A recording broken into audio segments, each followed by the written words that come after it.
Well, good morning, everyone. I thank you all for being here. My name is Patrick Gilbert, and I want to welcome you to our first ever Juneteenth conference organized by the Lone Star College Tomball Center for Civic Engagement and supported by the Houston Voting Initiative. On June 17, 2021, President Joseph Biden Jr. signed legislation making Juneteenth National Independence Day our country's newest federal holiday. Juneteenth had already been our Texas holiday since 1980, thanks to the late Representative Al Edwards sponsoring the legislation. Now, according to a Gallup research poll, weeks before Juneteenth became a federal holiday, 34% of the population, a plurality, responded that they knew, quote, a little bit about the holiday, and 28% responded that they knew, quote, nothing at all. The next year, things got a little bit better, with 42% of respondents, which is a plurality of that survey, indicating that they had some knowledge of Juneteenth. As educators, it's up to us to inform the public about this important part of United States history. So today, 1 month before our country's 250th birthday, we have assembled an all-star lineup of speakers to do just that. Our first speaker, Ed Cotham, is a friend of Lone Star College. He's been here to present here at Lone Star College Tomball, and I also saw him at the Texas State Historical Association's conference last year. When I first presented the idea of having a Juneteenth conference to him and Mr. Sam Collins, they were both excited and they helped me beyond measure. So Mr. Cotham is active in the preservation of Civil War and Texas historic sites. He is a former president of the Houston Civil War Roundtable, a volunteer Marine steward for the Texas Historical Commission, and one of the founders of the Friends of Sabine Pass Battleground. He has published 8 books, 8 on Civil War history, focusing primarily on Texas. His published works include Juneteenth, the story behind the celebration, which was published by State House Press in 2021, coincidentally. For 28 years, Ed has led Civil War walking tours in Galveston. Many of these tours include a stop at the site of the Osterman building, where the historic Juneteenth order was issued. So here to teach us about what happened in Galveston on Juneteenth is author and historian, Mr. Ed Cotham. Thanks for joining us, Ed, and you can take it Glad away. to be here with you. All right.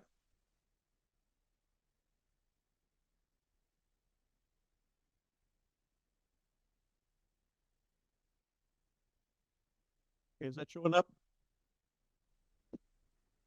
Yes, it is. It's got it. There you go. Okay, so I wanted to talk a little bit about what actually happened in Galveston on June 19th of 1865, because as Patrick said, people have heard of Juneteenth, and many of them know about the celebrations after the fact, after June 19th of 1865, but relatively few people know exactly what happened in Galveston on that day. And so I wanted to talk today a little bit about what actually did happen, the events of Juneteenth and the events kind of leading up to that event. So I want to start by talking about what didn't happen. And what didn't happen in Galveston on June 19th, 1865, it's what's pictured here. And this is from a history book in the 1960s and 70s, one of the few history books, frankly, that even mentioned Juneteenth. And they all tended to have this sort of picture in their minds and what they described to their readers. It was some general, usually presumed to be General Gordon Granger, who read from a long piece of paper from a balcony something about emancipation to a large assembled group of people that included both Black people and white people. And of course, the words that he read were from the Juneteenth order, General Orders number 3, that said the people of Texas are informed that all slaves are free. Now, it's unfortunate that this kind of depiction occurred because we have absolutely no evidence that any kind of balcony reading like this happened. Instead, we know exactly how the Juneteenth order was disseminated, and I'm going to talk about that in more details in just a second. But keep in mind this balcony reading picture as something that didn't happen, and let's talk a little bit about what actually did happen.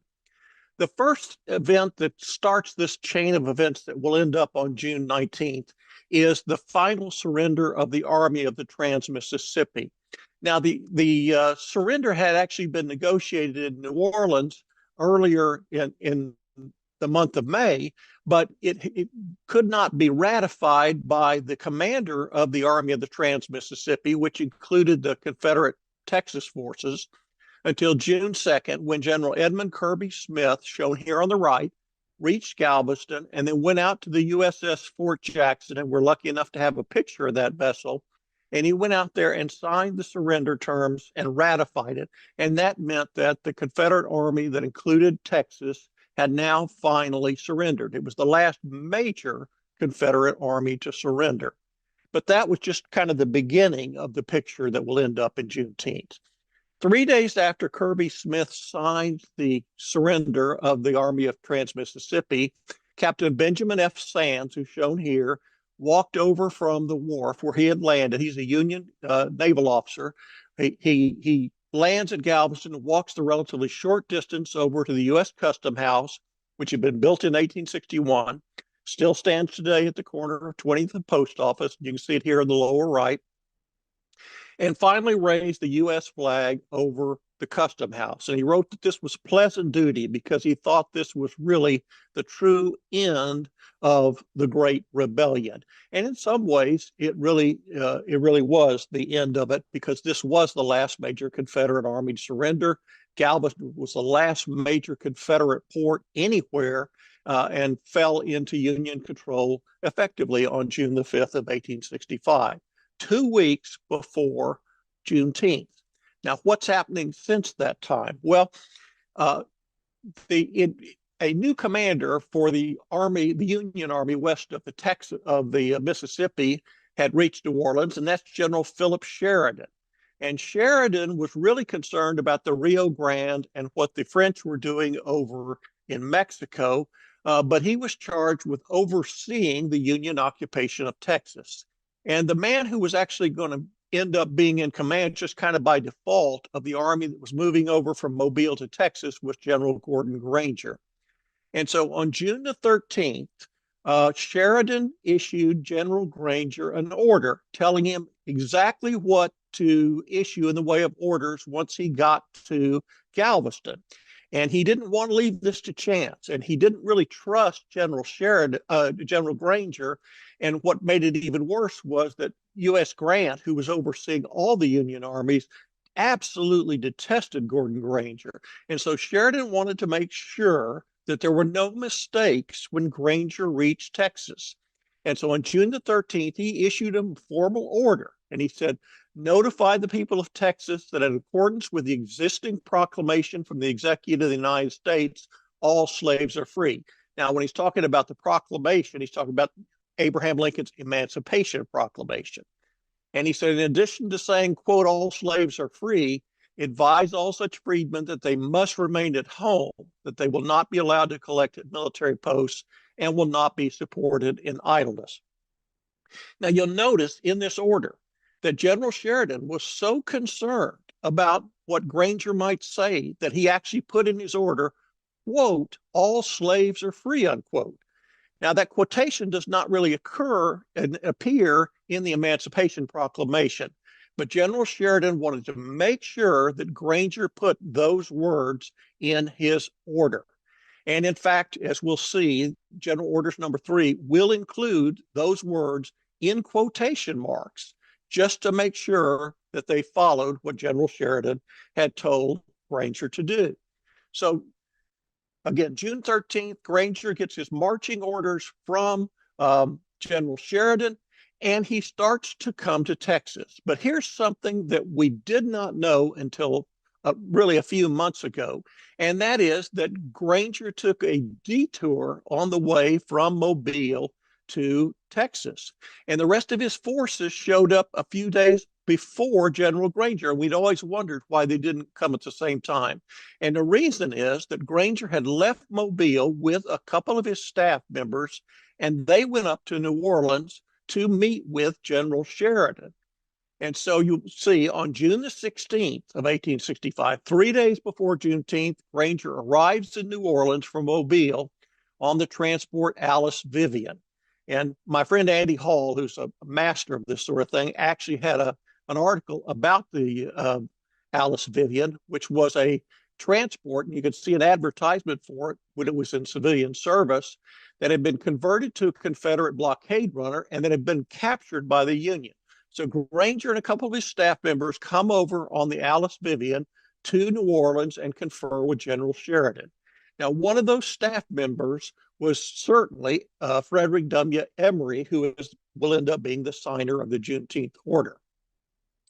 Now, here's something, again, we did not realize until relatively recently. We know that once Granger reaches Texas, he'll issue 5 general orders, orders 3 of which is the Juneteenth order. But it turns out that General Order number 1 has the date on it of June the 17th of 1865. And we've always wondered why that date when Granger doesn't get to Galveston until June the 19th. And the reason is that Granger was in New Orleans conferring with General Sheridan, and that order, General Orders number 1, was issued in New Orleans on June the 16th or June the 17th of 1865. It was actually published in a New Orleans newspaper on June the 18th. And by that point, Granger is already sailing to Texas, and Frederick Emery and his staff are busy in the preparation of the other 4 orders that will be issued once General Granger and the staff arrive in Galveston. So we've always had this question, what is the ship that Granger is on when he arrives on June the 19th of 1865? And that has recently been discovered too. Transporting General Granger and his staff to Galveston was an Army transport, and it was named the Crescent. And the Crescent had almost been captured at the Battle of Sabine Pass in September of 1863. And in that battle had to throw overboard 200,000 rations just to get the ship light enough to escape over the sandbar at the entrance to Sabine Pass. But what's really interesting about that is instead of being captured at the Battle of Sabine Pass, because they threw overboard all this weight and got off, they ended up being in New Orleans, coincidentally, just in time to pick up General Granger and his staff and take them to Galveston. So instead of being captured, Crescent would end up what some would call the Freedom Ship that brought the Juneteenth order and General Granger and his staff to Galveston. So let's talk about what was going on in Galveston shortly before Juneteenth when Granger arrived. 3 steamers and 3 trains had resumed regular shipments between Galveston and Houston. So there's a lot of traffic coming in and out of the city. Thousands of bales of cotton were either already on the docks or hitting the docks to be loaded and shipped to a bunch of desperate northern textile mills. The newspaper reported that there's hardly a building that does not sadly need repairs.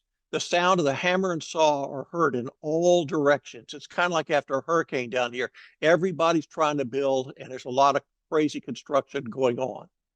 We know from the newspaper that building supplies like doors, windows, blinds, etc., were not available at any price. Hotels and boarding houses were packed to capacity and then some. To make things even worse, a bunch of returning Confederate POWs, including Hood's Texas Brigade, are flooding the city, so it's packed. Because of the situation that there's hardly any law and order, crime was a problem. Warehouses were being broken open almost nightly and supplies were stolen. To make matters even worse, there's a water shortage because of all the wooden cisterns in the city having been taken away or destroyed. So Granger arrives in Galveston on the morning of June 19th to find an absolutely chaotic situation.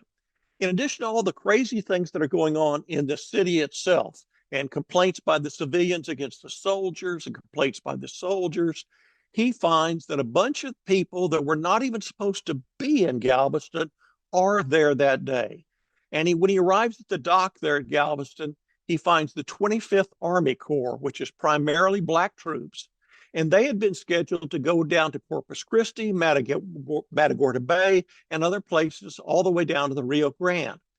The problem was that, as we all know, the waters around Texas are very, very shallow typically. And these big Army transports that had these thousands of troops on them had a deep enough draft that they couldn't even get close enough to these places to unload these troops and their supplies. So instead, they'd gone back to the only place that did have deep enough water for these transports, and that was Galveston. So they had all these transports that couldn't get into the places they were supposed to get into. In addition, one of the ships that could get close enough to unload troops, the Hussar, had broken down and put in for repairs. So you had all these troops that were in the wrong location, the ships that couldn't move, and then as soon as Granger reaches Galveston, he gets reports from down the coast at the Rio Grande, and the reports say that the country on the border is swarming with thieves and robbers who are running stock in every class of movable property into Mexico. Thousands of Union soldiers had landed several days before Granger's arrival, and we now know the reason for that, which is that Granger had gone up to New Orleans. But the fact that those thousands of soldiers had arrived several days earlier meant that they'd gone ashore and taken over the most prominent buildings, the Custom House and the Henley Building, both of which still stand there today, as their headquarters. So Granger had to find somewhere else for his headquarters. Granger also found that there were a lot of complaints by the civilians because soldiers had been stealing supplies and tearing down civilian structures to set up their camps. And then on top of all this, they find that a number of formerly enslaved people are coming to the city of Galveston trying to find work and understandably exercising their new freedom. So to say this is a chaotic situation is really to drastically understate the situation. Granger comes over to the Osterman building, which is the first big building on the Strand that he encounters. It's kind of midway between the end of the Strand and the railroad station at the time. It's a decent building, but it's not as big as some of the others.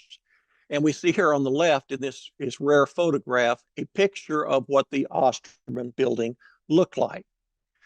This is where the Juneteenth order and the other 5 orders, the general orders, will be issued in Texas when Granger arrives. If you go to the site of the Osterman building today, it's at 22nd and Strand, and today, unfortunately, it's a parking lot. The Osterman building was destroyed in a storm.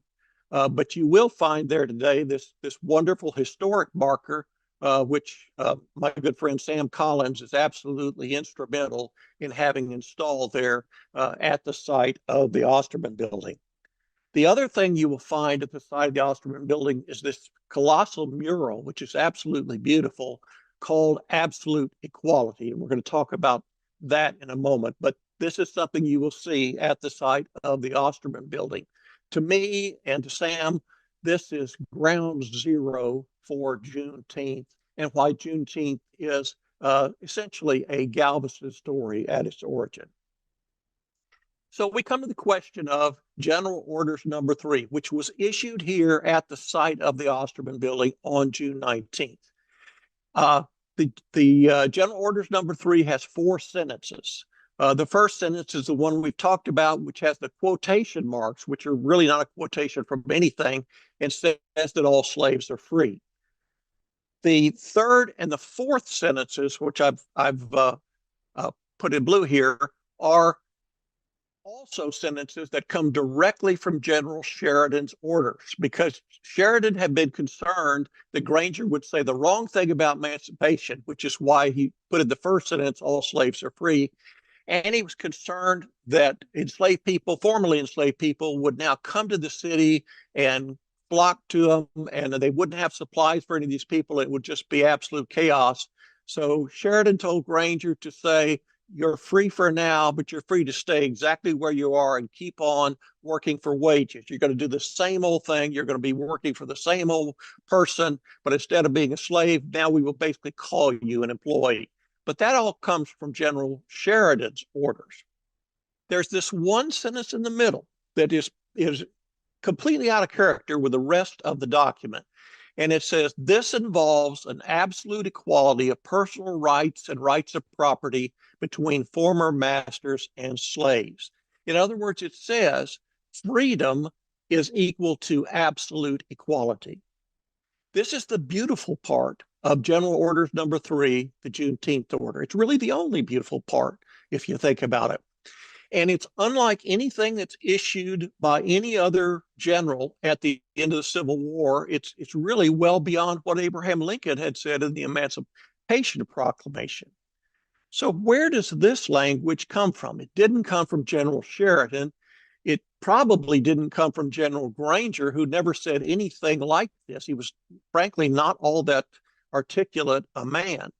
We know pretty well where it came from, and where it came from is the pen of this interesting and very young man, Major Frederick W. Emery.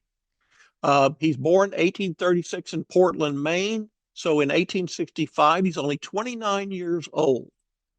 He moved to Kansas, where he was the editor of an abolitionist newspaper. He was fiercely anti-slavery.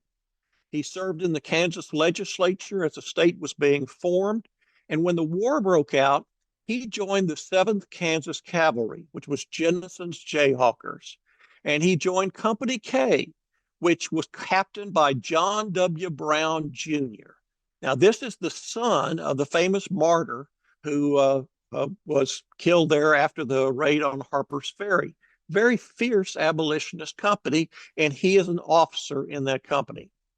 Now, because of his writing ability, remember he'd been a newspaper editor, and his efficiency, Emery eventually became an assistant adjutant general, AAG, and he'd be promoted to the rank of major, and he would be serving in that position on General Granger's staff when Granger arrived in Galveston on June 19th of 1865. And I love this little photograph of Emery from the Kansas archives. And what I really like about it is that those last 3 buttons are unbuttoned. And what we think that is that this is shortly after the time of Napoleon. And as many of you will remember, Napoleon was often pictured having his hand in his vest. And a lot of these Civil War people would have their pictures made with a similar kind of a posture with their hand in their vest. And what we think is that Emery had one of those pictures made with his hand inside his vest, but then took it out and had it made without the hand in the vest, but forgot to button the buttons. But this is the man who actually signs the Juneteenth order. And here is the Juneteenth order as it appears in the General Orders record book of the Army on June 19th of 1865. And you can see that it's written out and that Emery himself has signed this document in slightly different ink there at the bottom. So he's the only person that signs the Juneteenth order. General Granger does not. And we think we're absolutely, we can't be absolutely certain, but we're pretty confident that Emery was the one who wrote the absolute equality language in the Juneteenth order. And of course, that's what the mural is named today. So coming back to the question, did General Granger read the Juneteenth order from a balcony? We really don't think that was the case. And the reason is that the numbers don't bear it out. I mean, there's no evidence that he did. Nobody recorded that at the time. It's not in the newspapers. There's nothing like that in any account that is contemporaneous.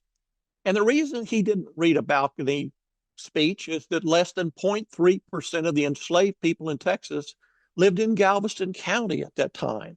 And it would have been an even smaller population in the city of Galveston at that time. So getting that message out to the enslaved people would not have made any sense. It also would not have made any sense because most of the people that enslaved those people had plantations and other places out in the countryside. They were not in Galveston. So you had to get the message out in a different way. And we know the way that the Juneteenth order was actually issued. It was published in newspapers. Virtually every newspaper in the state published all of the general orders for weeks, if not months, after Juneteenth. They were required to do so that everybody knew that slavery had been eliminated and that the Union Army was there with guns to make sure that that happened. In addition to the newspapers, thousands of handbills were printed out that had all these orders on them. And these were distributed and pasted up all over the state. They were taken by cavalrymen on the trains and went out and were posted in cities all across Texas. And we're very fortunate that one of these handbills somehow survived And it's shown here on the left. It says military orders, and it has the four general orders on. You can see the third one there, general orders number 3. It's sort of interesting. By the time the handbills came out later on, they deleted the quotation marks around all slaves are free. They said they finally figured out, okay, that's not really part of the message, the quotation marks. So they took that off. But this is what went all around the state. And this became the Freedom Paper. And people remembered that these orders were pasted up, and that when this order came out, it was either read to them or posted. And right as soon as that order came out, a lot of these people were effectively freed. And so when they thought back to it years later, they thought back to Juneteenth as the day when the Freedom Paper arrived. So if we're thinking about June 19th itself and what happened in Galveston on that day, what makes Juneteenth and its general orders so impressive today?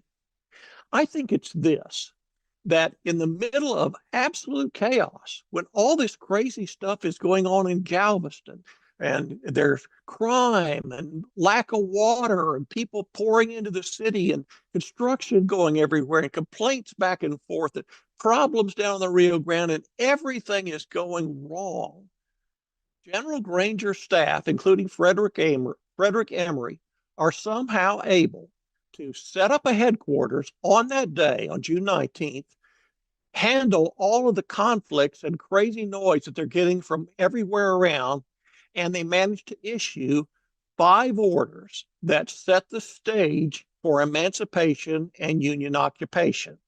And to do all that in that sort of environment, to me, is truly remarkable. And the other thing that I think is really unique about that is they could have just basically taken General Sheridan's orders and just said, all right, this is General Orders number 3. And it would have been, all slaves are free, but you're free to stay exactly where you are. Instead of that, Frederick Emery somehow found a way to take advantage of his drafting opportunity and to insert that language in the middle of the Juneteenth order that says freedom means absolute equality. And to me, that's what Juneteenth is really all about, that in all this craziness, we find a way to say that freedom means absolute equality. Another thing that's impressive about this to me is that the staff had thought about what is the best way to distribute these orders. And so when they hit the pier there in Galveston, they had these orders ready to go. Some people think there may even have been a small printing press on board the ship. We don't know that. But as soon as they got there, they immediately issued the orders and started printing the handbills and putting it in the newspaper. And they had a plan how to distribute these orders and immediately get them inserted in as many newspapers as they could and printed in handbills and distributed by troops moving inland.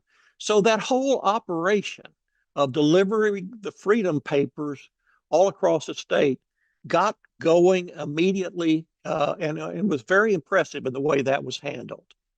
So because the soldiers show up with the Juneteenth order on June 19th and do such a great job of distributing it and putting it out there, many formerly enslaved people remembered and that Freedom Paper very lovingly and cherished it. And so when it came time to choose what to celebrate, are we going to celebrate the 4th of July? Are we going to celebrate the Emancipation Proclamation date? Are we going to celebrate the 13th Amendment? All that sort of thing. The freed people in Texas said, no, we're going to celebrate the day that the Freedom Paper came to Texas, and that day that they remembered fondly all the way to here is June 19th of 1865, when that freedom ship came to Galveston and the Freedom Paper had its origin. Thank you very much. Thank you, Mr. Cawthon. That was a world-class presentation on Juneteenth. So we have just a few more seconds before we have to go to our next session. But there were two questions that I wanted to address. The first one was about the slides, and we're recording this, and we're gonna put it up so that everyone can see it. And the second question, why was Granger so disliked by Sheridan and Grant? Well, Sheridan had kind of mixed feelings about it because Granger had done uh, uh, Sheridan a favor earlier in the war. And Sheridan had actually been one of Granger's subordinates at one point early in the war.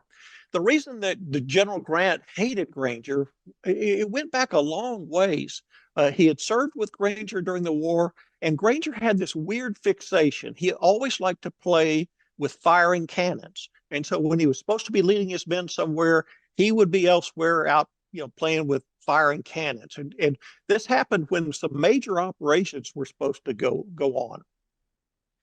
But Grant just grew to detest him. And on one occasion, he detached Granger somewhere a long way away, and Granger sent Grant a telegram that said something on one day, and the end of the telegram was tight, and that word was a code word that meant that the people that were on the telegram were not supposed to send this telegram because Granger was tight. In other words, he was intoxicated, and Grant hated that. So from that point forward, he wanted Granger as far away as he could get, and as far away as he could get was in Mobile, Alabama.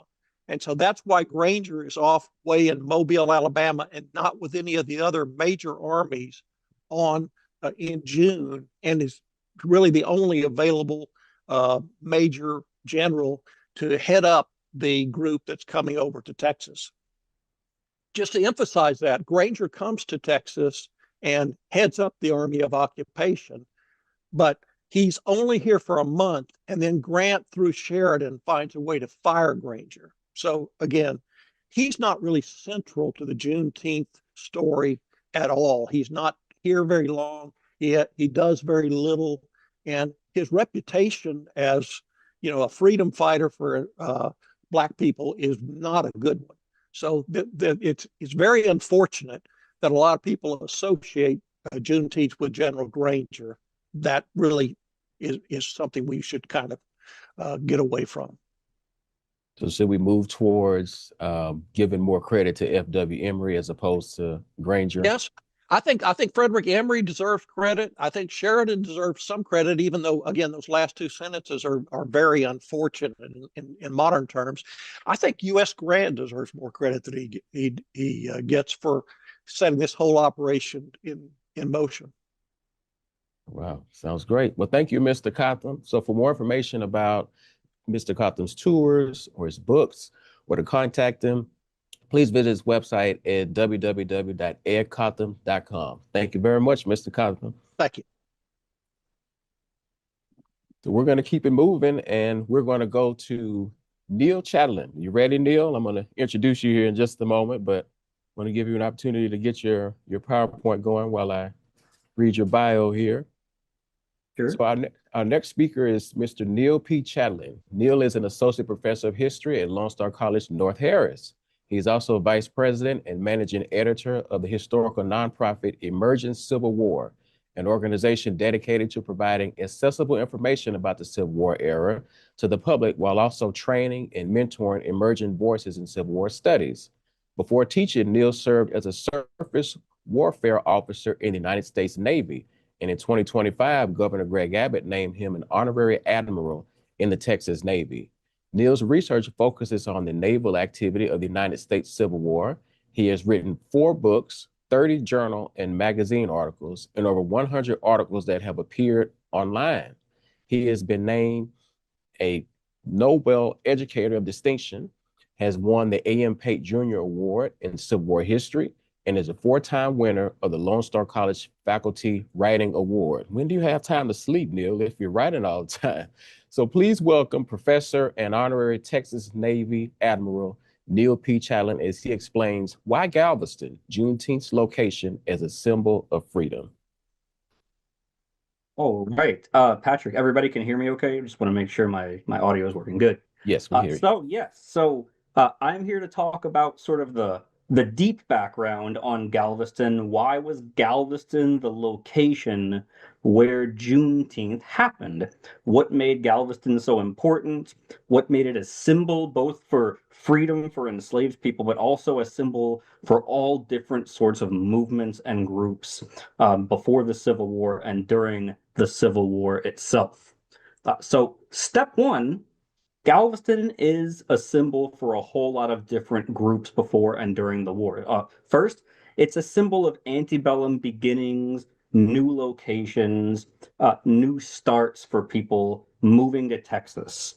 And then it becomes a symbol of United States power when Texas joins the United States. It becomes a symbol of antebellum enslavement. It becomes a symbol of wartime enslavement as the Civil War continues on. And it really becomes a symbol of Confederate resistance as the war is fought, which we're going to dive into in some serious depth today. And then finally, with Juneteenth itself, Galveston becomes the symbol of liberation for enslaved people in Texas. And now that we have this holiday as a national holiday, it's a symbol for liberation for enslaved people across the entirety of the United States. And so the goal today is we're going to dive into all of these different symbologies so that we can really unpack why Galveston matters in the Civil War era, why it matters as a symbol for everybody, and thus why it is the critical location where Juneteenth ends up happening. So before the Civil War, antebellum time period, it's a symbol for massive movement of people to Texas. And that's because Galveston is, I mean, Ed said it before, Galveston is the real only major deep water port in Texas. So there are other ports, other inlets, other bays, other waterways and rivers where ships can come and go. Galveston's the only real port city established by the time our Civil War starts that is a deep water anchorage for ships to come to. Galveston has a railroad network tying it into the deeper parts of Texas. So Galveston really is the place to go to. If you're going to Texas by boat, you're going to Galveston in the middle 19th century. And so what we have is it's this symbol of migration, not just people moving from the United States to Texas as in one part. It's also a massive migration symbol for people moving from overseas to Texas. There's a massive migration of Germans moving to Texas, went first as it is an independent republic, and then later on as it is part of the United States. And so Galveston is the entryway for people moving to Texas from the United States. It's the entryway for people moving to Texas from abroad. And so that's a significant symbol as the gateway to Texas before the Civil War. It's also a major symbol of federal power in that Galveston is the entry point for the all trade coming into Texas essentially in large numbers because of that railroad network and that deep water anchorage. So the U.S. has a customs house built in Galveston. It's a symbol of U.S. federal power in Texas. So that's a major impact as well. And then finally, Galveston before the Civil War is a symbol for enslavement, being that enslaved people are moving to Texas via Galveston. And I've got a quotation here from a woman, Mary Armstrong, around the year 1863. So this is during the Civil War. She says that they put her on the back end of a boat. She's coming from Missouri, and the old wheel in the back of the boat runs, and this boat brings her to New Orleans, where the captain puts her on another boat coming to Galveston. And then when she gets to Galveston, the captain of that boat transfers her to another smaller vessel to then go up Buffalo Bayou to get to Houston itself. This is how enslaved people are moving. And by the way, Mary Armstrong was enslaved. This is an interview of her from narratives taken and recorded in the 20th century about her experience as an enslaved woman. This is how she got to Texas. She came by boat. That's a significant way. Is it the only way people came to Texas? Obviously not. People traveled overland. But if you came to Texas by water, which most people did, you are traveling to Galveston itself. And Galveston is becoming that symbol of migration patterns in the antebellum era. Now, as the Civil War begins, and we've got this great map of Galveston here, the island, the town, and that railroad bridge that connects everything at the beginning over there to the mainland. As the Civil War begins in 1860, Texas has a population of about 600,000 people. About 30% of those people are enslaved, and about 70% of those people are not. Something to note here is that the number of free people of color, free Black Americans in Texas, very small. 355 people recorded in the 1860 census. There are more indigenous Americans recorded as living inside of Texas urban areas than there are free people of color in Texas. And so Texas as a whole has a very large Black population, and almost exclusively that Black population is enslaved. Moving it to Galveston specifically, Galveston County, so the entire island area, 80% of the people in Galveston are free white or free Hispanic people at the beginning of the war. Galveston has 1,500 enslaved people. Galveston has literally 2 free people of color living on that island as the war begins. And so Galveston County, it's not just a symbol of bringing enslaved people into Texas. Galveston County, 1 in 5 humans on Galveston Island are enslaved essentially as the Civil War begins. And so Galveston is part of that slave system that joins into this Confederate States of America. In 1861, obviously, Texas leaders gathered and they passed this Ordinance of Secession. Texas is one of the few states, however, where after the Ordinance of Secession was passed by leaders of the state, they put that Ordinance of Secession up to a popular referendum by all voters in the state. And so by all voters, obviously, I'm talking about adult white men or adult Hispanic men who are citizens of the state of Texas. And what they did was they did a statewide referendum. That statewide referendum was that 75% of all people that voted in the state of Texas voted to approve that secession of Texas. And then about 24% voted no.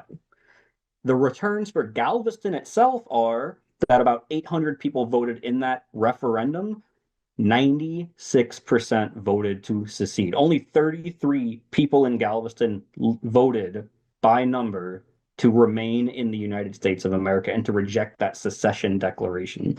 And so Galveston, to start off with, is a symbol of this Confederacy because the people there are overwhelmingly voting to join the Confederate States of America. And that's the people, of course, who are allowed to vote at the time. And so what we've got is that Galveston is now shifting to a symbol of the Confederate States of America as well. Now, this is what the United States wants to do in response. Galveston is a symbol of the Confederacy. However, Galveston is now also going to be a symbol of United States efforts in the Civil War. And those efforts are to sustain a presence in Texas. And Galveston is the place that the United States wants to establish that presence. For one thing, if the United States can gain control of Galveston, they can choke out rebel supplies. So this great map here showing most of Texas here, this is from the Bullock Texas State History Museum in Austin. This map kind of demonstrates the rail networks that Galveston is linked to and how Galveston is the most important port city in the coastline of Texas. What we have here is that the United States is going to declare a blockade of the ports of Texas in April 1861, and that's going to require the U.S. Navy to position ships outside of Texas's ports and inlets and bays and waterways. Well, an easier way to control those ports is to seize control of them physically, and so they're going to put the Navy outside of these ports, and then later they're going to use the Navy as a springboard to try to seize these port cities, specifically Galveston being the most important. One reason is to choke supplies, but the other reason is if they can establish Galveston as a U.S. stronghold, that's the baseline for establishing a loyal government of Texas. So they do the same thing in New Orleans, Louisiana during the Civil War. They established Louisiana, a new reconstructed government of Louisiana during the war in New Orleans as the baseline.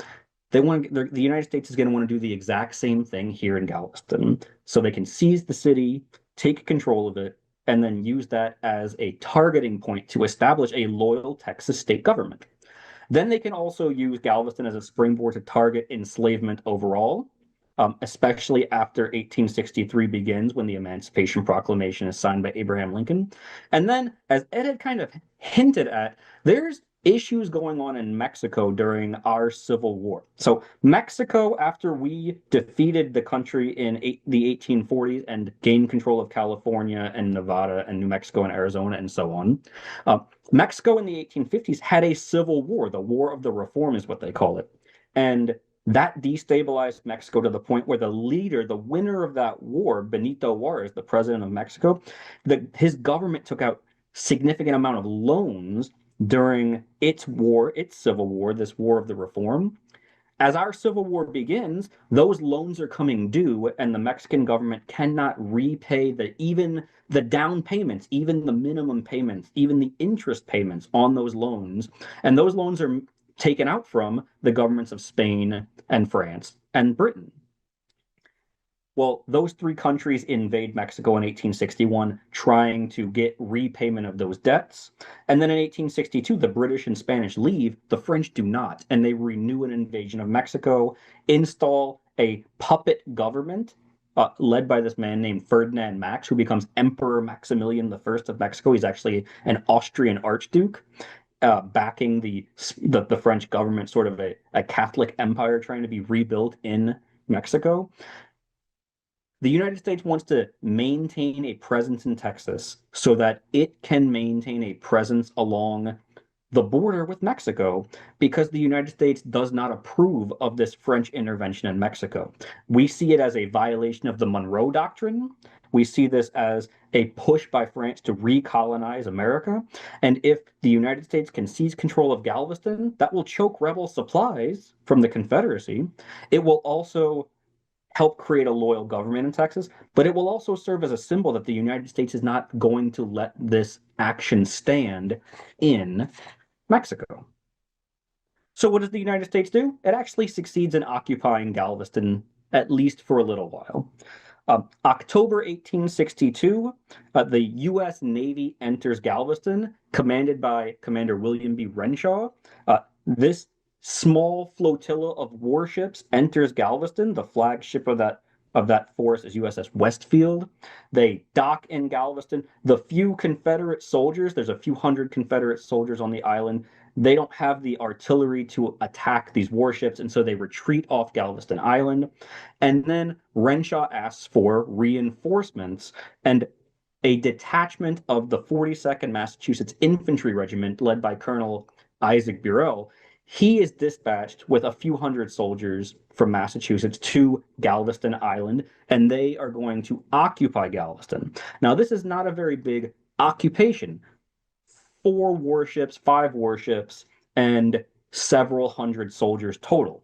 The surrounding Confederate forces nearby outnumber these men, but the United States has seized control over Galveston itself, and they're trying to solidify control of Galveston until at least more U.S. Army soldiers can come, secure the island, and then they can start that setting up a loyal government system.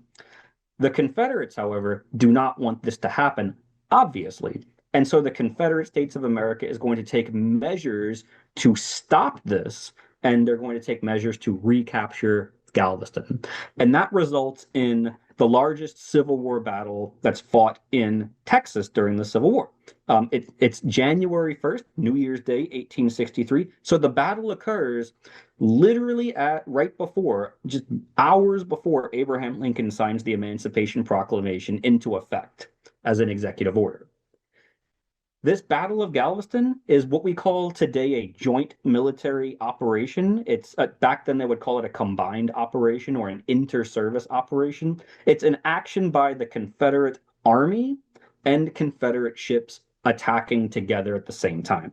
And they're overall under the command of Confederate Major General John Magruder, who's kind of in charge of all of Texas, or at least coastal Texas at that point. His plan is twofold. Number one, ships are going to attack the U.S. Navy anchored at Galveston and drive the U.S. Navy away in a surprise attack. And then at the same time, Confederate Army soldiers are going to cross the railroad bridge, literally walk across the railroad bridge that's there to get to Galveston Island. And after the ships clear away the U.S. Navy, then the Army is going to move in to the surrounded soldiers from Massachusetts and then take them out and then recapture the city. And it kind of goes off like clockwork. January 1st, in the darkness, before dawn, two Confederate ships attack the U.S. Navy. Now, these two Confederate ships are not part of the Confederate Navy, however. They're part of this organization called the Texas Maritime Department, which is a part of the Confederate Department of War, which is essentially it's an army organization that answers to John Magruder that is operating vessels of war in Texas. And that's because the Confederate Navy itself had a very small presence in Texas at this point. There are two ships that are part of this Texas Maritime Department that attack Galveston on January 1st. One is named Bayou City and one is named Neptune. And you can see Neptune there in the middle of the painting. Bayou City is on the far right with the little flag flying on top. These are not real warships, though. They're just random ships from Texas that they put a couple of cannons on top of, and then they packed the decks of these ships with compressed cotton bales, and they would hope that these cotton bales would stop bullets from reaching critical points, wounding people, destroying engineering machinery. I mean, the drawback though is that cotton can catch on fire, and so hopefully the ships don't engulf themselves if they're caught on fire by enemy artillery fire. These two ships attack on January 1st in the early morning hours. And what we have here is that first, Bayou City captures a U.S. warship named Harriet Lane. And it does this by ramming Harriet Lane, as in it literally smashes into the hull of Harriet Lane as it's anchored there in this early morning surprise attack. Harriet Lane is disabled. Men from Bayou City rush onto Harriet Lane's decks, take over, and in a melee, and then the ship surrenders. That starts the battle, and then Neptune approaches to fight as well. The U.S. Navy is not expecting this attack, and they begin raising their anchors, weighing anchor, and then retreating in haste to try to regroup themselves in Galveston Bay, because they're kind of all spread around. They want to reorganize themselves. In the process of them trying to reorganize themselves, the flagship of the U.S. Naval Squadron in Galveston, USS Westfield, Renshaw's flagship, it runs aground. Ed said that the waters in Texas are very shallow in many areas. Well, they hit a shallow point and the ship got stuck in the mud. These two Confederate ships see the ship stuck in the mud, Westfield. They begin approaching it. Renshaw realizes, I need to do something to prevent this ship from being captured by the Confederates and then used against us. And he destroys this ship, USS Westfield. He sets a timer to it. He blows up the magazine. The ship is engulfed in flames. That's kind of what you can actually see happening here in the painting, is the ship being engulfed. And, well, it doesn't end well for Renshaw. He doesn't escape the ship. He's in a rowboat as he's trying to get away, and then he's killed while the ship blows up.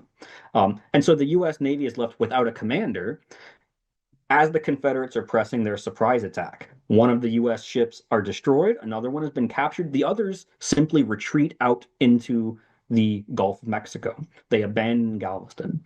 And then Magruder's men move in for the kill, surround those Massachusetts soldiers in Galveston itself, and those soldiers essentially say, well, we're cut off, we're surrounded, there's only a couple hundred of us, and there are untold thousands of Confederates attacking, and they surrender very quickly. And so Galveston has been recaptured by the Confederate States of America, and it's one of the very, very few times during the Civil War where the Confederate States of America manages to recapture one of its coastal port cities.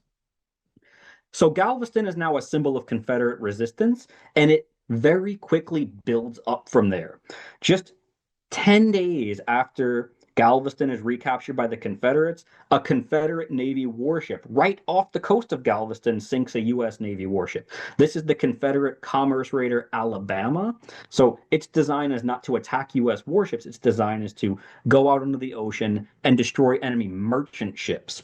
Well, the leader, the commander of Alabama, Raphael Semmes, has received word that the U.S. military is preparing to attack Galveston potentially again, and they're massing troop transports near Galveston. So Alabama, the Confederate ship, wants to go attack these troop transports. As he closes Galveston Bay, he realizes there are no troop transports, begins retreating. A U.S. Navy warship named Hatteras follows the Confederate ship out onto the water to try to hunt it down, and the two engage in a battle on January 11th, 1863. CSS Alabama sinks the U.S. warship Hatteras there very quickly. The battle lasts about 15 minutes. Hatteras's crew is left in lifeboats to row back to Galveston, and Alabama sails away in victory. 10 days after that, another Confederate naval victory happens in Texas off the coast of Sabine Pass, right there on the border with Louisiana and Texas. Two ships from the Texas Maritime Department, these two are named Uncle Ben and Josiah Bell. They rush out in the morning on January 21st, and they attack two U.S. Navy blockading ships who are blockading the coast, the mouth of the river, of the pass. And they capture those two U.S. Navy warships named Morning Light and Velocity, and then bring them back into Sabine Pass as prizes of war. And so essentially what you have here is that in the span of 1 month, January 1863, the U.S. Navy has been defeated at Sabine Pass. The blockaders have been captured. The U.S. Navy blockading Galveston has been embarrassed with the sinking of Hatteras, and Galveston itself has been recaptured by the Confederates. Galveston and coastal Texas are now a symbol of Confederate defiance in January 1863 at the exact same time that the Emancipation Proclamation has been signed and issued and is being distributed to people. And so this is the great pushback by the Confederacy against the Emancipation Proclamation militarily, and that makes the coastline of Texas, Galveston especially, an even bigger symbol for Confederate resistance against the United States of America. Galveston also during the war becomes a symbol of Confederate enslavement, in that Texas is the great saving place, the great haven for Confederate enslavers trying to safeguard their property by moving them away from battle sites. Texas has not been occupied by the United States military yet, except for Galveston very briefly by a few hundred people. And so as the war east of the Mississippi River gets worse for the Confederates as 1863 goes on, people in the Confederacy realize that Texas is the safe place to bring slaves. And the estimate is that as many as 150,000 enslaved laborers are forcibly brought to Texas during the Civil War so that they are not liberated by the U.S. Army during the war. And so that's a significant number of people. And what we've got is that these enslaved laborers in Texas, the ones who were there before the war and the ones who were brought there during the war, these enslaved laborers are being used to cultivate agriculture, obviously, to feed Confederate armies. They're being used in many other aspects as well, fortifying Confederate positions and helping to construct, maintain, and utilize Confederate vessels as well. So a couple of examples here to show you. First is this man, John Price. He was brought to Texas by force. He says when the war starts, his master came on a ship to Galveston and then came up the Trinity River and ended up in Liberty by boat. And the whole point was to literally save his slaves. That was the entire reason that John Price's enslaver brought him and his other slaves to Texas, was to save them from the United States military after this Emancipation Proclamation. at least 600 enslaved men were forcibly worked on Confederate fortifications on Galveston Island in just 1863 alone. And so hundreds of enslaved men are now being used to fortify this island, which is now this resistance point for the Confederacy itself. And then, even more than that, this woman here who was enslaved, Minty Maria Miller, she says that her enslaver, Tom Johnson, owned the shipyard that outfitted those Confederate ships that attacked Galveston on January 1st, 1863. He owned a shipyard, and they outfitted these vessels, and his enslaved persons that he had working for him, they didn't work on a plantation. They worked in the shipyard outfitting Confederate vessels to fight the United States of America. And so what we have here is now Galveston is a symbol of Confederate resistance. It's also now a symbol of Confederate enslavement as a pushback to Abraham Lincoln's Emancipation Proclamation. So this symbology just seems to be getting bigger and bigger for Galveston itself. Now, as we get to the rest of the war, post Galveston being recaptured by the Confederate States of America, all of a sudden, the United States is obsessed with getting a foothold in Texas with the ultimate goal of getting back to Galveston. And so throughout 1863, the rest of the year after Galveston's recaptured, and into 1864, we're going to see the United States of America take significant military and naval action to get a presence in Texas with the ultimate goal of getting that presence to Galveston itself. The first attempt to do this is September 1863, when the U.S. military launches a massive invasion of Texas up the Sabine Pass. This massive invasion, it's several warships and a fleet of troop transports carrying upwards of 8,000 soldiers. And the goal is go up the Sabine River, destroy Confederate fortifications on that river, solidify their control, and then march across west along the railroad route to get to Houston and then down to Galveston, where they will reestablish that presence and control the port of Galveston itself. Then, if that can be done, all of a sudden the United States will control the border between Louisiana and Texas, Houston, and Galveston Bay, the major port city, and all the major railroad infrastructure. That invasion in September 1863 stops before it even really begins. The United States Navy launches an attack against the Confederate fortifications in Sabine Pass. That's actually what the painting there is. The Confederate forces there's about 50 Texas soldiers, and they have pre-positioned their firing positions. They know exactly what they're doing, and they push the U.S. Navy back in a very embarrassing defeat for the U.S. Navy. And the U.S. Army's on the troop transports, they just don't even land, and they all retreat back to New Orleans in a massive embarrassment. And so this first effort, September 1863, to regain Galveston has failed. Next effort, late 1863, the United States Army takes most of those soldiers and marches them overland. And the goal is march overland through the swamps of Louisiana, and then get to Beaumont, and then move west along the railroads to get to Galveston that way. This movement gets bogged down as winter sets in, and it doesn't really go anywhere, and it's kind of abandoned. No major battles are fought. It's just simply abandoned because of the logistical constraints and weather constraints. The next major push is the end of 1863. The U.S. Navy is going to land soldiers at the mouth of the Rio Grande. And the whole goal is to establish a presence on Brazos Island and then sweep into Brownsville, Texas. This will establish a secure point along the border with Mexico, with the Brownsville-Matamoros border area. And then they're going to sweep north along the Texas coastline and then sweep themselves up all the way to Houston and Galveston. This works for a point. The U.S. Navy does land soldiers on Brazos Island.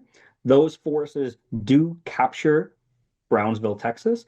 They begin sweeping up the island chains and the coastline to move towards Corpus Christi, to then move towards Galveston.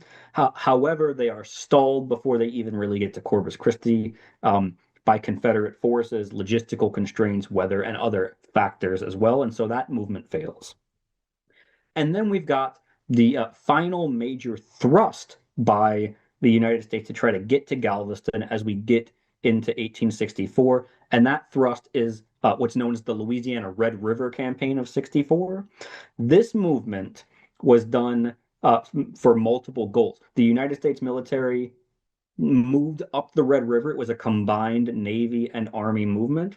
Their goal was to get to Shreveport, Louisiana, the headquarters for the Confederate Trans-Mississippi Military Department, seize Shreveport, Louisiana, and then use that as a springboard to thrust downward into Texas and seize control over eastern Texas down, and then eventually thrust downward to Galveston itself.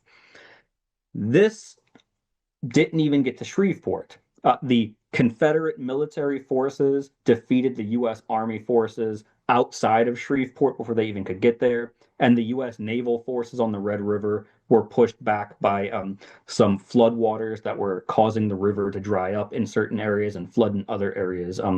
And so the United States effort on this Red River campaign failed miserably, and it was kind of the last major strategic success of the Confederacy in the Civil War. So what we've got here is that by 1865, by the time the Civil War begins, we've got this major effort by the United States to seize control of Texas that has failed at essentially every avenue.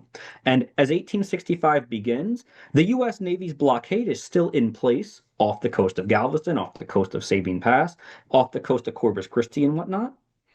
But the only actual physical presence of the United States military in Texas on land are a few hundred soldiers at the southern tip of Brazos Island. That's where the United States occupies Texas at the beginning of 1865. All of these efforts to seize control of Galveston have failed.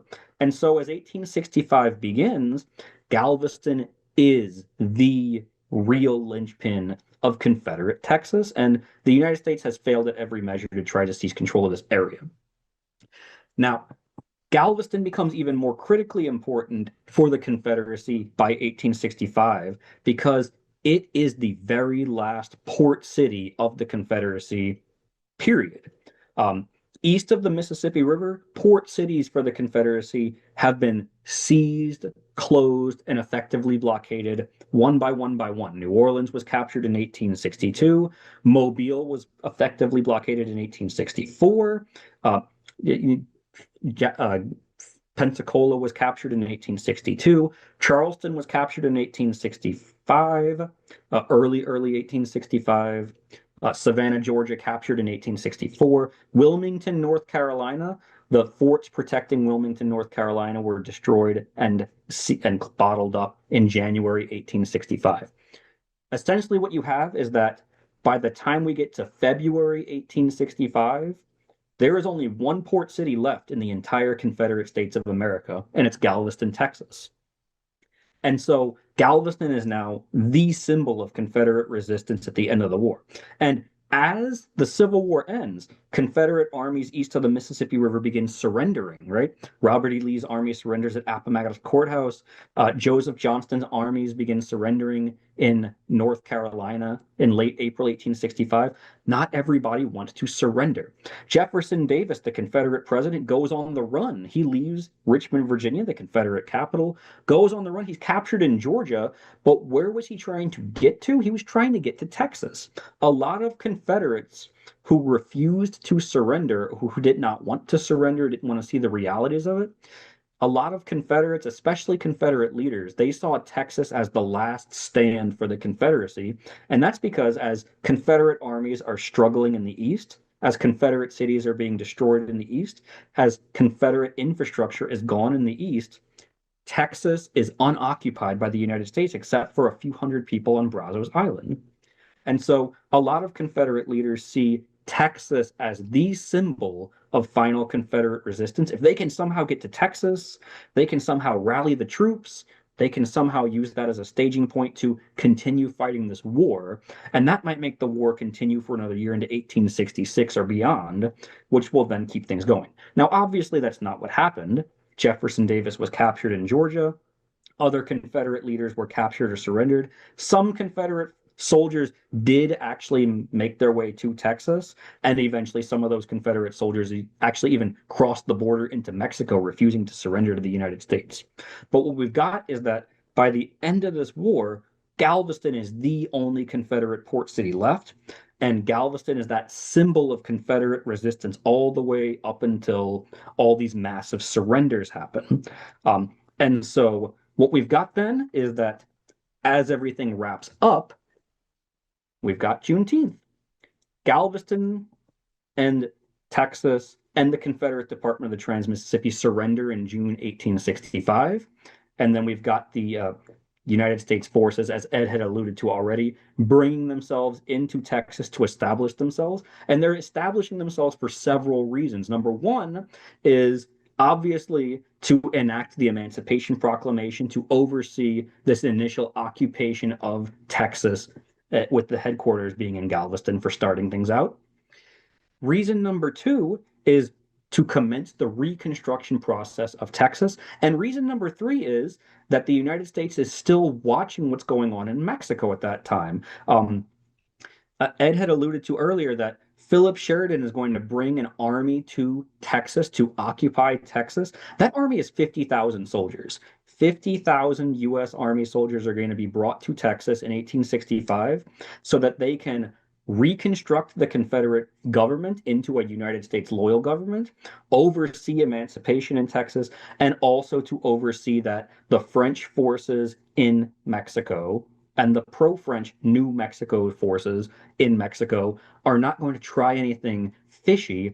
It's the U.S. military reestablishing itself, reestablishing the Monroe Doctrine, reestablishing that they're not going to allow Mexico to continue doing all these things. And so we've got Galveston now. It's the symbol of Juneteenth. It's the symbol of U.S. federal power. It's the symbol of the Monroe Doctrine being kind of reestablished on land in Texas with the Mexico border, all happening because it is the last Confederate port. It is the last symbol of Confederate resistance. It is the last place where widespread amount of enslaved laborers are still being employed untouched by this war in many respects. And so that's sort of why Galveston ends up being this symbolic location. It's a symbol of freedom, absolutely. But during the war, it was a symbol of resistance to the United States. It was a symbol of enslavement. It was a symbol of the Confederacy itself. And thankfully, then, as the war ends, it becomes the symbol of liberation, freedom, and Juneteenth at the end as well. Thank you.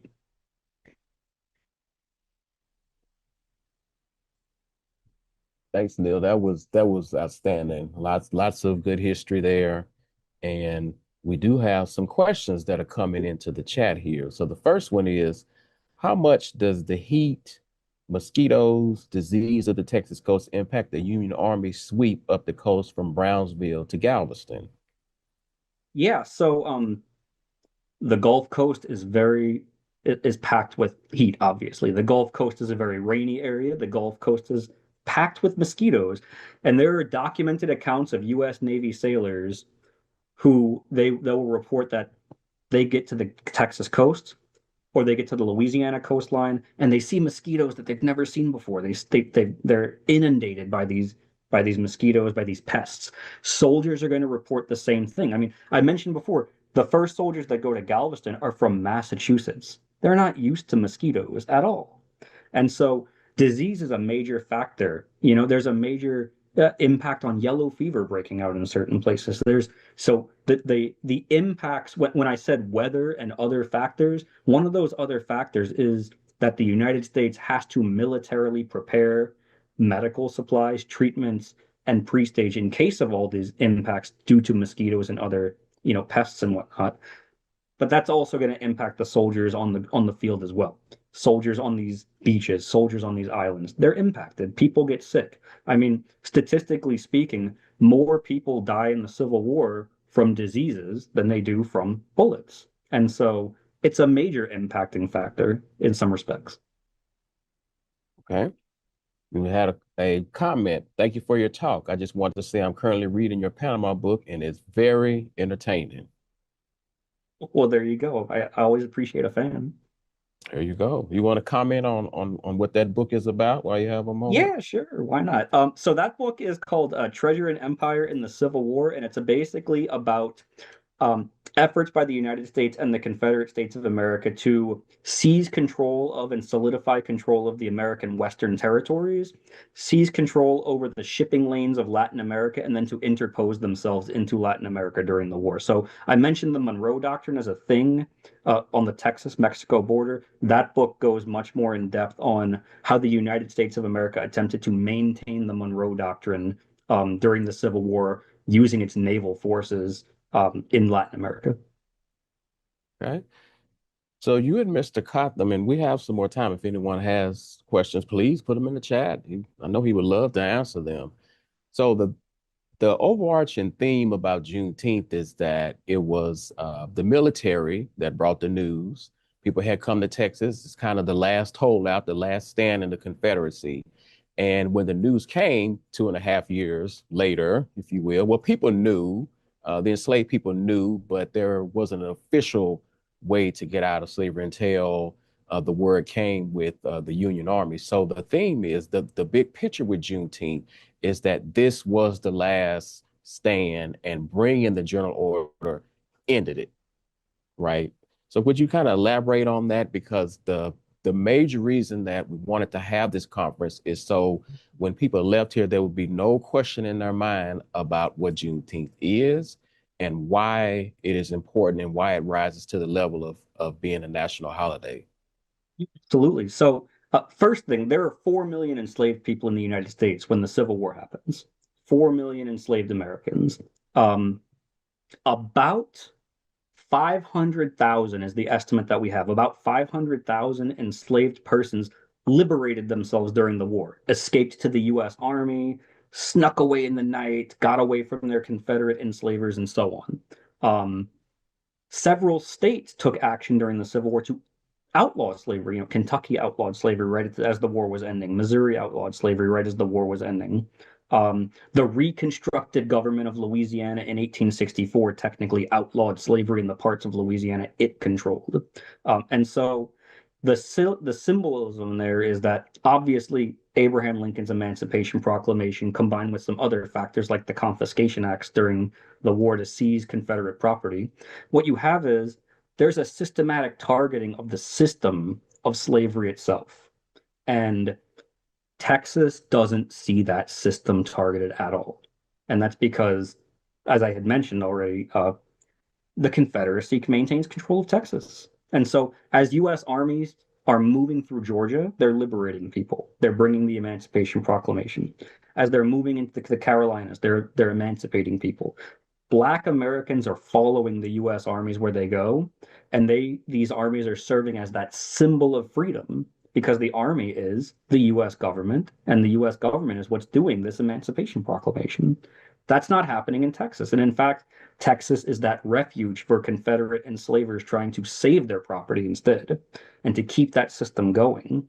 And so Juneteenth really is that true symbol. I mean, that's the real reason I think that it's worth being the national holiday, not just a state holiday, is because it's the last nail in the coffin, so to speak. And yes, technically speaking, enslavement is still legal in the United States, not in southern rebellious territories, but in other parts of the United States until the 13th Amendment goes into effect in November of 65.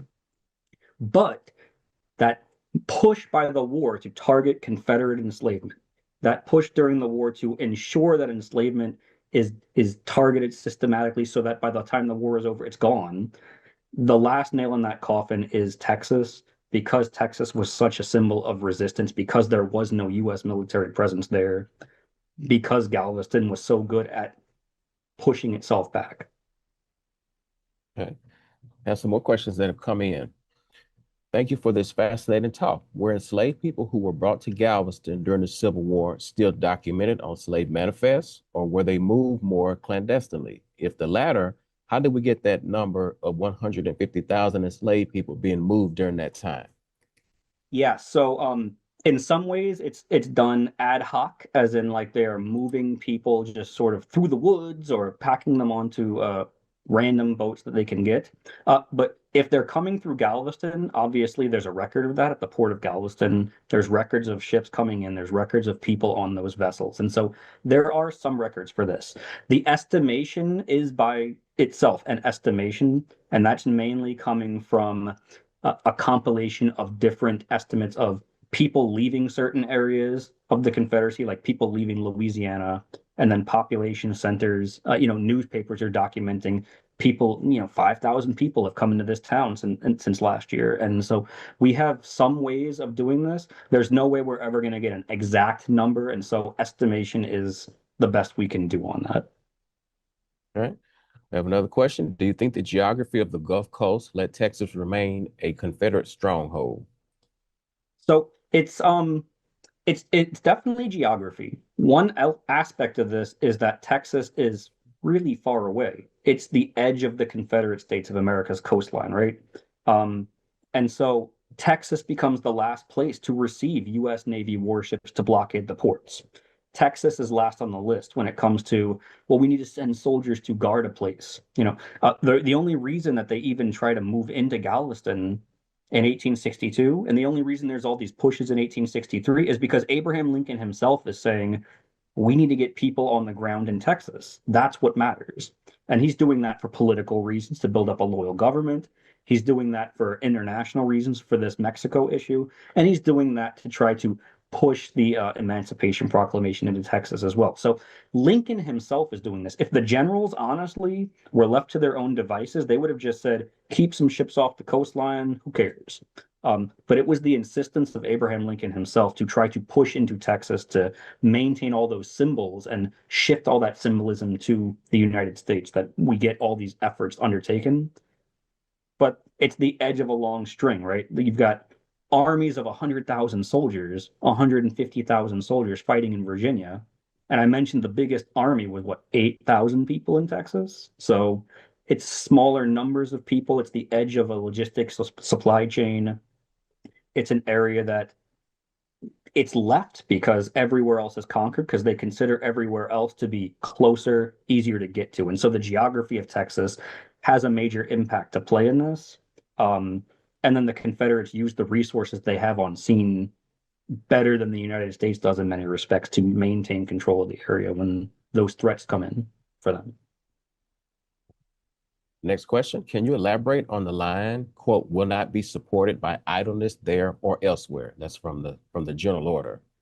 Yeah, the general order specifically says will not be will not tolerate idleness and whatnot.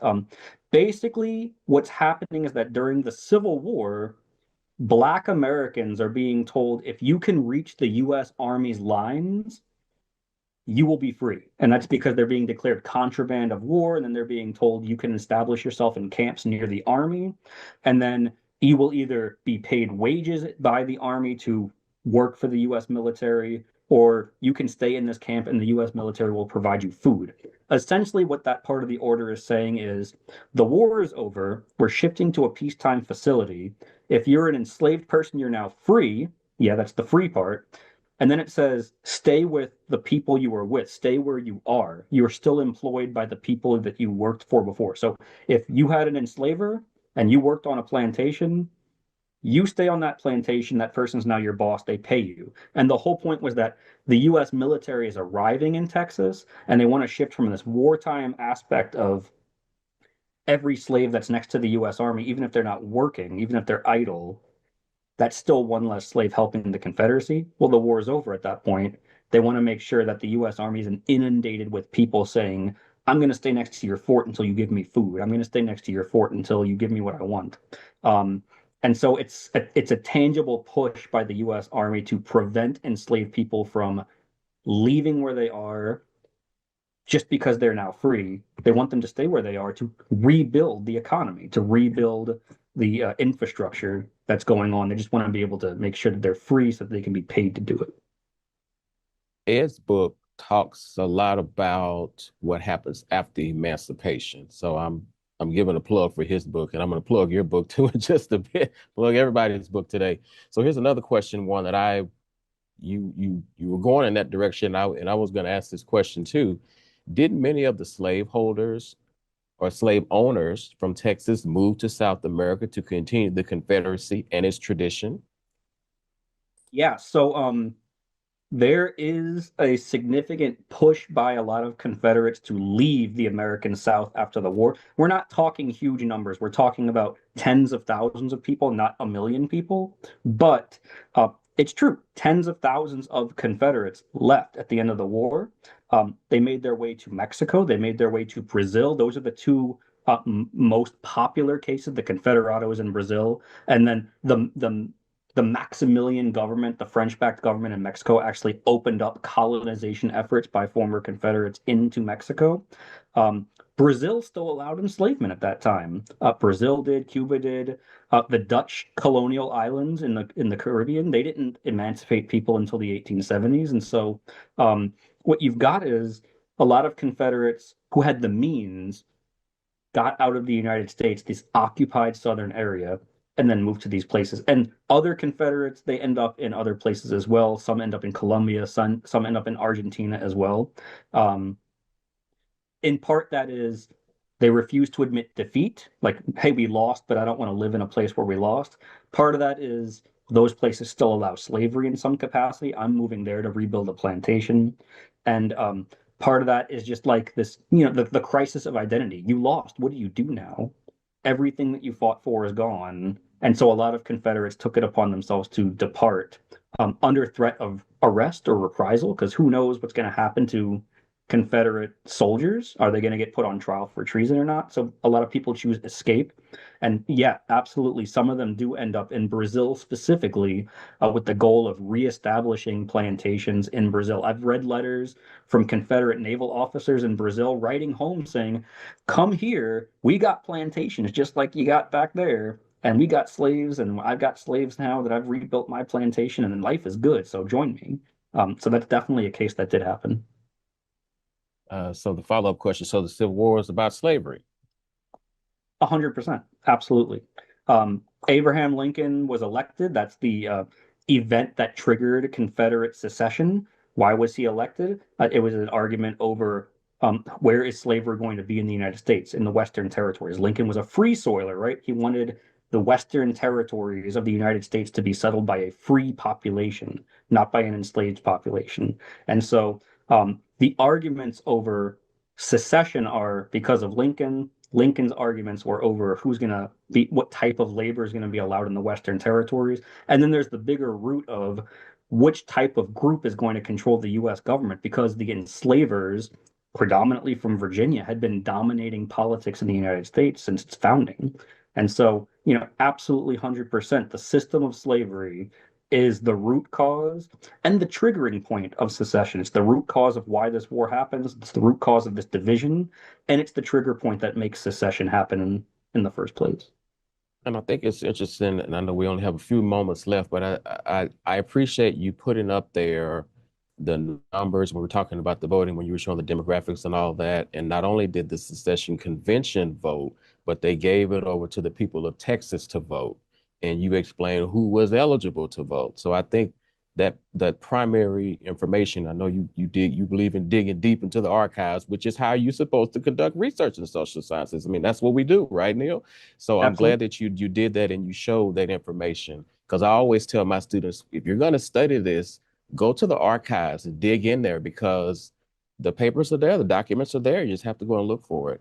And statistics can be a huge factor in helping people understand what you're talking about with numbers. I mean, when you say there were 2 free people of color in Galveston County, like, that's a big difference than, well, there were practically none. I mean, the number 2 is a huge oomph factor when you're talking about some of these specifics that helps people really sink home and realize what we're talking about. Correct. That's what we do in social science. All the information is there. Just got to go get it. 2 more quick things here. And this was a follow-up to what you mentioned earlier. And they said there were some in Belize, but most of them came back. There's a town in Brazil, Sao Paulo state, I think, where the descendants of Confederates still live. So that was just more of a comment. Yeah, so the folks who are descendants of Confederate migrants today, they call themselves in Brazil the Confederados, but in other places, very, very large part of people ended up coming back after pardons were issued, after amnesties were issued by the U.S. government in the late 1860s and early 1870s. And down in Brazil, they still had a annual celebration of some sort. I think that just stopped a few years ago. Okay, so one more, and this is let's see, the free slaves probably received more backlash due to now that the owners have to pay them. Can you talk about the treatment post-emancipation? And I know we're going to kind of get in that after the break, but would you like to comment on that? Yeah, I'll just do it on a very broad, general thing. But so, like post-Civil War, we see the issuance of these things called black codes across the American South. And essentially, these black codes are this concept of Southern governments that are reconstituted after the Civil War, that are run largely by the same white men who run the government before the war. They institute these laws and policies that essentially say, we need to make sure that former slaves who are now free have employment. Notice that there's a lot of talk about employment versus idleness in a lot of these things. Um, and so they forced free people to now have jobs, and then they forced them to have jobs in the skills that they knew, which was essentially agriculture. And then they passed rules that said you had to work on a farm. Well, the farm you ended up working on ended up most of the time being the plantation that you used to work on beforehand, and your boss is now the guy who used to own you. And all of a sudden, you have laws that say, well, you have to pay rent to that guy, but he pays you money at the end of the harvest, but you owe rent all year and you can't leave until you don't owe him any rent anymore. And now all of a sudden it becomes a symbol that traps people into what I tell my students is essentially a form of slavery light, through this indenturedness, through these black codes that get, and that's not a Texas specific, and that's a American South thing, to keep it broad so that after lunch we can dive into the specifics with other people talking about the conditions here in Texas more elaborately. So to kind of end it on this, Mhm. after emancipation, slavery was no longer, but it wasn't that everybody got to go off and live a rich life. It went from slavery to something else. Is that correct? Yeah, absolutely. There are restrictions put in place. There are rules and regulations. You may be free, but that doesn't mean you get to own property. You may be free, but that doesn't mean you get to vote. You may be free, but that doesn't mean you get to move. Um, and so, freedom does not equal equality. Just like all abolitionists who wanted slavery to be gone did not want full equality between people.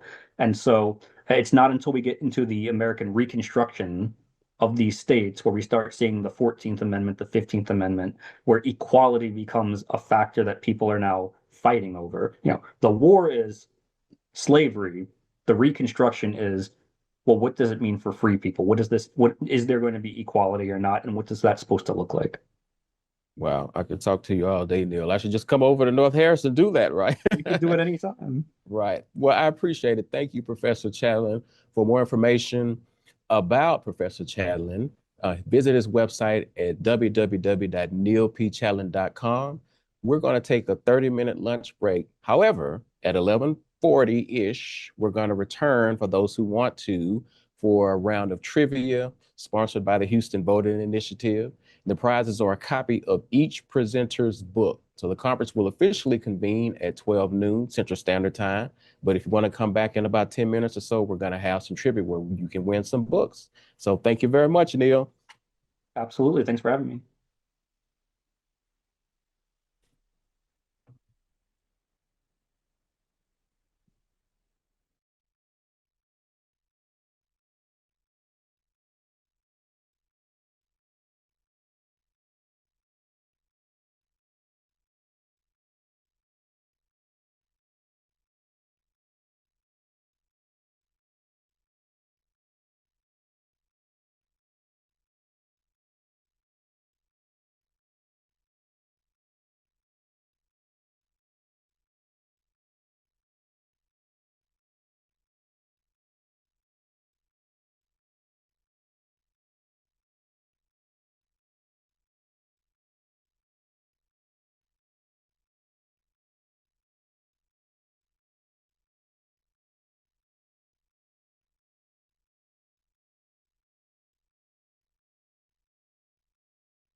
Okay, everyone, this is an experiment.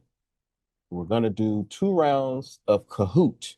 But the thing is, I can only have, I think, 40 people. So I'm gonna share this in just a moment. So we're gonna do 2 rounds. If you don't get in on the first round, you can get in on the second one. This is purely an experiment, so we're just gonna go with it.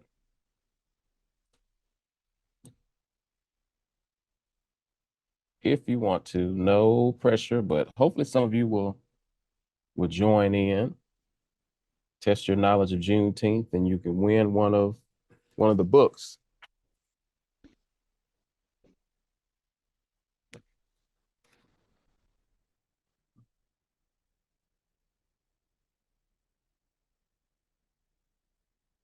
And then we're also gonna have a drawing since we only have 2 rounds of Kahoot, but I have several books sponsored by the Houston Voting Initiative.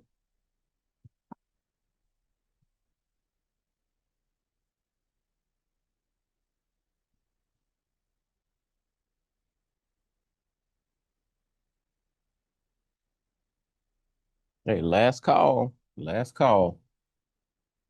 Give another 20 seconds.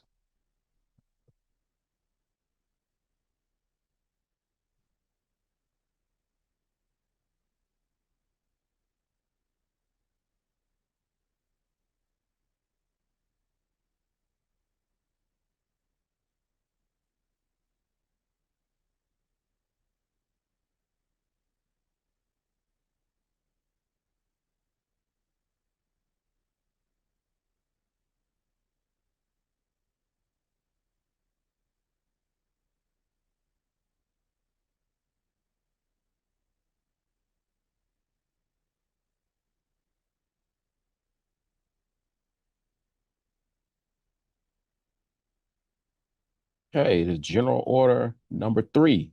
General order number 3. Good job. Caitlin is in the lead. I should have told you how to put your real names in here so that I know who won, but we'll figure it out. I tell you this is an experiment. We'll figure it out.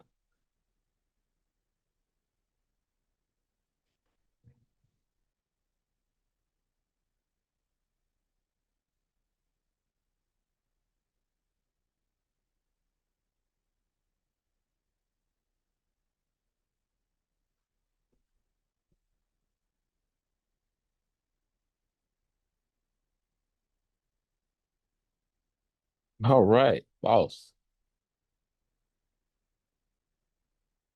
Nothing changed.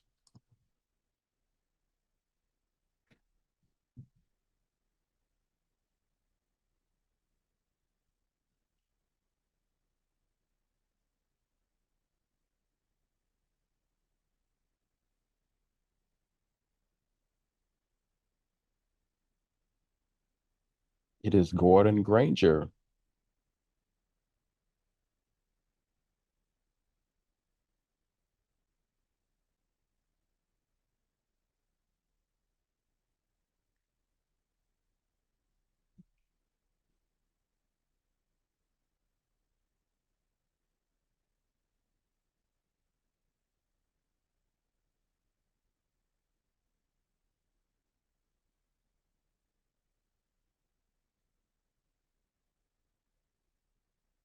2 years is correct. 2 years after the Emancipation Proclamation was issued.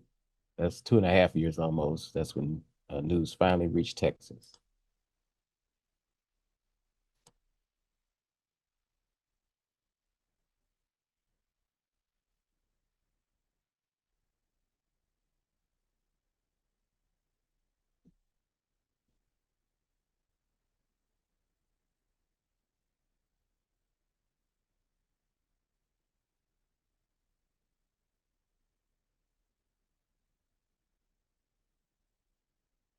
Hey, it is Texas. Texas. Al Edwards. Actually, Reverend Al Edwards. He was also a minister. He's the one who wrote the bill and allowed Juneteenth to become a state holiday in 1980.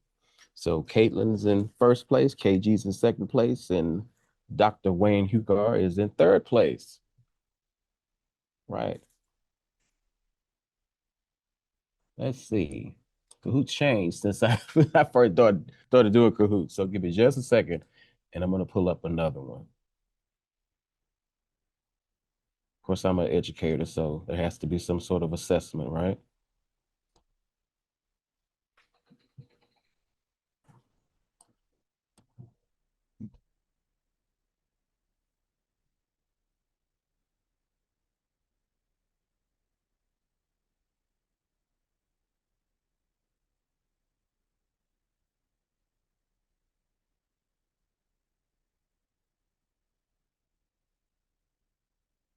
Okay.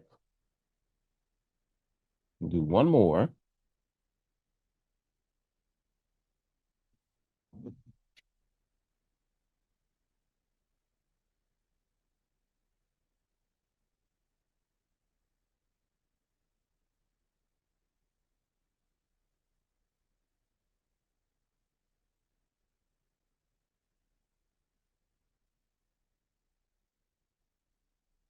Another 20 seconds. Well, I'll give you 30 seconds. Why not?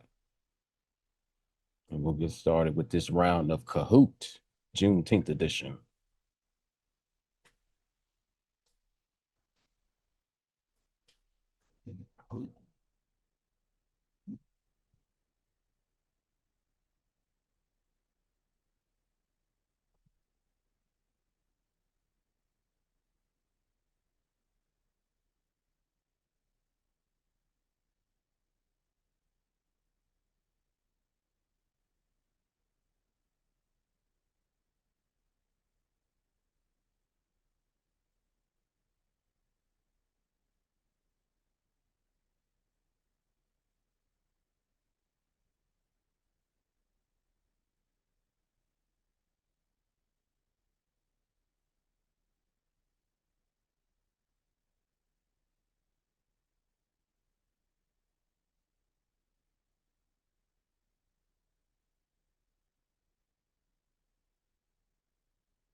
It is none other than Opal Lee. Opal Lee, and she just had a book to come out that's coming out very recently. So it's Opal Lee. Okay, next in first place.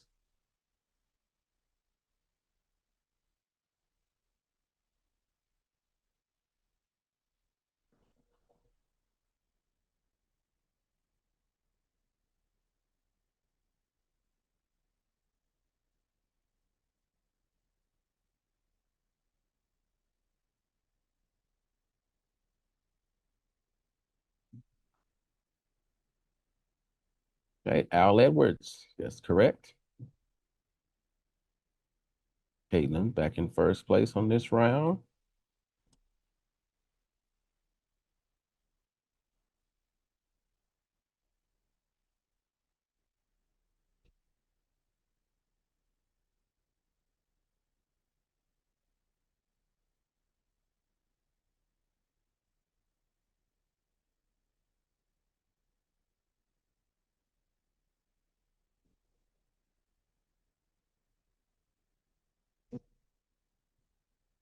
'Perfect. Red is the color to wear on Juneteenth. Red shirts, red drinks, red velvet cake, barbecue and red meat. It's red, red, red on Juneteenth.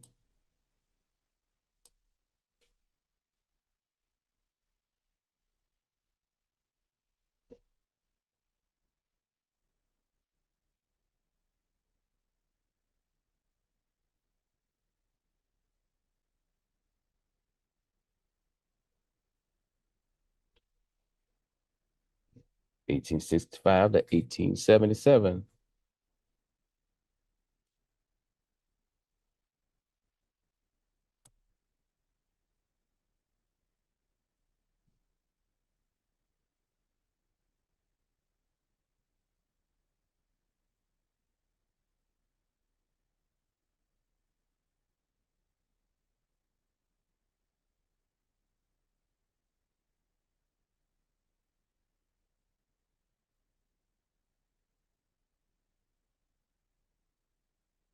Okay, about two estimated 250,000. So quarter of a million people estimated. Okay, and Juneteenth part two, Caitlin's in first place, followed by Kenneth, and then Christina B. Thanks for playing Kahoot Juneteenth edition. I'm gonna put the uh, QR code if you want to just enter the drawing. So we're going to be giving away a number of books. I need to ask the Houston Voter Initiative how many they're willing to give, but Ed Cotham's book, Neil's book, Justine Hill Edwards' book, and also Carl Monaghan's book. He's written several, so I have to ask him which one he most recommends, and I'll ask him that today. But you will be receiving these books, so we'll reach out to you there shortly. Thanks for playing, and we'll resume the conference in just a few minutes.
Good afternoon, Dr. Edwards.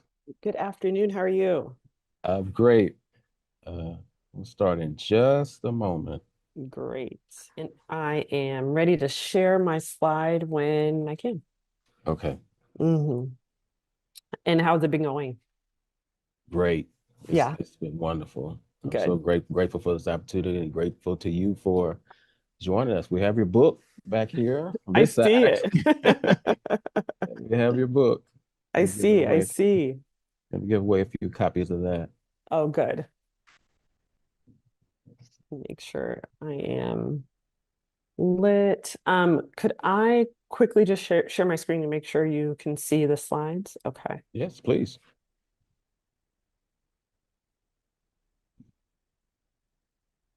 Okay. Is that good? Yes. Okay. Perfect. Great. Okay. I can stop sharing and we'll be all good.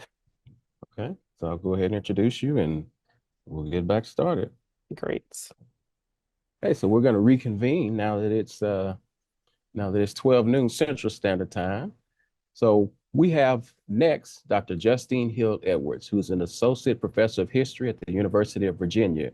She's the author of Savings and Trust, The Rise and Betrayal of the Freedmen's Bank, published in 2024 by W. W. Norton, and Unfree Markets, The Slaves Economy and the Rise of Capitalism in South Carolina, from Columbia University Press in 2021. A specialist in African American history, her research examines Black economic life in America. She has won several fellowships and awards, including an Andrew Carnegie Fellowship, and most recently, the 2025 Virginia Literary Award for Nonfiction, and the 2025 Frederick Douglass Book Prize. She received her PhD from Princeton University. Special thanks to W. W. Norton for supporting this session. Please welcome Dr. Justine Hill Edwards as he teaches us about the Freedmen's Bank and the unmaking of Reconstruction. Thank you, Dr. Edwards. Thank you so much for having me, and I am excited to be here virtually today and to share a little bit about the history of the Freedmen's Bank, especially in celebration of Juneteenth. So I'm going to share my screen. I hope you all can see it. So to begin, before I get into the details of the book and the history of the bank, I want you to think about banks in general, specifically your own relationship with banks. I'm imagining that the vast majority of us in this virtual room have a relationship with a financial institution. It might be a savings account or a checking account. Perhaps you have a credit card, a mortgage, or a car loan, or it might even be with a student loan servicer. Or maybe you are a frequent user of Venmo or Cash App. And I use the term relationship on purpose. And that's because ideally, relationships require trust and a fair amount of transparency. And most importantly, they require trust. And so I encourage you to think about your own interactions with banks, be it a large bank, a credit union, or a community bank. And I encourage you to consider how important trust is in the relationship between you and the financial institution with which you choose to engage. And so if you have ever visited the National Mall in Washington, D.C. and stood in front of the White House at 16th Street and Pennsylvania Avenue, you probably walked past the site where the central office of the Freedmen's Bank once stood. This is the picture that you see here, and this is of the bank's main office that opened in Washington, D.C. in December of 1871. Positioned adjacent to the White House in the Department of Treasury on Pennsylvania Avenue, in specifically the southeast corner of Lafayette Square, the bank's main office from December of 1871 to July 1874 was mere steps from the seats of executive and financial power during the period of Reconstruction. And if you look at this modern map, you can see exactly where the bank once stood. Today, its location is called the Treasury Annex, and it is located on the block where the U.S. Court of Appeals currently resides. And so on the facade of the Treasury Annex now stands two plaques that commemorate the history of the Freedmen's Bank. And this is what the inscription reads. On this site stood the principal office of the Freedmen's Savings and Trust Company, founded on March 3rd, 1865, to receive deposits from former slaves. Frederick Douglass served as its last president. The bank was closed on June 29th, 1874. The building was sold in 1882 and razed a few years later. And so these two plaques were placed on the Treasury Annex actually a decade ago, and so in 2016. And these four short lines are actually all that remains to publicly commemorate one of the most profound and one of the most tragic stories in the history of American finance. And so after reading and hearing the inscription, I hope you have a few questions. What was the Freedmen's Savings and Trust Company? Why did it receive deposits from former slaves? Why was Frederick Douglass its last president? Why did it close after only 9 years of operation? And importantly, you might ask, given its prominent location in proximity to the White House and the Department of Treasury, why was the history of the bank relegated to two plaques? And so this afternoon, and in my book, Savings and Trust, I answer these questions and I answer many more. And so the story of the Freedmen's Bank is as spectacular and hopeful as it was devastating and violent. And to understand not only the challenges that African Americans faced during the period of Reconstruction, we need to fully understand the history and greater impact of the Freedmen's Bank on economic lives of Black folks, especially freed people after the slow end of slavery in the United States. And that's not all. In the book, I argue that to understand the longer history of racial and economic inequality in America today, we need to contend with the history of the Freedmen's Bank during this important era of American history. And that, of course, is the history of Reconstruction. And so I invite you to consider with me how the bank's swift rise in 1865 and its dramatic fall in 1874 actually sowed the seeds of economic inequality at a critical moment in American history. And that was, again, the end of slavery and the freedom of millions of African Americans during the period of Reconstruction.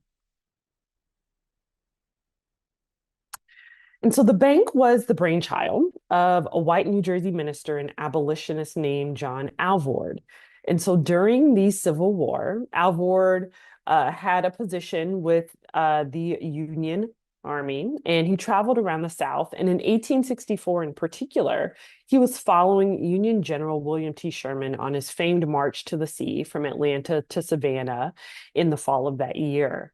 Alvord took the opportunity to speak to freed people about their goals for their lives out of slavery.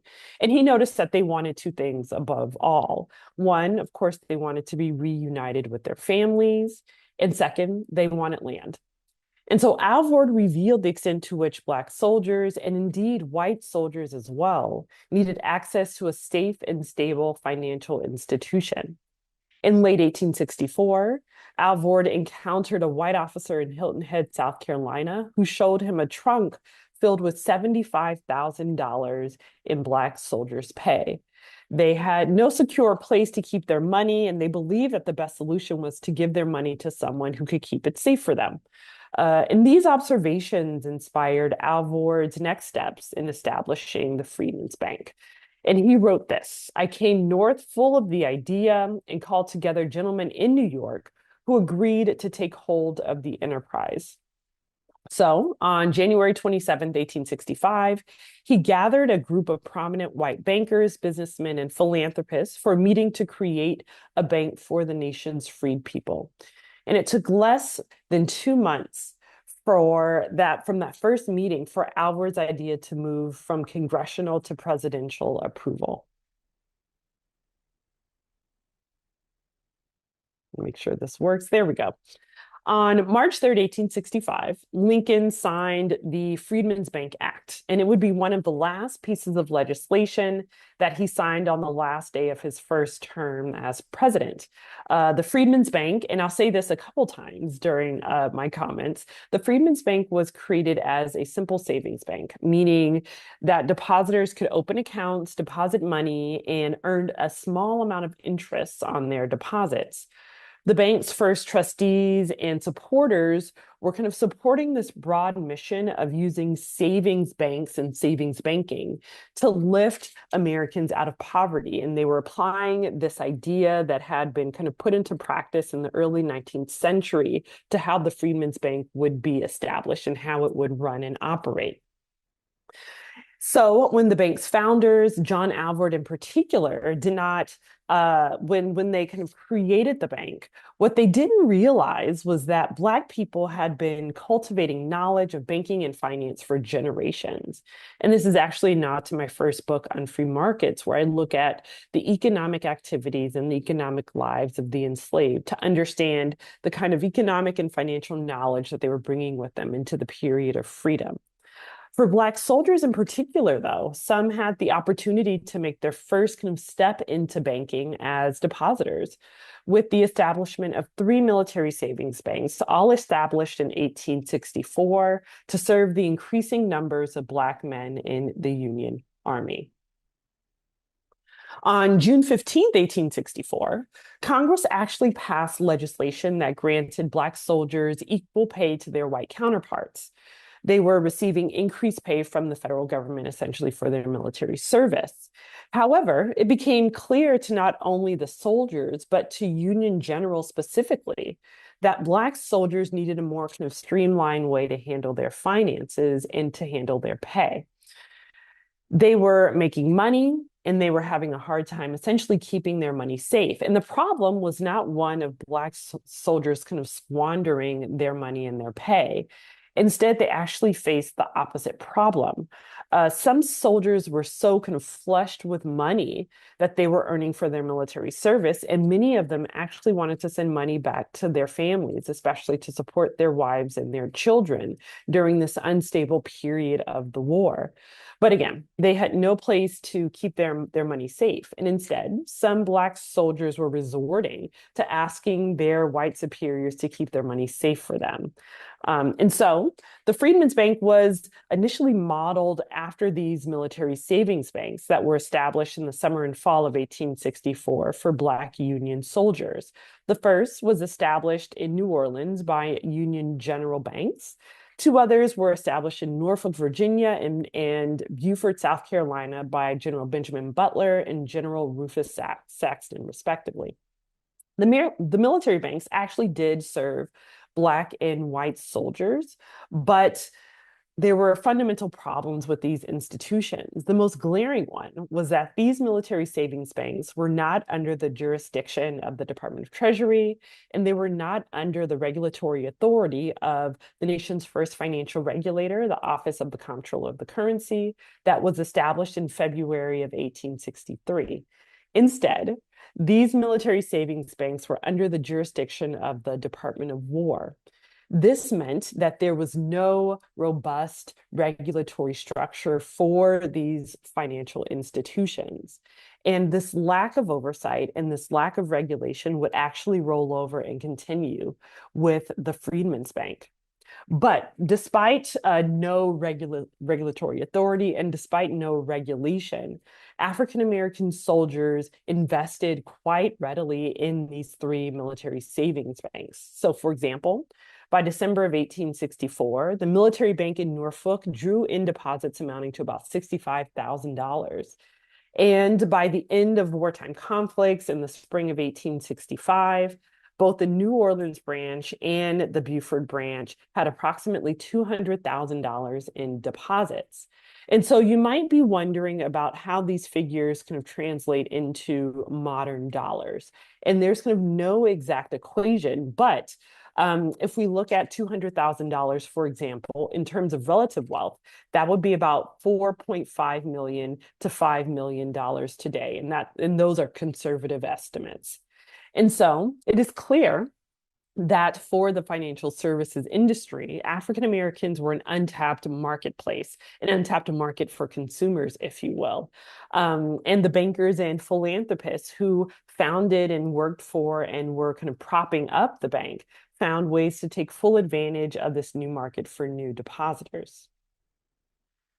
And so after the bank received its congressional charter in March of 1865, it grew steadily. Between June of 1865 and October of 1866, there were 19 branches. The first one being established in Norfolk, Virginia in June of 1865. There were branches in Alabama, in Savannah, in New Orleans, in Tallahassee, a handful in South Carolina. I can talk about the proposed Texas branches in a few minutes, but the bank quickly kind of had a visible footprint in cities with large African American populations. This is where the bank's white administrators were targeting their marketing and wanted to open bank branches to appeal to the most number of Black depositors. And so during the bank's first year, from March 1865 to March 1866, Black people had deposited over $300,000 into their bank accounts. By 1867, that number grew to over $1.6 million. By 1868, that number ballooned again to about $3.5 million. And by 1870, what you see here, depositors had placed $12.6 million into their bank accounts. And we can take a moment here to just think about how amazing these figures are and what they reveal to us. It tells us that African Americans recently emancipated from slavery were thinking about their financial futures in very critical ways. And they were using their investments in themselves and their investments in the bank to deposit millions of their hard-earned dollars into these accounts, some depositing their entire life savings into their Freedmen's Bank accounts. But if we look at one particular set of figures here, I think it'll put African Americans' investment in the bank in kind of a new light. We can look at 1868, for example. If we look at the total number of drafts for 1868, we have about almost $3.6 million, $3.582 million. And then if we looked at the next set of figures in the next column, we have the total amounts of drafts being $2.94 million. And if we look at the last column, we see that the balance due depositors was $638,299 by the fiscal year's end. So what does this mean? This means that depositors were putting hundreds of thousands of dollars into their bank accounts, letting their money sit for a few months, and then withdrawing. They were essentially using their accounts as checking accounts, not necessarily as savings accounts. They were putting money in their bank accounts for a specific period of time. They were adding to their accounts, and then after a few months, they were withdrawing. They were not keeping their money in their accounts for long periods of time, at least not long enough for the bank's investments to pay dividends. And these data actually shows that there was a fundamental misalignment, and I talk about this quite a bit in the book, between what the bank's founders and what the bank's white administrators and trustees wanted in terms of depositor behavior and what Black depositors themselves desired from their interactions with the bank. The trustees, of course, wanted depositors to keep their money in the bank for long enough for their deposits to accrue interest. At this time, according to the charter that Congress approved, the bank could invest about a third of depositors' money in kind of low-risk investment products, low-risk financial products. At this period of time, we're talking about government securities. They were not supposed to invest in highly speculative, high-risk investments. But what this means is that if depositors were not keeping their money in the bank for long enough, the bank's investments couldn't pay off. But on the flip side, depositors weren't concerned about this. Depositors wanted a safe and stable financial institution in which to deposit money, and then they would withdraw when they had enough money to buy what they really wanted. And what African Americans at this period of time really wanted was the ability to move closer to family, the ability to purchase land, to purchase livestock, to purchase tools to help them build new lives in freedom. They were not concerned with interest earned on the money that they put in their savings accounts. And this misalignment would evolve into being a larger problem in the 1870s as the bank's footprint continues to expand. But despite this misalignment, African Americans took their investments in the Freedmen's Bank seriously. They were embracing the privileges of full freedom through earning wages and through depositing, again, millions of dollars collectively in their bank accounts. The bank's customers were hoping that they could use the bank as a vehicle to provide them with a sense of security, especially at a time when they were seeking the stability that they hoped that they would find in freedom. After all, white bank administrators such as John Alvord were actually traveling around the South and were advertising in marketing campaigns and in these kind of traveling tours that they were doing throughout the South, saying that the bank had the full faith and credit of the federal government. And this was a lie, unfortunately, that African Americans had no reason not to believe, because much of this literature on the bank at this time was using this language of full faith and credit and using this language of trust to encourage African Americans to deposit increasingly millions of dollars more into their bank accounts collectively. So when a woman named Mrs. Ellen Baptiste Lubon walked into the bank's New Orleans branch on Monday, July 2nd, 1866, she surely believed that she was becoming a customer of a bank that had been touted as among the best institutions in the United States. This is language that some politicians were using in their public support of the bank. She may have been hearing about the new savings bank established in the heart of the city that opened in January of 1866, close to the French Quarter, a bank that had ties and connections to the successful military savings bank that was established there in 1864. And what you see before you is her depositor record. And I can talk a little bit about this in the Q&A, but if you are interested in genealogy, genealogists and scholars and historians are beginning to use Freedmen's Bank records more, because they are really a treasure trove of information about Black families in the 1860s and 1870s, because oftentimes we can begin to reconstruct Black familial structures at this period of time. But what you see here is her depositor record. And so she walks into the bank on July 2nd, 1866. She presented her information to the bank's only Black bank manager at this time. His name was C.S. Salvenet. And her experience there would have mirrored the experience of many of the bank's depositors. She was asked to open an account, asked the information that she wanted to provide on her depositor record. And what you see here is the information that she provided. Her name is Mrs. Ellen Baptiste Lubon, making sure to put the Mrs. here to signal that she is or was married. July 2nd, 1866. The name of her master, it says Free. And we can make a couple of deductions about that. Maybe she was free at the beginning of the war. Maybe she was enslaved at the beginning of the war, but did not want to mark this next period of her life based on an enslaved past. That is also possible. I was not able to find her within a list of free Black residents of New Orleans before slavery. And so it is possible that she was enslaved, but didn't want to connect herself to slavery in that way. She was married and she had two daughters, Marguerite and Mary Lubon. She was born in New Orleans. She lived on Burgundy Street and she was a laundress. Mrs. Ellen Baptiste Lubon represented an important population of depositors of the Freedmen's Bank.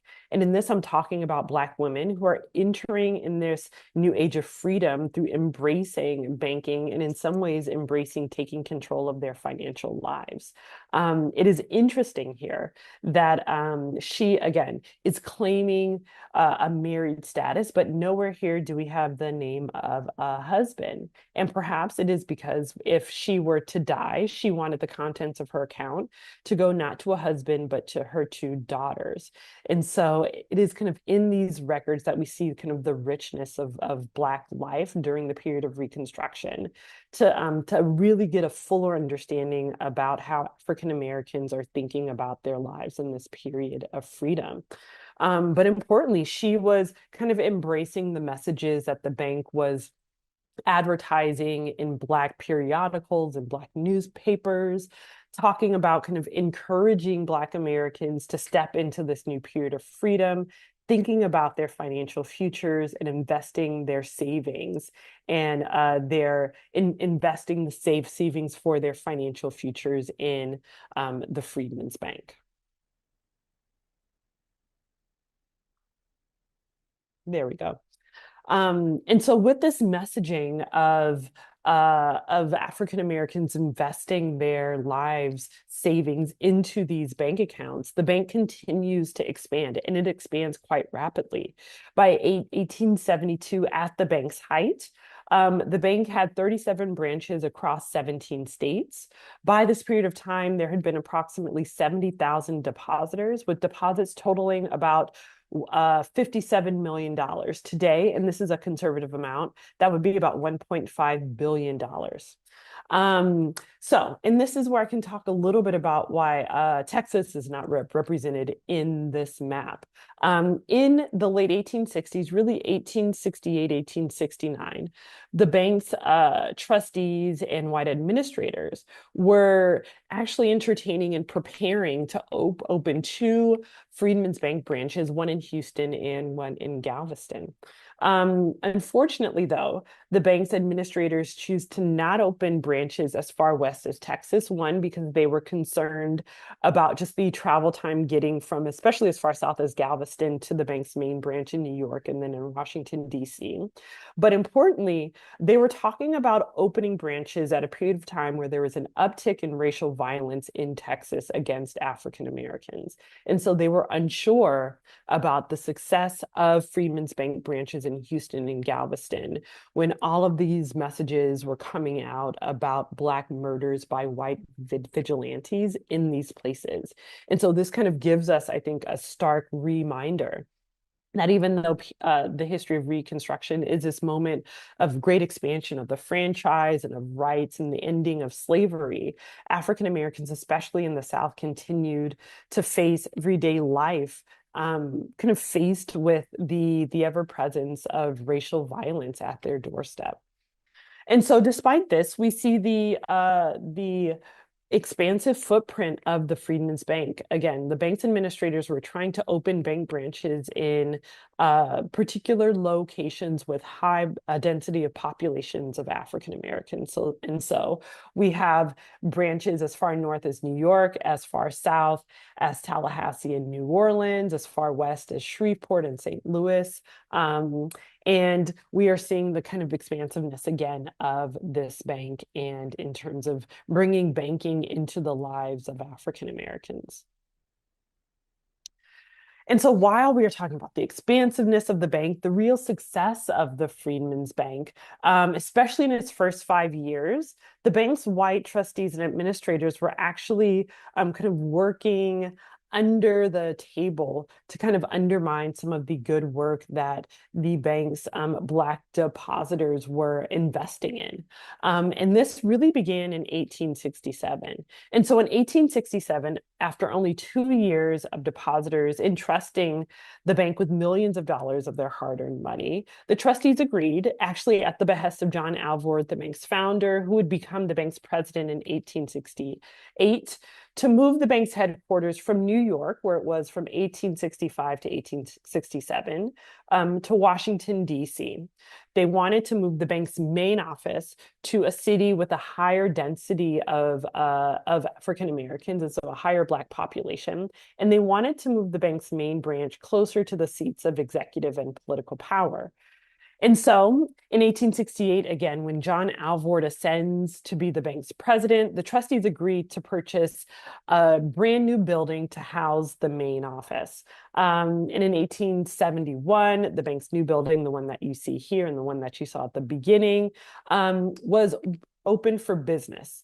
The bank's prime location, adjacent again to the White House and the Department of Treasury, put the political and economic goals of the bank's trustees, the white trustees, on public display. The bank's main office did not necessarily reflect the financial goals of Black depositors. And again, this kind of gets to the misalignment fundamentally at the bank's core. Frederick Douglass, for example, believed that the bank was one of the most costly but splendid buildings of the time and one of the most desirable and expensive sites in the nation's capital. And he walked in for the first time and noticed that the architects spared no expense. They indulged and invested in marble and black walnut, and they had beautiful leather upholstered furniture there for the bank's trustees. And what he would say is that the bank was putting its perceived financial success on public display. And the bank's building and the renovations cost a stunning $260,000 at the time, making it one of the most expensive buildings in Washington, D.C. in the 1870s. And so the trustees approved of moving the bank's main headquarters and really spending depositors' money on this opulent new building at an important time. This is when a famed banker and Freedmen's Bank trustee named Henry Cook began to embark on a mission to revive the bank's charter. And kind of encouraging and lobbying members of Congress to do so. So he joined the board in 1867. He goes on this campaign in 1869 and essentially gets a revision of the bank's charter in 1870. At this period of time, Henry Cook was the president of First National Bank, the Washington, D.C. branch of J. Cook and Company. Now, J. Cook and Company was the first and at this time the most valuable investment bank in the nation. Henry and his brother Jay Cook spent the years of the war cultivating political ties to members of the Lincoln administration, especially Treasury Secretary and later Chief Justice of the Supreme Court, Salmon P. Chase, and they became cozy even with President Lincoln himself. Henry Cook was known as the more politically astute of the Cook brothers, and he used his political relationships and really the political capital that he gained during the war to lobby members of Congress to approve of amending the bank's charter. And we are talking about a small group of historical actors, Republican bankers, politicians, government officials, Union generals, and abolitionists, all knew one another and were doing business with one another. The Cooks, for example, had become incredibly rich during the war because Lincoln entrusted them to raise funds to support the Union's war effort. They traveled across the Atlantic and raised about $1 billion to help with this war. And so in the process, they became incredibly wealthy, but they had gotten a lot of political capital from Republican members of Congress in the Lincoln administration. All of this is to say that when Congress approves of the bank's charter, essentially approving to allow the bank to not operate as a savings bank, but to invest in the more speculative side of financial services, which was loan making. The bank was on this trajectory of undermining the bank's fundamental goal of, again, serving the financial needs of African Americans. But this didn't happen in 1869 and 1870. It actually happened as early as 1867. So the bank was, again, a simple savings bank. It was not supposed to make loans. It was only supposed to receive deposits and offer depositors a small amount of interest. In 1867, the bank's trustees began lending themselves money, and they began to lend both themselves money and their business partners money. And the first time this happens is on April 19th, 1867. And this loan for $1,000, excuse me, goes to a man named D.L. Eaton. Eaton owns a construction company in Washington, D.C. He's actually hired by O.O. Howard to help build Howard University, and he receives this first illegal loan.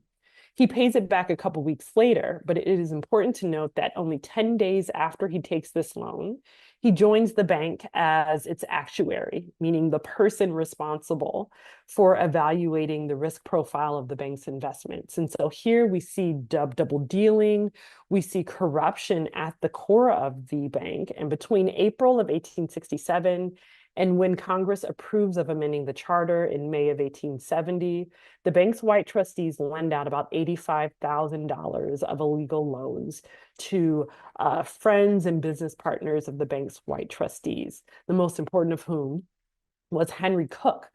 And so in 1870, when the bank is officially allowed to make legal loans, they go on a lending spree. And the person who gets one of the bank's biggest loans was none other than Henry Cook for at least $500,000. And so this gives us a sense of the sheer corruption at the heart of the bank, really stemming from the bank's white trustees, and they're seeking to tap into the millions of dollars of savings put into the bank by the bank's black depositors. Excuse me, this fell out. Yes, by the bank's black depositors. And so while the trustees were chipping away at the bank's benevolent foundations, we get to 1870, and we see a wave of celebrations, especially at the beginning of the year with the ratification of the 15th Amendment. It is at this period of time when African Americans kind of in higher numbers begin to open accounts for themselves and for their families.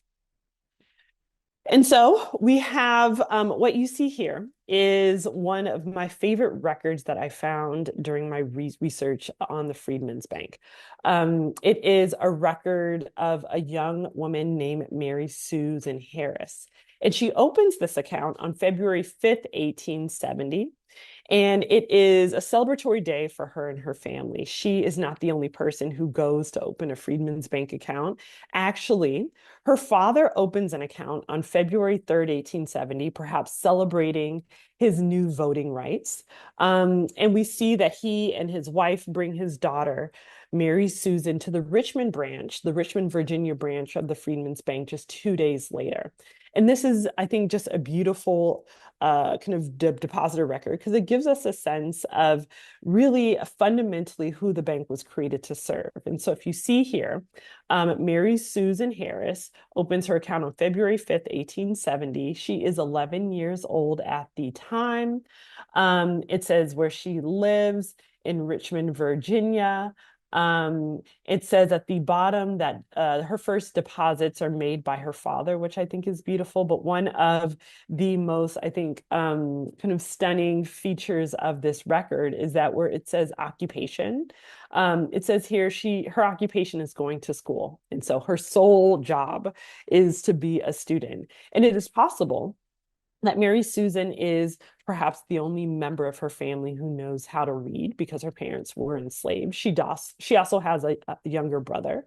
But this record kind of brings together so much of what the Freedmen's Bank at its kind of most perfect understanding is about: bringing Black families together, embracing literacy and financial literacy, kind of a reflection of Black families here.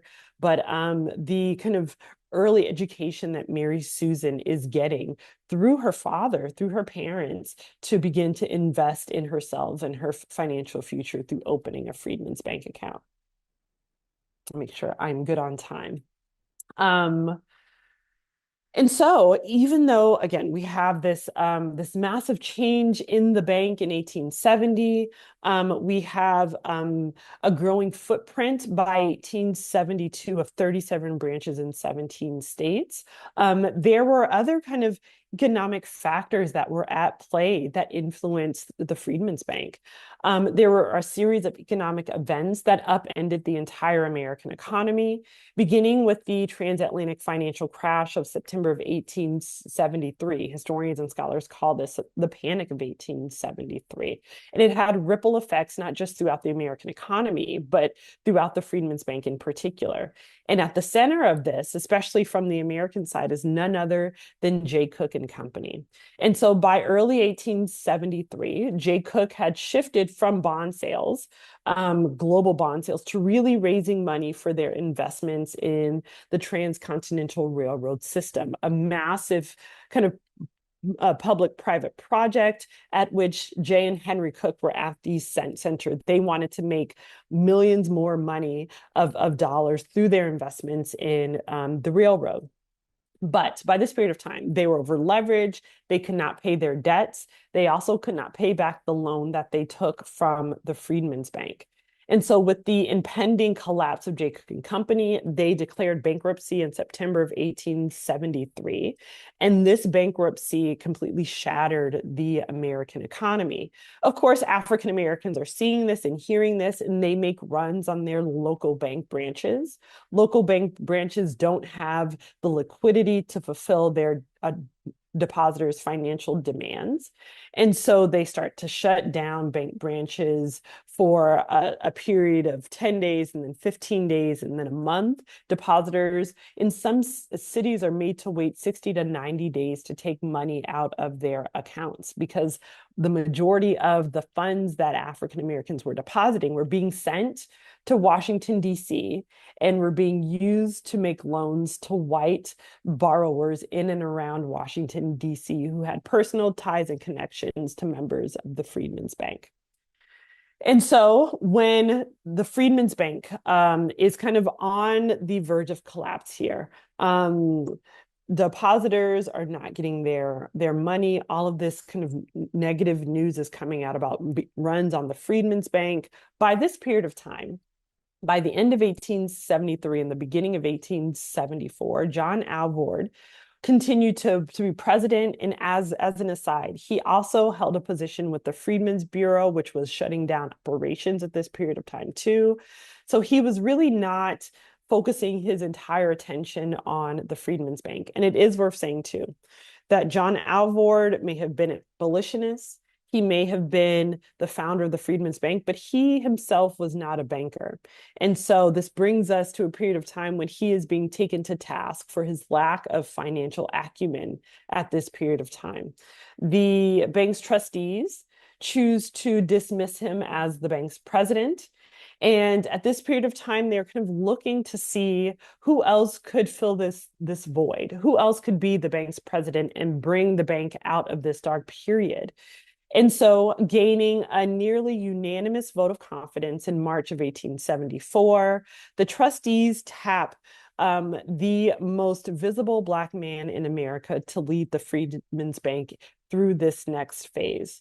And they elect Frederick Douglass at this period of time to be the next president of the Freedmen's Bank. So the trustees actually did persuade abolitionist and orator Frederick Douglass, who himself and his sons were depositors, to serve as the bank's president. They hoped that he could soften the blow of the bank's near insolvency. And this insolvency was being made more public as the press was starting to get news of increasing runs on the bank by depositors. And he actually did enter the position believing that he could right the ship, so to speak.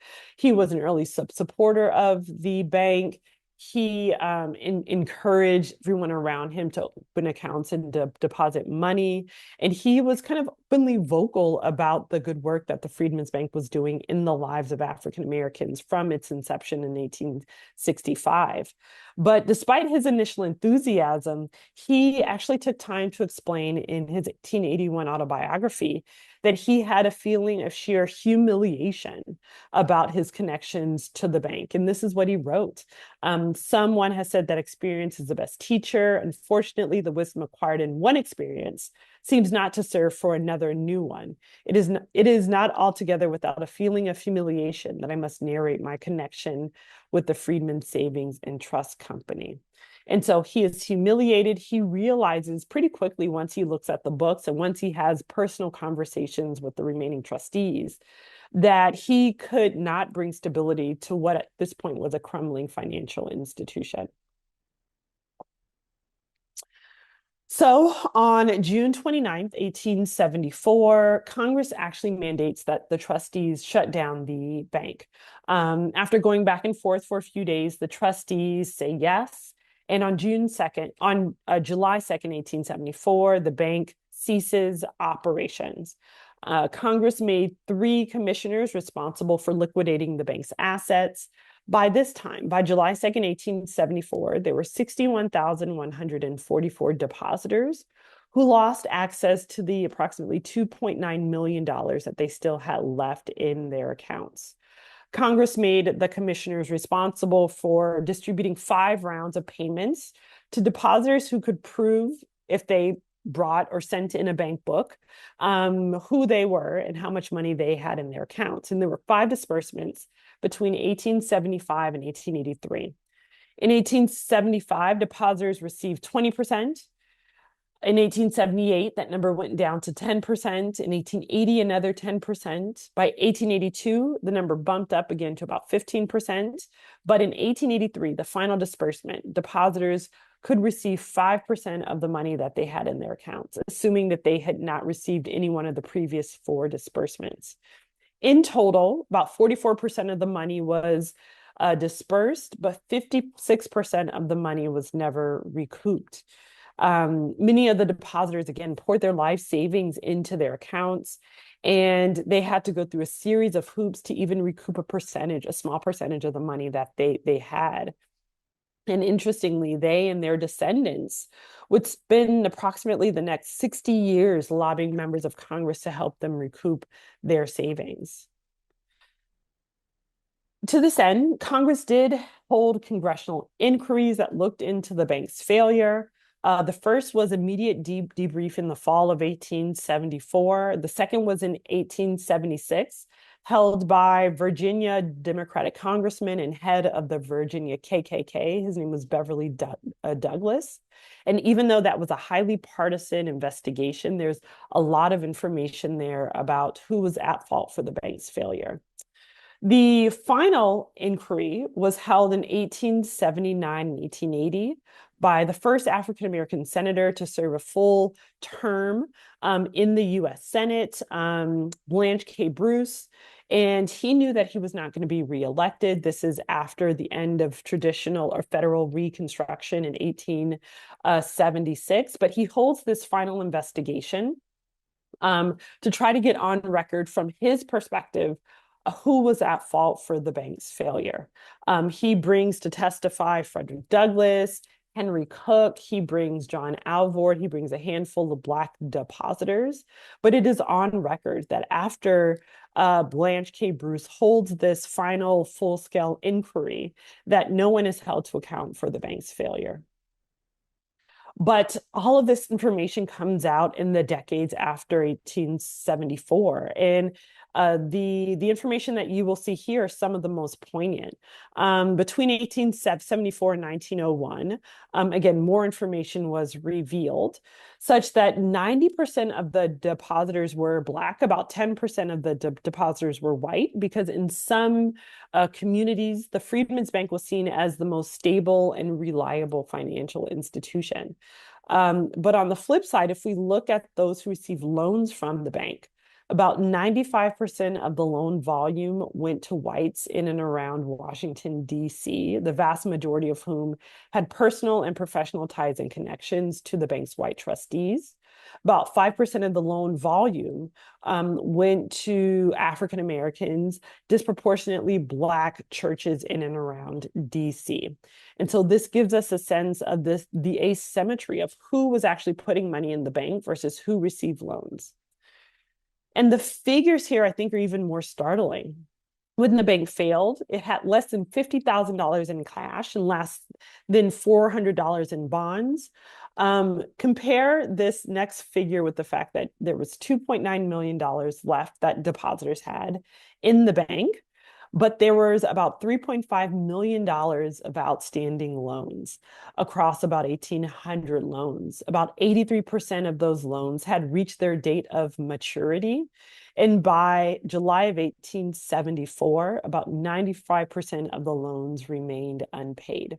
And so this suggests that borrowers, the vast majority of whom were white, decided not to repay back their debt obligations to the Freedmen's Bank, understanding that those loans were being funded by African Americans who had recently been emancipated from slavery. They had chosen to default on their debt obligations to not just the Freedmen's Bank, but to African Americans in particular. And so, as I mentioned, African Americans would continue to spend the next decades appealing to whomever they believe would hear their pleas to recoup money in their accounts and their families' accounts. And what you see here is a letter from October 15th on the right, October 15th, 1937, by a woman named Mrs. J.B. Metz.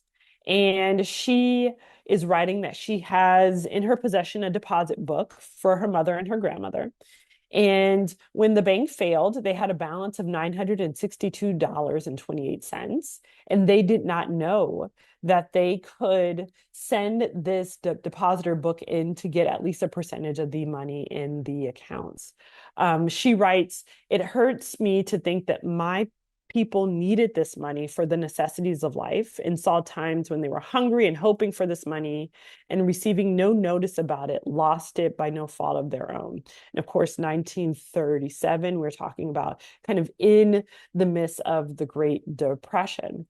Interestingly, she writes this to President Franklin D. Roosevelt, so she's appealing to the highest levels. The letter that you see on the left is the letter that she receives from the chief clerk of the OCC, saying that inquiries into the Freedmen's Bank failure were closed and finalized, and there are no further assets to be collected. And so this is just one of a treasure trove of these letters that descendants of the bank's depositors sent to presidents, sent to the OCC, sent to the Department of Treasury, to attorneys generals, begging for recompense and begging for essentially reparative justice. And so to end, the Freedmen's Bank failure had visible implications on Black communities across the nation. And the bank's demise influenced generations of African Americans' engagements with the financial services industry.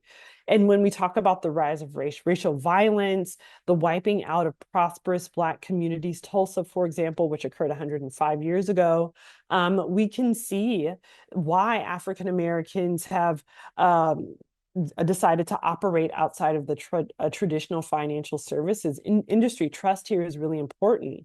At the same time, we see the expansion of Black-owned banks in places like Washington, D.C., in Richmond, Virginia, in predominantly Black cities throughout the nation to fulfill their own kind of community's needs. And so the bank's collapse would continue to have an indelible impact on Black communities, and it underscores kind of larger conversations about racial and economic inequality. I think especially a great message in celebration of Juneteenth. And I will just end with the words of Frederick Douglass, and then I'd be happy to take a few questions. To the freedmen was given the machinery of liberty, but there was denied to them the steam to keep it in motion. They were called citizens, but left subjects. They were called free, but left almost slaves. So thank you for your attention, and I look forward to any questions that you might have.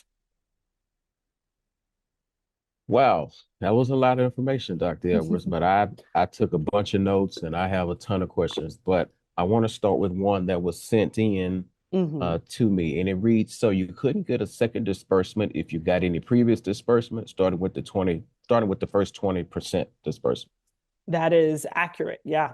The commissioners were mandated to only allow depositors to get one of the 5 disbursements. And that 20% was so high to encourage as many to prove that they had money in their accounts as possible. But there were several hurdles that depositors had to jump to get even 20% of the money in their accounts. The last photo that I showed was of a bank book, and this is kind of like an old school bank book that tracked deposits, that tracked interest payments, that tracked withdrawals.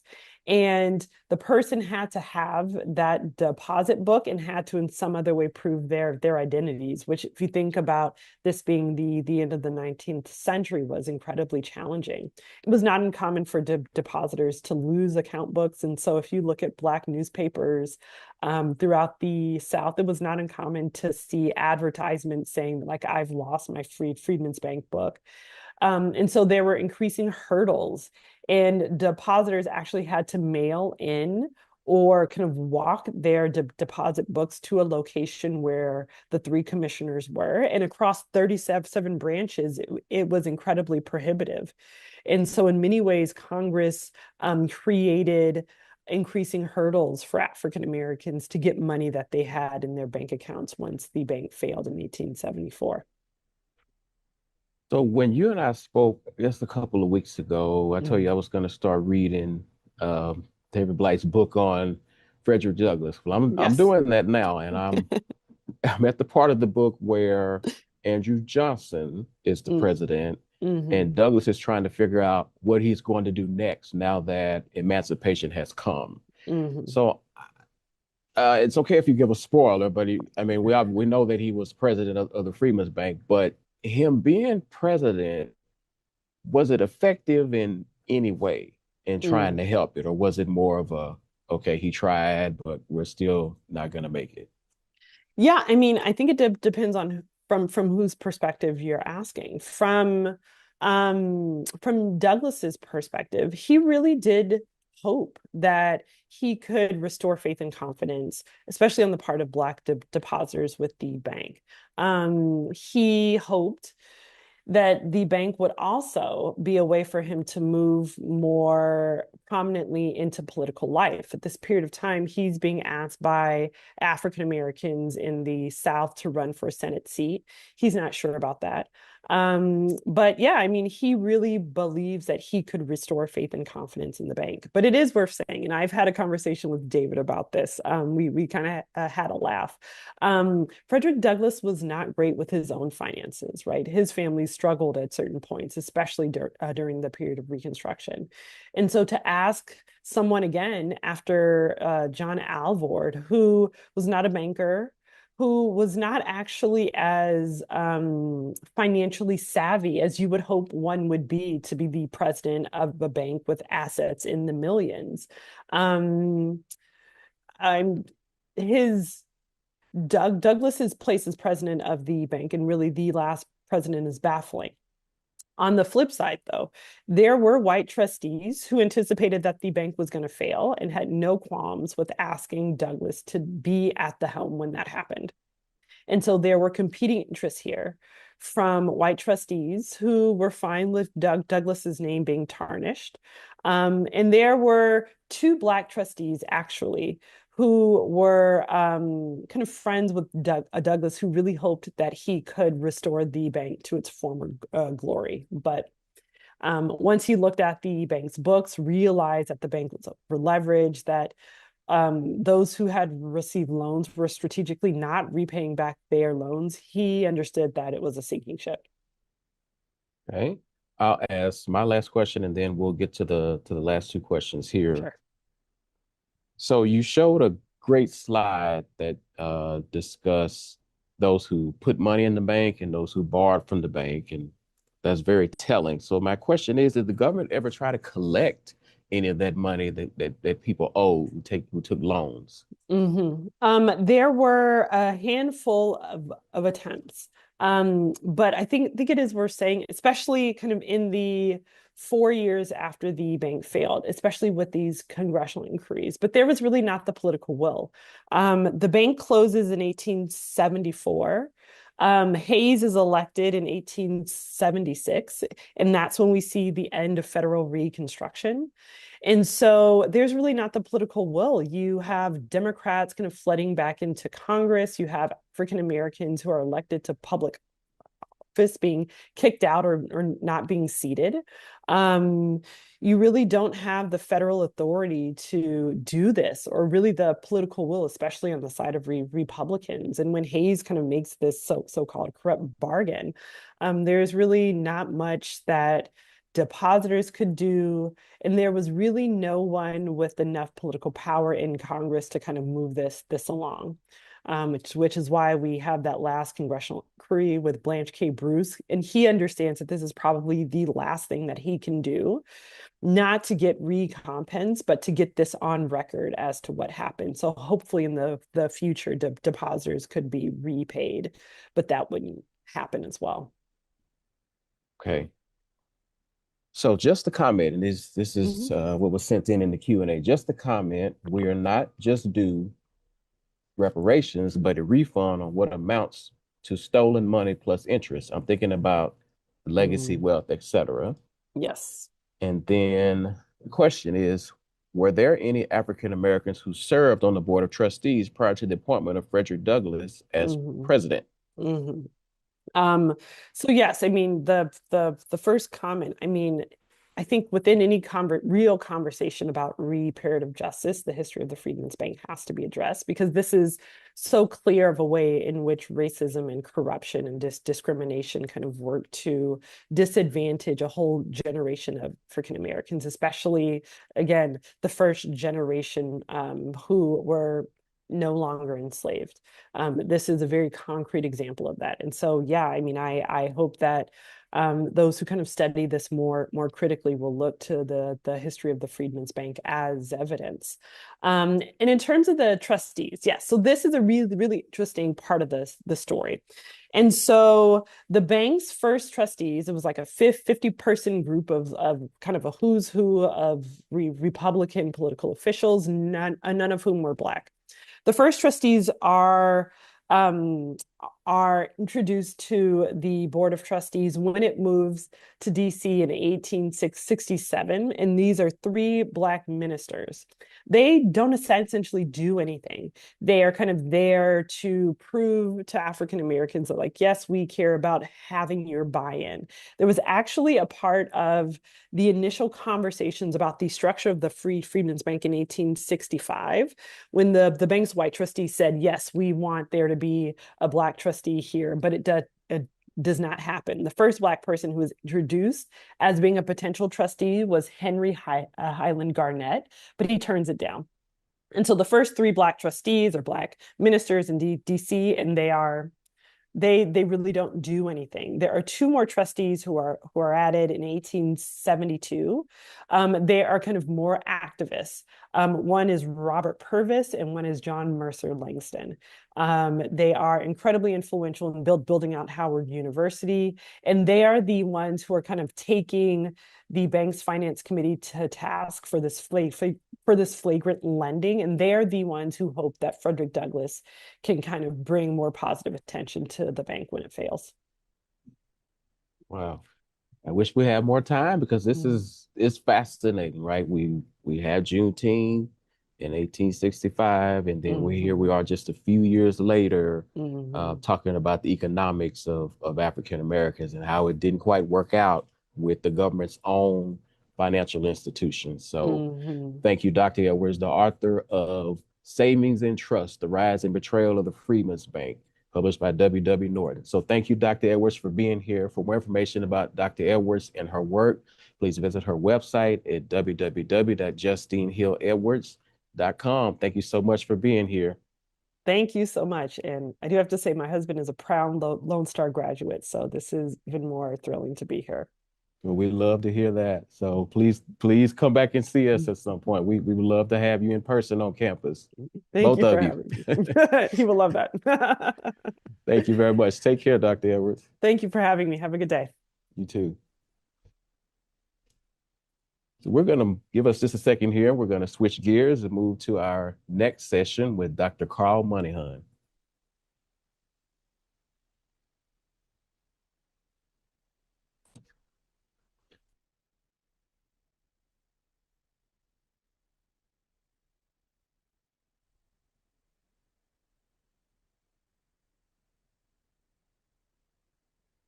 All right, Dr. Monaghan, you there? Are we connected? Yes, sir. I can hear you.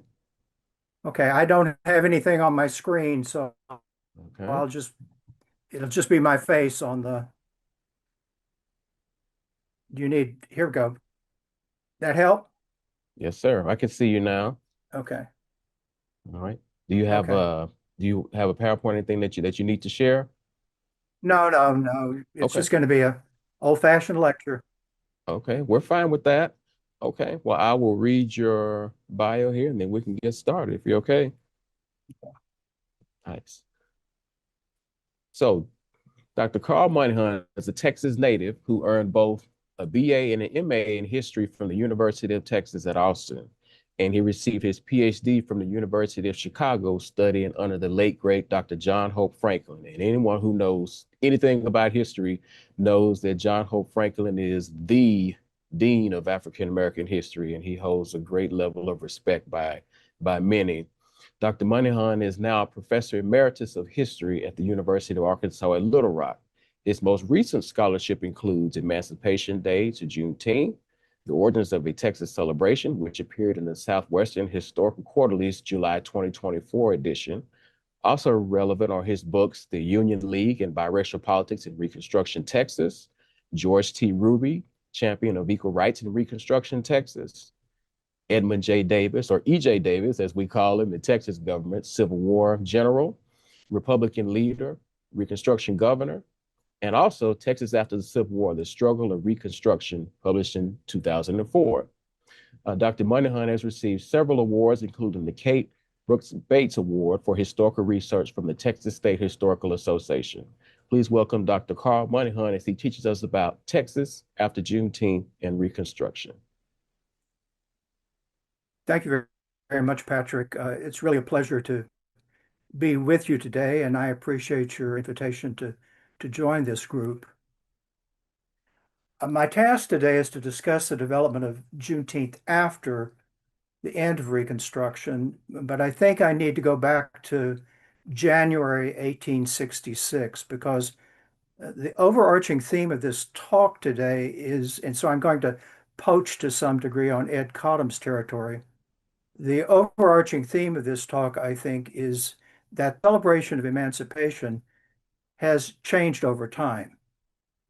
It has never been any one thing. As conditions have changed, it has been reinvented, and leading into the speaker after me, I suspect that it will continue to evolve over time. Now, I hope that this idea might spark some discussion at the end, and so I really would like to, leave maybe 15 to maybe even 20 minutes at the end of the presentation, because I think maybe all of this will raise some questions. Now, I also want to state up front that I will use the term Emancipation Day today rather than Juneteenth, since that was the name generally given to celebrations in Texas until the other term, Juneteenth, came into common usage. And that was not really until the 1890s. It may have been used earlier, but at least in terms of public evidence, it's really not until the 1890s that that term becomes very common. So to get into Ed's territory, let me begin with January 1st, 1866, when the first public celebration of emancipation was held in Texas, and it was held in Galveston. That event included several individual activities, each with slightly different meaning. Overall, however, I think that you can characterize the January 1st ceremonies as ones of remembrance, memorialization, and Thanksgiving. Now, January 1st in 1866 began with a procession, possibly as many as 1,000 freedmen and women marched up the Strand. Now, it wasn't a good day for a parade because it had a Texas norther had come in the night before. It had poured down rain, and so the streets were muddy back then. The men on that occasion marched up the middle of the street while the women went along the sidewalks. I think what is significant about that procession is that it marked the first time that we know of that Black Galvestonians asserted their right to take over public space. And when I say public space, I mean walk on the sidewalks. And they provided in doing that a clear statement of the freedom that had been secured. And I think that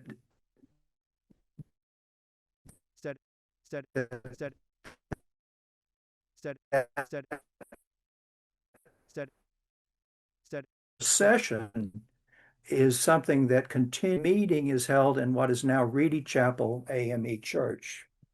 And I think you can best describe that particular meeting as a religious service, a service of thanksgiving for emancipation.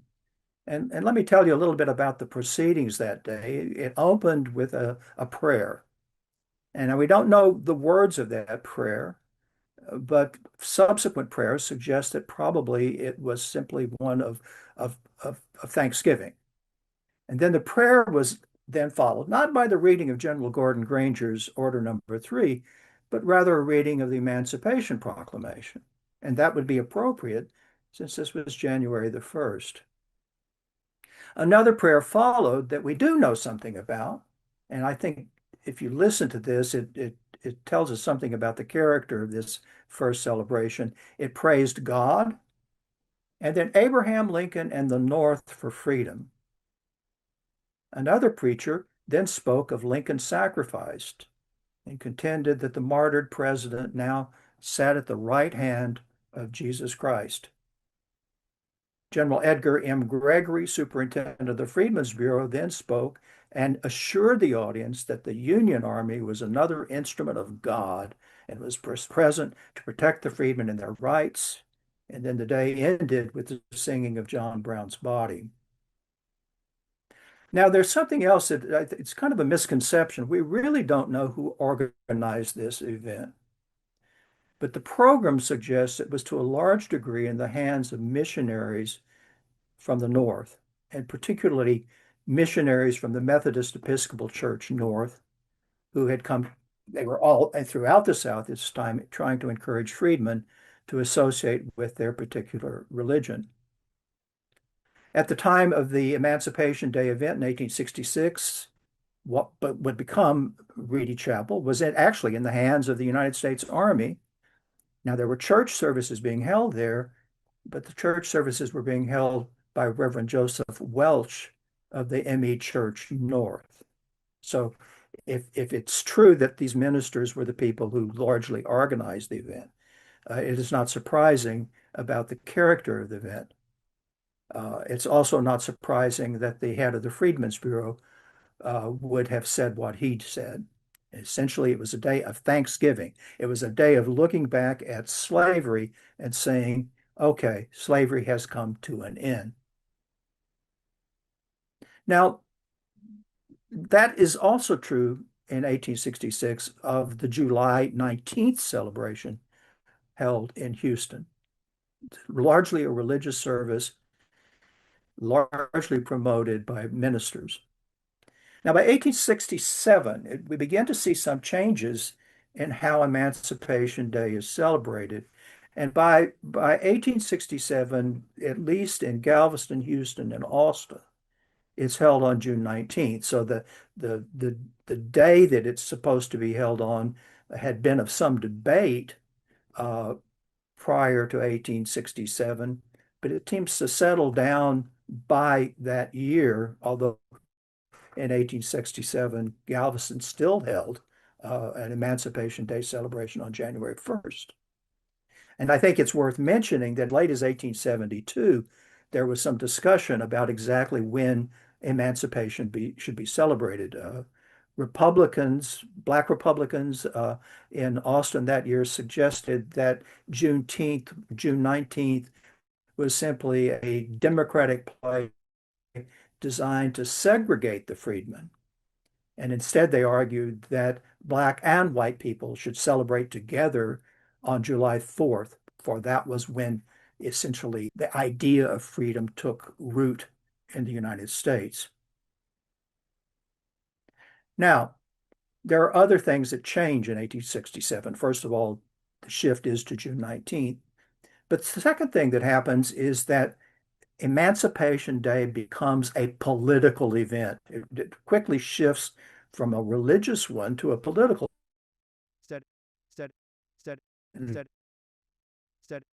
That's made possible by congressional intervention and Reconstruction. And it was at that time that states to write new constitutions, and the new constitutions were intended to be written by elected officials who were chosen by a new electorate, one that included enfranchised Black men.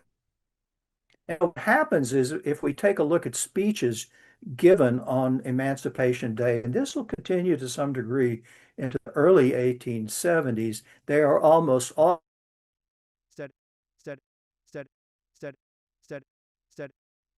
by aspiring Republican politicians. And their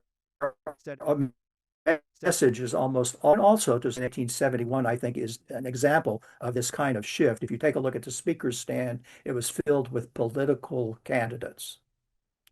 Now, something else had happened, and things had grown a little bit. The morning procession, which has become typical everywhere, began with a drum corps leading the group. The men were uniformed and marched in soldierly fashion, according to one of the local newspapers, although it's unclear exactly what those uniforms represented. They might have represented some of the new organizations that were developing within the Black community. It's noteworthy, and I think this kind of reflects the increasing politicizing of Black citizens, that that year only the men marched. Why did only the men march? They were making a statement. They were criticizing the United States government for not yet having given the franchise to women. I think further reflecting the shift in the character of the event was that the event was not held in a church this year. Instead, it was held in Galveston's McKinney's Grove. Exactly what the various men who spoke that day said, because as in the past, white newspapers offered really very little coverage of what was going on. They tended to note that it happened, but they didn't ever give any real details. What was noteworthy, however, is that while a preacher offered an opening prayer, the clergy had been almost totally replaced by those politicians. Black State Senator George T. Ruby and Justice Johnson Reed, say, for example, were foremost of the men who appeared that day. Now, I think it's also noteworthy that there was still some question about when Emancipation Day should be held in 1871, because in 1871, the morning dawned a very hot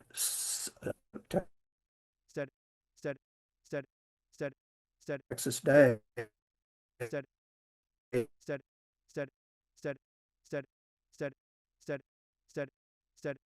I'll get out of Ed Cottom's territory here. All this brings me finally to the post-Reconstruction era. And by the early 1870s, the observance of Emancipation Day had begun to change again. And several things had happened. And let me list them first, and then we'll go into them in some detail. First of all, observances expanded into smaller communities in the state. Up until the early 1870s, almost everything was either held in Houston, Galveston, Austin, or in some cases, San Antonio. That's the first thing. The second thing is we see new people, I guess, backing the event. Third, I think the purpose of Emancipation Day celebrations began to change. Where up to this point, they had tended to memorialize emancipation or to serve as rallies for politicians. Through the 1870s, they increasingly became a celebration of freedom of what Black communities had accomplished. In addition, I may make the point, they also steadily grew in size, particularly in the larger communities. Now, first of all, why did they spread across the state? Why did they go into smaller communities?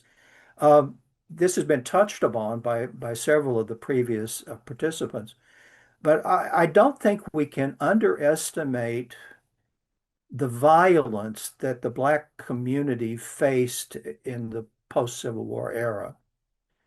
Now, an awful lot of it was individual violence. A lot of it was connected to economics, particularly landowners and tenant farmers. Some of it would become political, particularly in 1867, 1868. It would have been very, very difficult for a Black procession to take place in a small town in Texas in 1867, 1868. It would have been a challenge. But in 1870, Governor Edmund J. Davis takes office, and he creates a state police force and a state militia. And even though they gain a horrible reputation in the post-Reconstruction era by Democratic counter-revolutionists, I guess you could call them in some ways, they did a very good job of suppressing violence. And so while violence will continue through the century and then blow up again in the 1890s, to a considerable degree, safety was now achieved for these local Black communities. So public displays by Black men and women could take place. and they would be tolerated if not fully accepted. I have often wondered how the white population of Brenham, Texas reacted at midnight on June 19th, 1878, when the Black community greeted the new day by the firing of pistols and rifles in the air. And then they greeted this first break of dawn with the firing of anvils. I've never heard an anvil fired, but it's supposed to sound something like a cannon shot. Here was a Black population openly expressing its existence, and its existence with weapons. The second point I wanted to make was that the people who become more important in sponsoring and backing and organizing Emancipation Day celebrations change. By the 1870s, even in smaller towns in Texas, we began to see the emergence of a relatively, and I use the term relatively, well-off Black middle or even upper class group. That includes men and women who own businesses. That means merchants, blacksmiths, people who own grocery stores, barbershops, saloons. There were also larger numbers of self-employed individuals, plasterers, painters, carpenters, shoemakers, and draymen. Women even established themselves as a part of this middling sort, if you will, as seamstresses. I suspect maybe some as laundresses who actually ran a laundry and used other workers to actually do the laundry. Preachers and teachers already there also fit within this group. And as the 1870s move on, they will be joined by Black doctors and lawyers. And this group, I think, sees Emancipation Day in a very different way than those immediately following the war. They see it as a day of asserting their own accomplishments. You can see these people participating in the organizing committees and who spoke at the meetings. You can also see their presence in the presence of a variety of benevolent, religious, and labor organizations that participate in the day's events. Just to give you an example of these organizations, in 1875, the procession included members of the Sons of Jerusalem, the United Brothers of Friendship, the Union Guiding Star Association, the U.S. Grant Association, and the Draymen's Association. Now, the women also marched or rode in carriages. They represented more, I guess, religious-oriented groups such as the United Sisters of Friendship, United Branch Association, Daughters of Rebecca, and the Daughters of Zion. Now, with this shift, we see, I think, a change in how the day's events proceeded. The day became one of looking to that day or forward rather than looking backward. And there's something else begins to happen too. It increasingly became a day for entertainment as much as for this celebration of the present. We see in speeches almost a complete abandonment of the religious political approach. In fact, as early as 1874 in Galveston, politician Richard Nelson told the crowd he refused to dwell on the past. Instead, he wanted to talk about what freedom had made possible for Black Texans and how it had ushered in, and these are his words, the most glorious era in our political history. In 1876, the pastor of Galveston's AME church devoted his message not to the past. I don't even know that he said a prayer, but he recommended habits of industry so that the race could move forward. 2 years later, the Galveston News marveled that not a word of politics had been spoken in that year's events. This shift to the present persisted into the 20th century, with speakers often talking more about the challenges of the present. Say, for example, in the late 1870s, they talked about whether Black Texans should join the Exoduster movement, in which many Black farmers elsewhere in the South were moving to Kansas.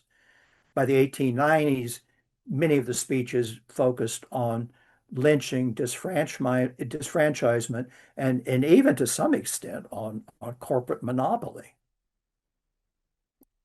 Second, and I think this kind of leads to the entertainments, there was an emphasis on showing exactly in the Emancipation Day celebration how up-to-date life in each individual community had become. It was used to demonstrate local success. Often there were presentations on this kind of success. But I think the big thing that happens is we begin to see, if you will, these entertainments. It becomes more of a celebration than a memorialization. Just to give you an example, this is San Antonio in 1896, and I know I'm jumping forward here, but I think it tells you kind of the extent to which this focus on entertainment had begun to develop. In 1896 in San Antonio, the Emancipation Day celebration lasted for 3 days. On the first day, participants paraded through the streets of the city. They marched to a streetcar stop where they then took the cars to Riverside Park. And on the afternoon of that day, instead of speeches, some speeches, but not many, there was a baseball game, sack and tub races, and singing. The next day, there were other competitions. There was prize skating, bicycle races, a music contest, and a speaking contest. And then finally, on the Sunday that ended the celebration, there was a model Sunday school and a prayer meeting on the last day. Throughout, though, I mean, some of those are kind of focused. There was a balloon ascension, a parachute jump, and a fat man's race. It is noteworthy that at least in the coverage by white newspapers, there is no indication that much attention was paid to emancipation itself. And to show you how extravagant, again, these events began to become, in 1919, when Dallas presented its Emancipation Day celebration, they staged a World War I battle with artillery and tanks. And Dallas seems to have kind of took the lead in all this. In the 1930s, one of the celebrations brought in bands and entertainers from New York City, including Bojangles and the Lucky Millinder Orchestra, which generally played at the Cotton Club.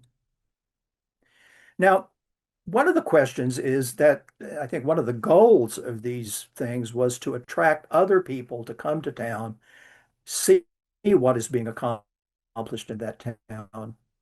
And so beginning in the late 1870s, they really went out of their way to get railroads to provide special rates to come to Galveston or to come to Houston. If you take a look at what they said the surrounding communities wanted, many of the locals said, well, what we're providing are, quote, up-to-date events. The competition became rough enough among various towns that in 1871, the town of Harrisburg, just outside of Houston, delayed their celebration from June 19th because they didn't want to attract, didn't want people going off to Houston for the celebration. Instead, what they wanted them was from Houston to come to Harrisburg.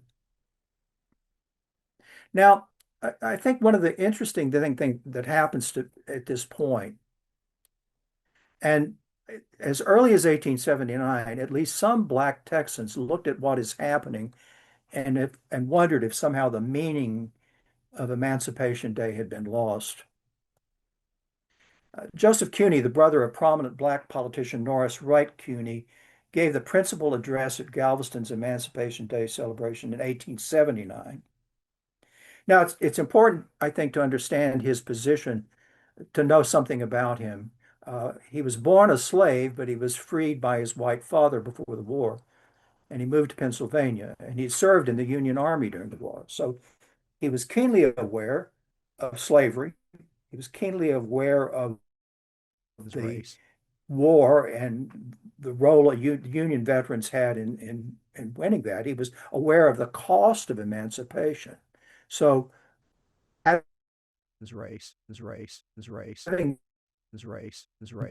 just a party was with listeners to remember where they had come from implying that freedom had not been a given and had been hard won. Rather than time for celebration, he saw Juneteenth as a day to pause, review the past, gather wisdom. It should not, he said, quote, be an event with extravagant and unreasonable indulgences. It should not be a holiday for much wine and beer drinking and purely sensual indulgences. Now, CUNY was not the only one to worry about what some considered to be the commercialization of the holiday.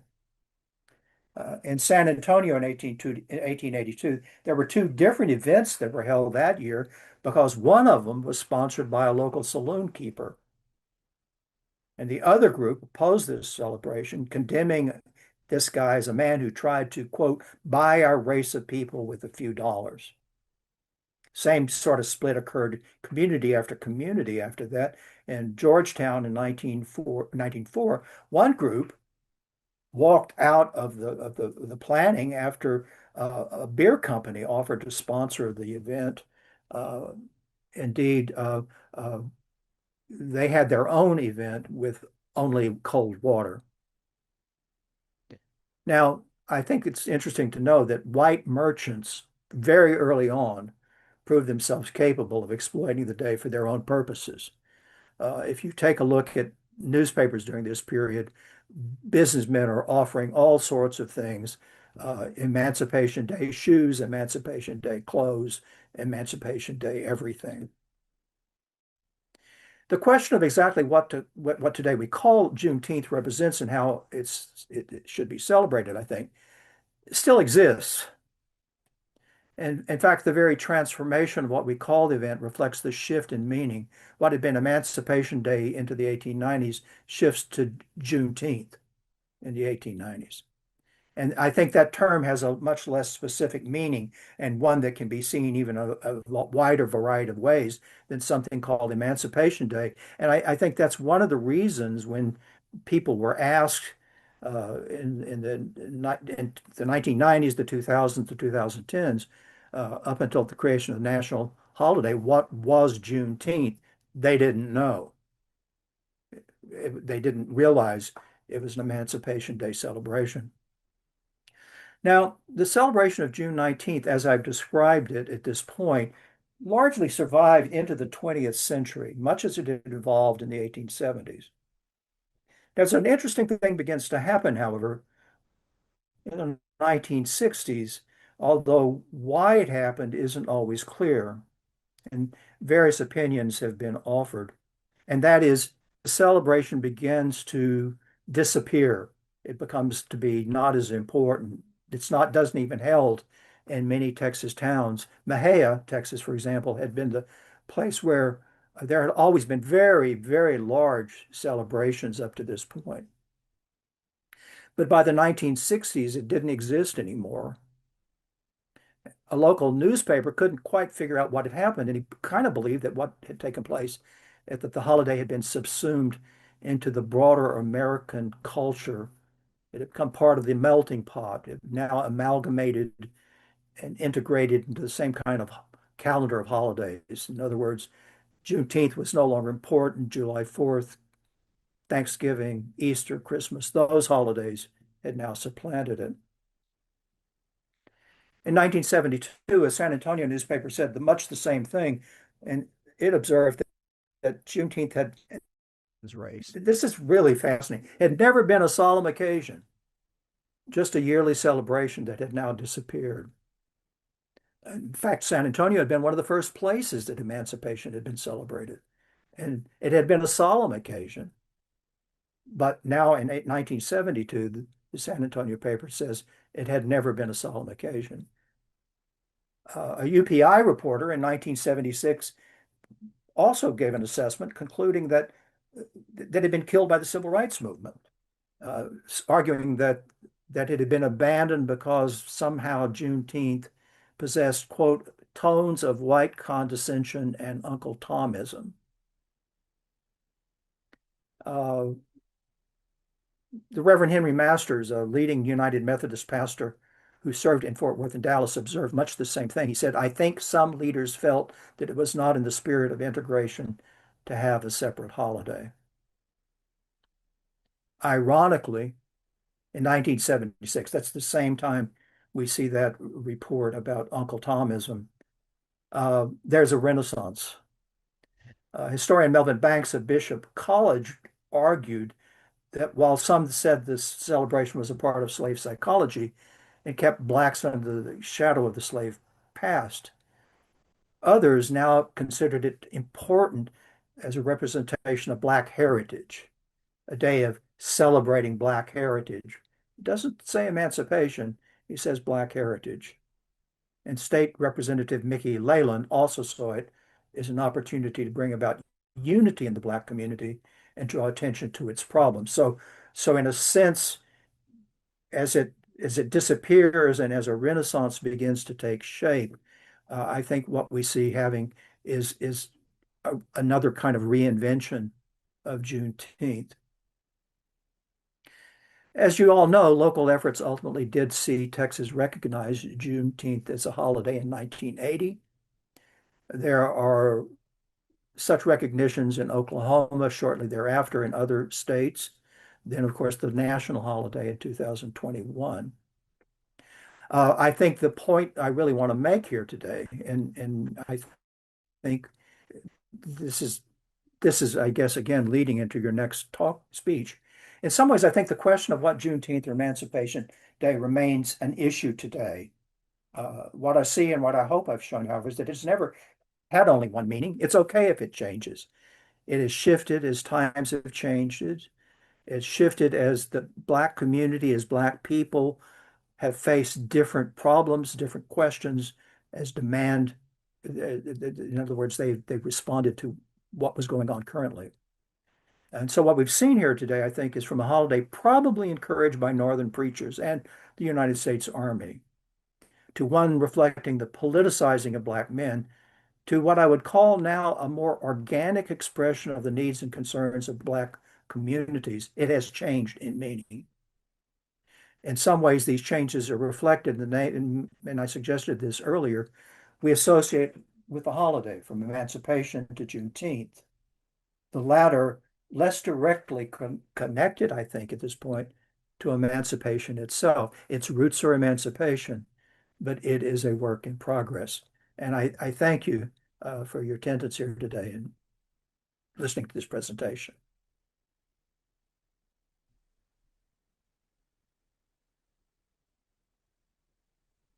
Well, we thank you, Dr. Moneyhan, and I've taken plenty of notes over your presentation, but I want to invite the attendees to submit questions into the chat. Of course, I can ask plenty all by myself, but I want to know what everyone else thinks. But while we're waiting, of course, I do want to ask a few things, if that's all right, Dr. Moneyhan. Well, sure. I gave plenty of time. I thought this might be somewhat provocative, and I wanted to provide plenty of time here. Oh, for sure. Am I live or not? Yes, you are. Okay. Okay. Let's see. I've got some things written down, and of course, you've written a book about E.J. Davis and all that. So I have to figure out a good place to start here. So in Texas government, we talk a little about Reconstruction and the end of Reconstruction, and how, of course, E.J. Davis was an anomaly in Texas government. And you can call them the Redeemers. They kind of got tired of him for some of the things that he was accused of doing. So can you kind of speak about the end of, and I know it's a whole lecture by itself, but maybe just a concise version of the end of Reconstruction in Texas, and kind of about E.J. Davis, and she wrote a whole book about him, and how that tide changed, because we went from Juneteenth to Reconstruction, and then the end of Reconstruction to the Redeemers taking back over, and kind of going back to the way things were. Well, I think it's an interesting issue. I think there are a couple of things we need to take into consideration. I think, first of all, the Davis administration was unpopular because it cost money. And it cost money because, in a sense, it tried to deal with the freedmen fairly. Uh, the Davis administration created the first public school system in Texas. Now, it was segregated, but of course, that just ran up the cost because it meant in towns, what you had to have is you had to have a black teacher and a white teacher. You had to have two school buildings in everything. There were some Republicans who even then wanted to integrate the school system, understanding, if you will, the cost of such a thing. And so that becomes kind of the key. And so who are their opponents? Their opponents are the landlords and the landowners, the big businessmen of the time. They don't want to pay taxes. They don't want to pay taxes. So in a certain sense, they create a mythology, if you will. I mean, it's, we talked today about lying about your opponent and creating false narratives about your opponent. So basically, their issue is they don't want to pay these taxes. So they look at what's going on and say, well, the tax money is being paid for the wrong sort of things. The school system is corrupt. It's not teaching the kids. Does this sound familiar at all? Uh, the state police are corrupt. Well, the state police cost money. Law and order costs money. I think it's another one of those things. Everyone wants law and order. No one wants to pay for it. Everyone wants good schools. No one wants to pay for it. And so what happens is in 1874, basically they're able to pull along most white voters, and they're the majority. That's the key. But they tar the Davis administration with a bad reputation that lasts, as you know, to this day. I give lectures all the time, and I can't tell you how many Texans still adhere to what was called the Dunning interpretation of Texas history about the corruption and all of those things of the past, when in fact the Davis administration may have been one of the most enlightened administrations the state ever saw. In fact, I was trying to think of one that has ever existed in Texas that tried to consider all of its citizens as citizens and equal.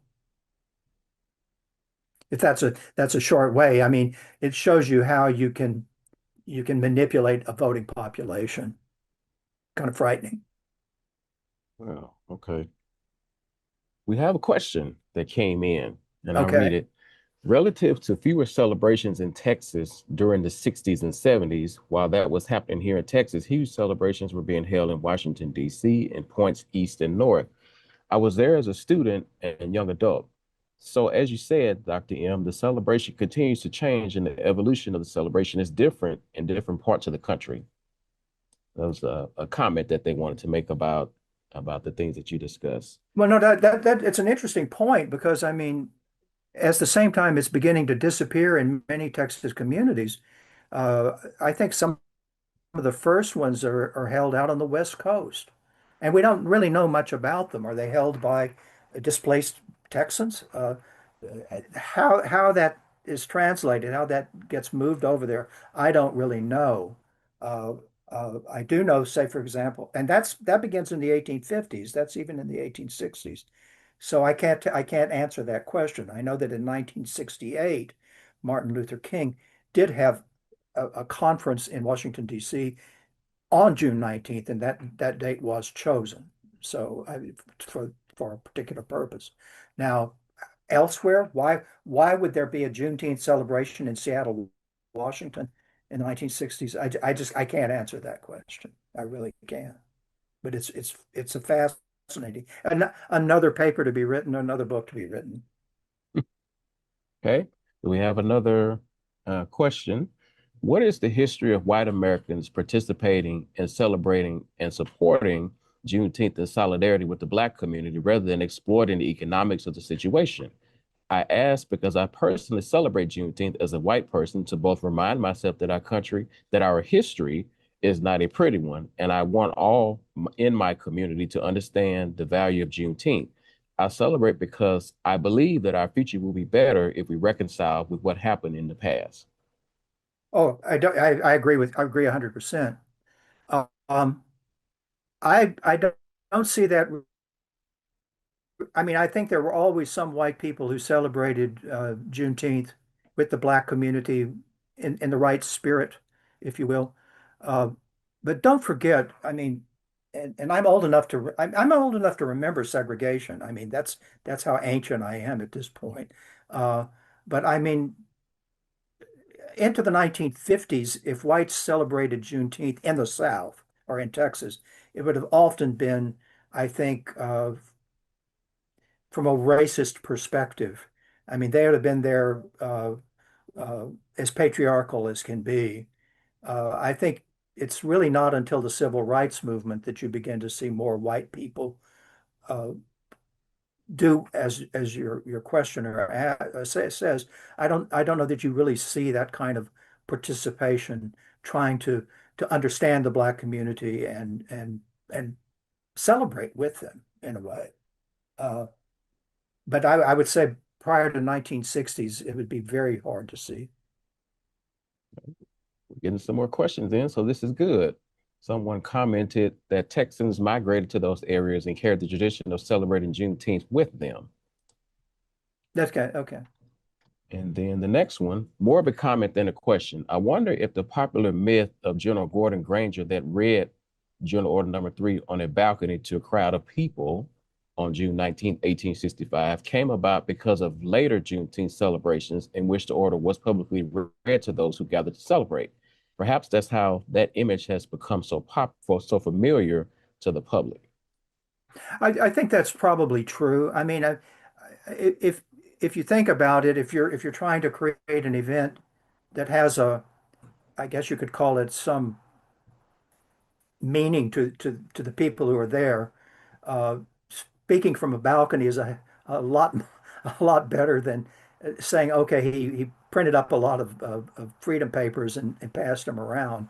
Uh, but if you read contemporary papers, I mean, he was on his way, he was leaving. I mean, he was going through Galveston like that he would have given a speech, and and also that he would have singled that order out among the four other orders that are published at the same time. It just can't be true. There's no evidence at all that he spoke. And as Ed said, um, it's unclear who he would have said it to, although maybe if he did get up there, he was telling slave owners themselves, the old enslavers, it's over. Uh, Frequently, reading the Freedmen's Bureau papers gives you some insight into this when you read the report from local agents about freedom by the fall of 66, 66. And so when Freedmen Bureau agents are out talking to people, very often they're not really talking to the free or your workers like you did as slaves. So I don't doubt that. I don't doubt that that's how it happened at all. It's just Right. it's better theater to have someone climb up and deliver a speech. I have an idea, Dr. Moneyhunt, for you and Mr. Cotham, whose question I'm going to read in just a moment. But I think it would be great if the both of you actually wrote a paper to kind of put that myth to bed about what happened and the whole balcony at Ashton Villa and all of that. So maybe Yeah, well, that's the article I wrote for the Southwestern Historical Quarterly, I think it needs to probably show up in a newspaper somewhere because I think Ed's work and my own work certainly have tried to disabuse the public of that myth, uh, popular myth. okay. So I have, and I hope he doesn't mind me saying that he is the one who submitted this, but Ed Cotham, I have always wondered about the transition from calling the holiday Emancipation Day to Juneteenth. As Carl points out, Juneteenth might be said to take the focus at least a little off general emancipation. On the other hand, the name Juneteenth ties the celebration to a specific day, June 19th, that is directly tied to the event in Texas and Galveston. That made the holiday sound more regional. Maybe an unintended effect of the transition is that it made the holiday less identifiable. I know from years of giving tours that until recent years, much of the white audience in particular seemed to have lost much connection to the event and did not even know what Juneteenth was. I suspect that part of the appeal of Juneteenth as a name in the 1890s was that it was something that was particularly precious to the original Black celebrants. Uh, I think Ed's absolutely right. I mean, I think there's no question that once you change it to Juneteenth, it has a more abstract meaning unless you grew up within the tradition. Um,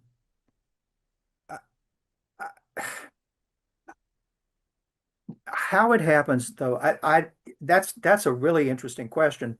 I mean, the first mention I've ever seen of it, and that doesn't harken back to, I guess, what you could call the cultural tradition within the Black community. When did Black people start calling it Juneteenth? I think there's a newspaper in about 1892 that refers to it as Juneteenth, and it doesn't refer to it as Juneteenth in a favorable term. In fact, I think it kind of diminuizes the term. Uh, obviously it was current within the Black community, but how and when that happened, that's I don't know that. I can't answer that. In fact, that was one of the things I really tried to do in my article is find that, but I couldn't. You tell your listeners that if you're wanting to find out more about the day, don't put in Juneteenth into newspaper searches because it won't show up. It'll be Emancipation Day or Freedom Day. It's a good point. When I was growing up, my mother called it Emancipation Day.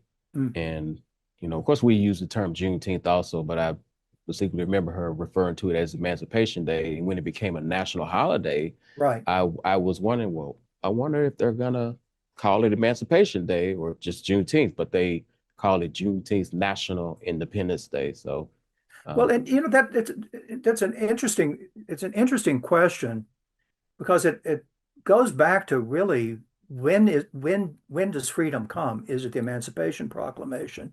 Well, obviously, as we know, that only frees slaves that are in Union territory, Union land. It can't free slaves in the Confederacy. Um,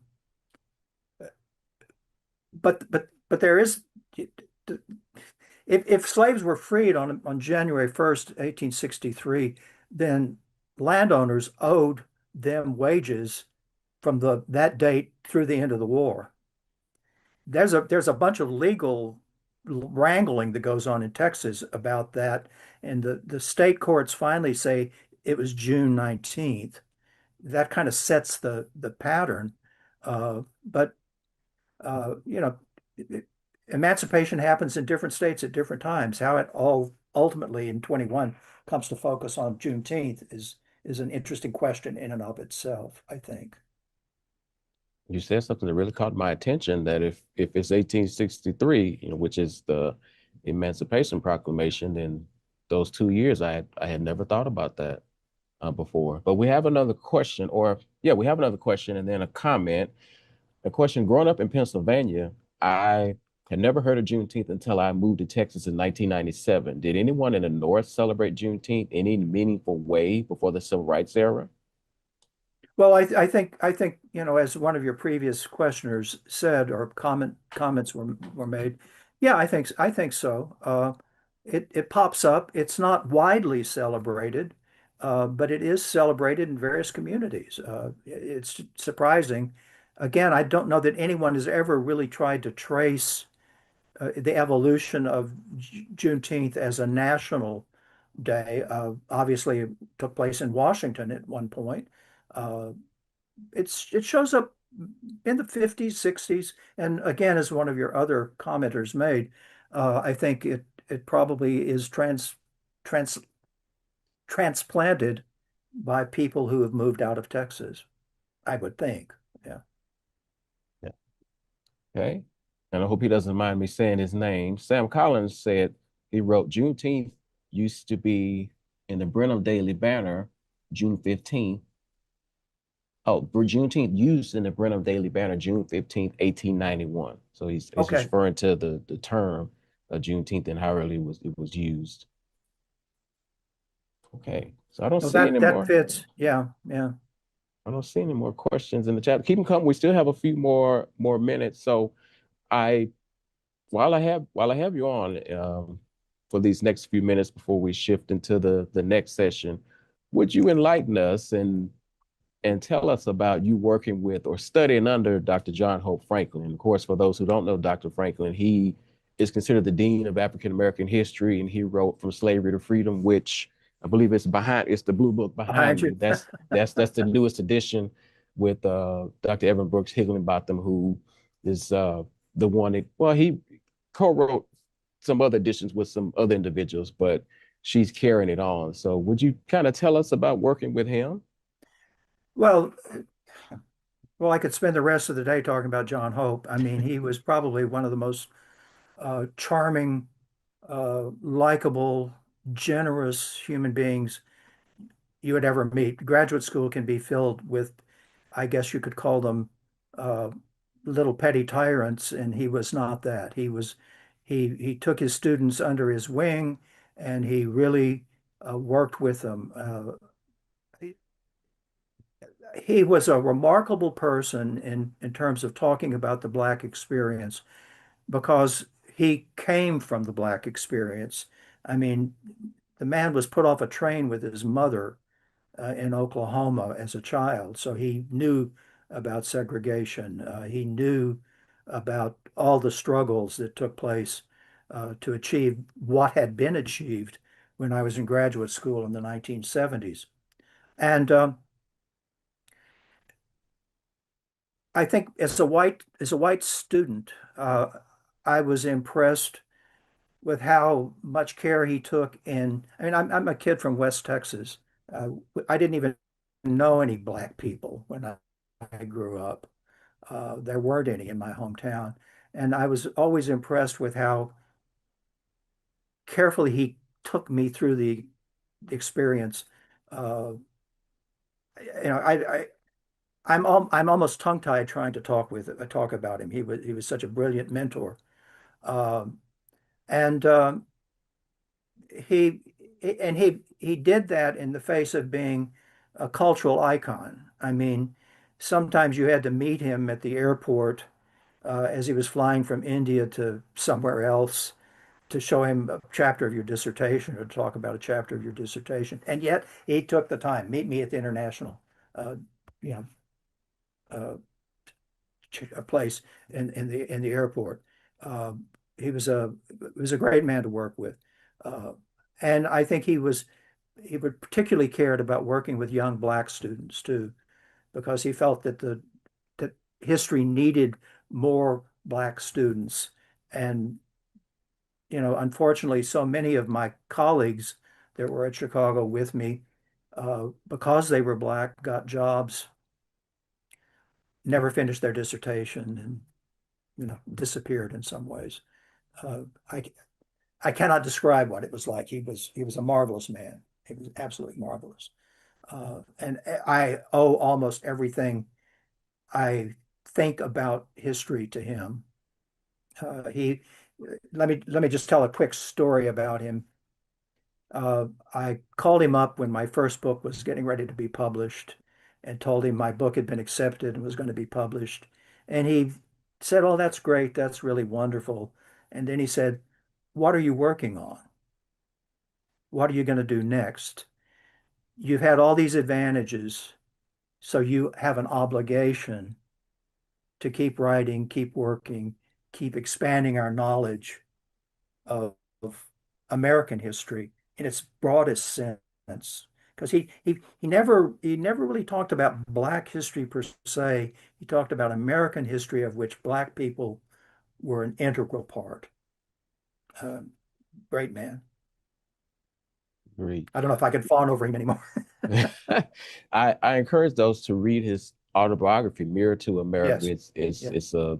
it's a good read. It's a thick read, but he talks about his father, who he wrote a book about his father, Yes. who was an attorney and was in Oklahoma when the race Yeah, riot broke Tulsa. out. Tulsa is, in Yeah, fact, his father's office was bombed in the Tulsa race riot. and So he had the yeah he knew everything. I mean, and yeah that was one of the remarkable things about him was that I never saw that, I guess, pain in him until he wrote his autobiography.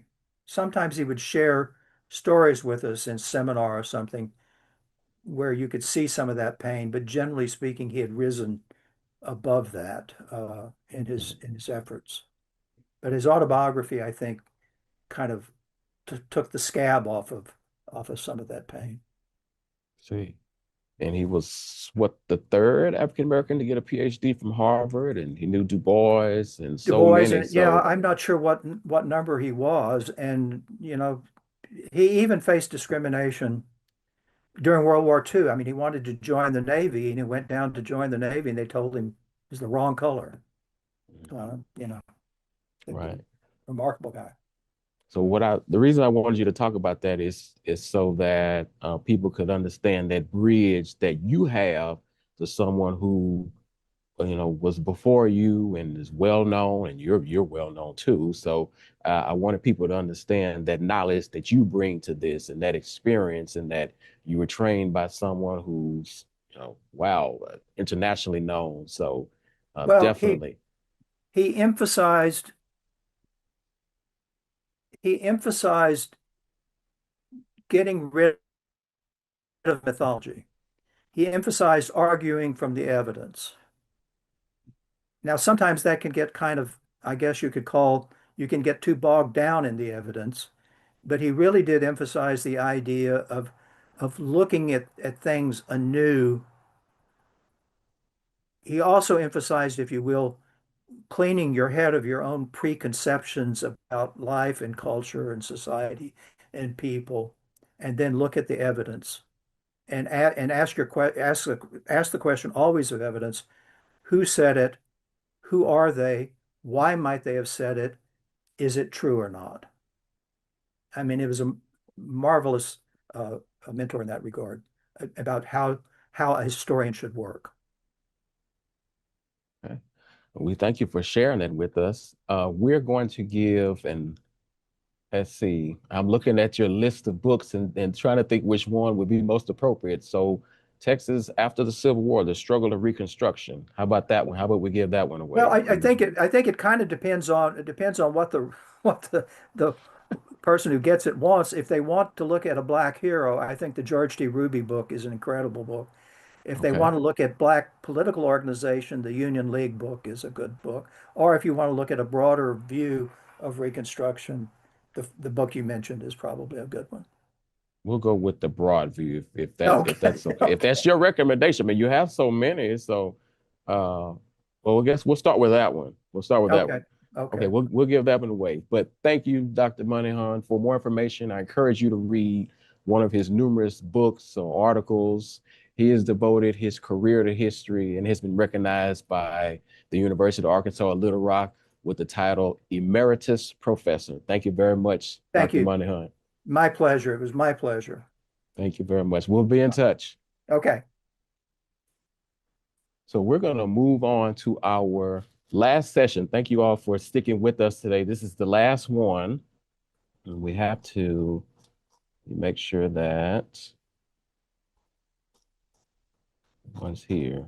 So we're going to have Sam Collins to come on. And maybe I had someone else who was going to join, but unfortunately, I don't see them, Mr. Collins. So you may have to go solo, and if you're okay with that. Well, we can work together Okay. and Well, yeah, keep this conversation going. I'll stay on with you. We can bring Ed back if you want. So whatever you're comfortable with doing, just let me know and we'll make it happen. I'll introduce you and we can make it happen. All right. It is raining and storming here. If for Uh-oh. some reason I freeze or go out, my internet may go out. I also have a hotspot as a backup. So I just want to, if you have to come on and tell people, hey, he froze, it's the weather down in Galveston County. Okay. That works. All right. So I don't see the other individuals, so I'll just introduce you and we'll go right into it. So our final session is going to be a bit of a discussion with just one speaker. Mr. Samuel Collins III is a seventh generation Texan with roots dating back to 1837. He graduated with a BBA in accounting from Texas A&M University, and he's been a lifelong resident of Galveston County. Known as Professor Juneteenth, he was named Galveston County Citizen of the Year in 2015 for his work in Galveston County and the preservation community at the local, state, and national levels. He currently serves as an advisor with the National Trust for Historic Preservation, representing Texas. He is actively involved in the national campaign to hashtag tell the full story by expanding the narrative and telling the truth about American history. He has spoken on programs for major universities and corporations, including Texas A&M, Prairie View A&M, Harvard, Rice, Texas, Vassar College, West Point Academy, Nike, Caterpillar, Boeing, Allstate, Wendy's, and many more. So I want to introduce to some and present to others, Mr. Sam Collins. And if you want, I'll stay on with you and we can just chit chat about what's next. Yes, sir. Thank you for that warm introduction. I mean, I have thoroughly enjoyed the conference today. What's next is exactly what we're doing here to educate and empower and enlighten individuals with information. You know, this Texas event that became a national holiday and a worldwide celebration of freedom is so important to world history. Individuals will ask the question, why June 19th, as opposed to other emancipation dates and days? Florida has May 20th, Kentucky has August 8th. There are many emancipation days, but Juneteenth, the oral history that was kept alive by the ancestors and elders, the enslaved people and their descendants, led to the spreading of that message all over the country and around the world, and eventually led to the national holiday. So now that we have this platform, I don't think it should be in competition with the 4th of July or competition with the other emancipation days. We should use it to educate about all of these freedom days in our shared history. I often use the analogy of a green salad, and people that have heard me speak will say, not the salad story again. Yes, the salad story again. Most of the history in the history salad that we have been taught is the lettuce and tomato narrative, the stories of the founding fathers and early settlers, often not even including stories of the founding mothers and others. But in this history salad are croutons, bell peppers, olives, onions, pickles, other ingredients. And what we are attempting to do is flavor up this history by expanding the narrative. I'm on the board of advisors with the National Trust for Historic Preservation. This year will mark my 20th year of serving on the board of advisors. Over that 2-decade time period, I have worked with them to tell the full story or the full history. And what Juneteenth allows us is an opportunity. So we are working to create a Juneteenth museum in Galveston. Of course, there's the National Juneteenth Museum in Fort Worth, and people will ask the question, why Fort Worth? Why did it start there? Well, Miss Opal Lee, the grandmother of Juneteenth, is a resident of Fort Worth. So when they began working toward the National Juneteenth Museum in Galveston, I put out the idea that Galveston's Juneteenth Museum should be an international Juneteenth Museum, because Galveston's a major port city. Still international travelers coming in and out. There is enough space for us to celebrate and support both of these museums. If you think about the Holocaust, there's a Houston Holocaust Museum and there's one in Dallas. We are talking about the events that happen on the other side of the world here in Texas. There's a Texas Holocaust Commission that is supported to tell that story, and we very much should make sure that we don't make the mistakes of the past by teaching that history. So here in Texas, where the Juneteenth event also happened, it should be supported just as those commissions and teaching of that history is supported. Juneteenth should be supported. So in the last session, Fort Worth received $10 million for the National Juneteenth Museum, and the community of Galveston was allocated $7 million. And as has already been stated, as Juneteenth becomes more commercialized, the challenge we have now is who controls the narrative and who controls the resources and how that history is monetized and how that narrative is controlled. So we have to work to make sure that we're telling more stories, and the power of primary sources allows us to tell the truth. If we think about gravity, gravity doesn't care if you believe in it or not. Gravity doesn't care if you're Black, white, Hispanic, Asian, Republican, Democrat, atheist, believer, Catholic, Buddhist. Gravity, if you jump off a building or if you jump off of a higher point, gravity would just give you the truth. So when we go to primary source documents, when we go back to 1865 and we're able to see newspaper reports from July of 1865 that state Galveston is occupied by Negro troops. In my seventh grade Texas history class and U.S. history, in my college history courses, I never saw that newspaper report that Galveston in 1865 was occupied by Negro troops. I never knew the number of soldiers with the Union that came into Texas. The majority of those soldiers were USCT, not Buffalo soldiers who were organized in 1866, but United States colored troops, which were segregated regiments during the Civil War. That history needs to be taught. But when we talk about this history, it's not just about the past. Juneteenth celebrates the evolution of our country to a more perfect union. We have to talk about what this holiday meant. So sometimes people get bogged down with just talking about the events of the day. Did he stand on the balcony or not? What happened on that day in Galveston? But the Juneteenth holiday and the story is much larger. People say, well, Juneteenth is just a made up holiday. Well, every holiday is a made up holiday, right? Before it was a holiday on the calendar, somebody had to decide this date is associated with some event or some a celebration that makes it a holiday. So when we think about the 250th anniversary of our country and the 4th of July, America was not a country on July 4th, 1776. They had to fight an American Revolution.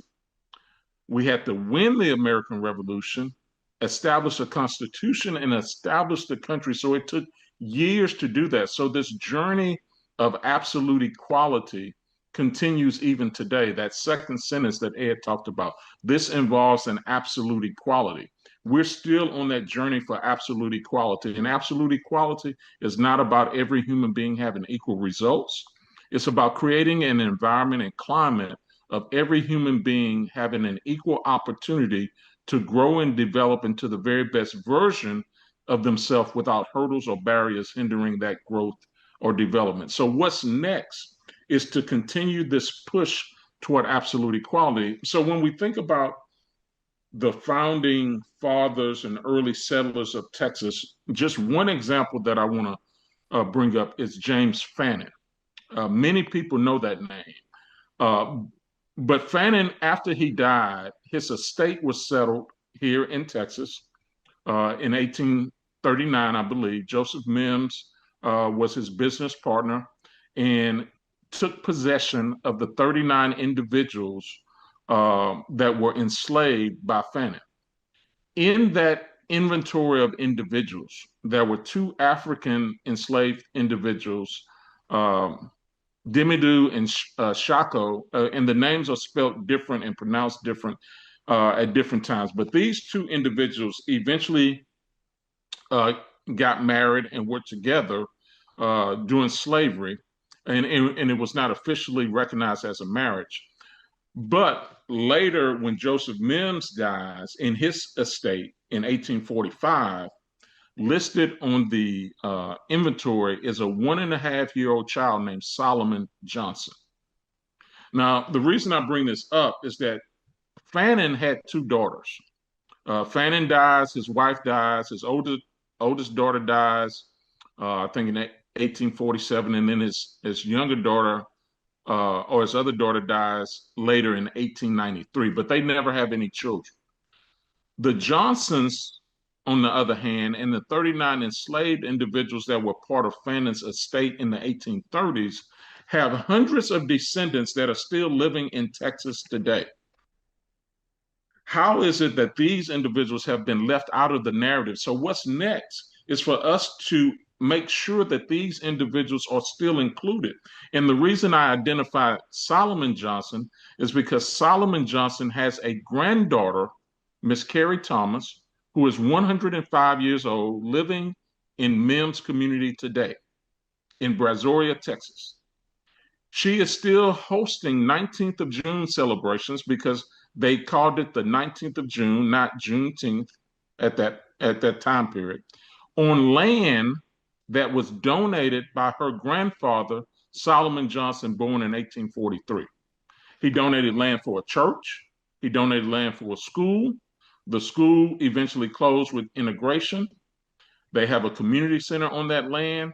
And she will be at this year's celebration on the 19th of June in 2 weeks, still carrying on the tradition of her ancestors that celebrated on that same property in Brazoria. So what's next is to make sure that their voices are heard, that these individuals are seen, that they are acknowledged. And I saw Dr. Cross has joined, and I know we only have 30 minutes, so I'm almost at that 15-minute mark.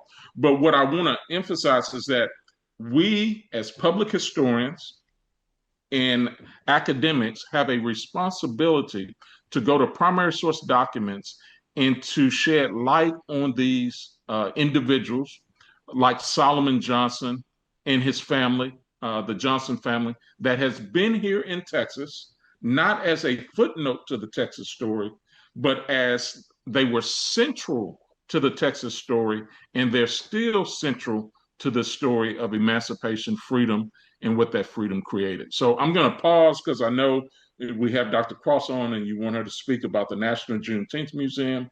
We are working together to help promote what is happening there in Fort Worth. We are looking to expand the opportunity to create Juneteenth bells for different communities. Fort Worth is one of the communities. I also want to create a Juneteenth bell for Mahia, which was mentioned earlier. And we're going to create one for Brazoria in the Mims community, and also in Indianapolis. So these Juneteenth freedom bells will be all over the country. So I want to pause and see if you want to allow Dr. Cross to come in, and then we could continue the conversation. But the important thing is that we must use the power of these primary sources to tell a more complete narrative of our Texas history, our world history, and Galveston history. Thank you, Mr. Collins. So our special guest is Dr. Lauren Cross of the National Juneteenth Museum. She's the executive strategist, and she has earned a PhD in multicultural women's and gender studies from Texas Women's University. So I'll give you the short introductions because we want to hear from you and about what's going on in Fort Worth with the National Juneteenth Museum. Yes, I hope that you all can hear me okay.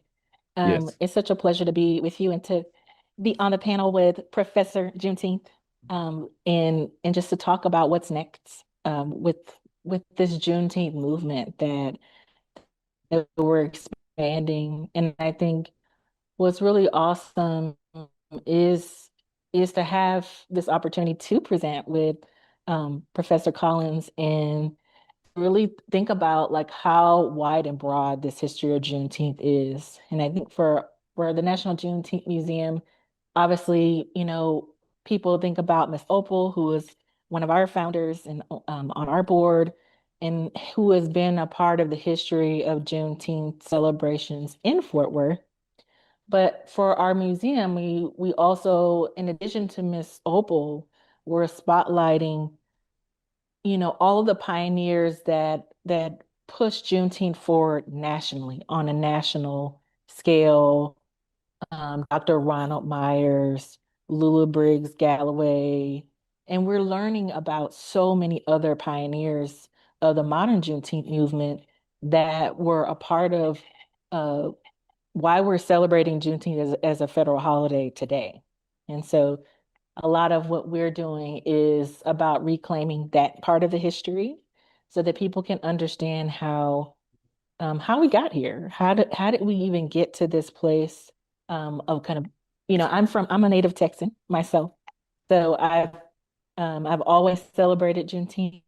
My ancestors were in Texas, 5 generations in Texas. So for me, my own journey of Juneteenth really begins in the state of Texas. But as I traveled around the country and then even abroad, I noticed that there were Juneteenth celebrations happening outside of Texas.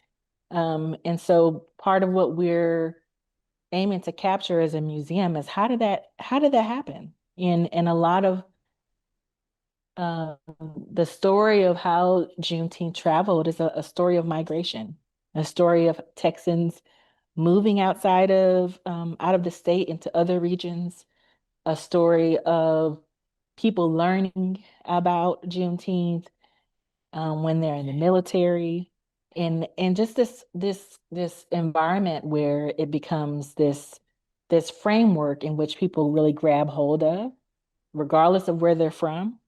And they start really championing Juneteenth as a model of freedom, as a symbol of freedom, a story of freedom, and where they're living. And so work that we're doing at the National Juneteenth Museum is to uncover that part of the story and how we got here.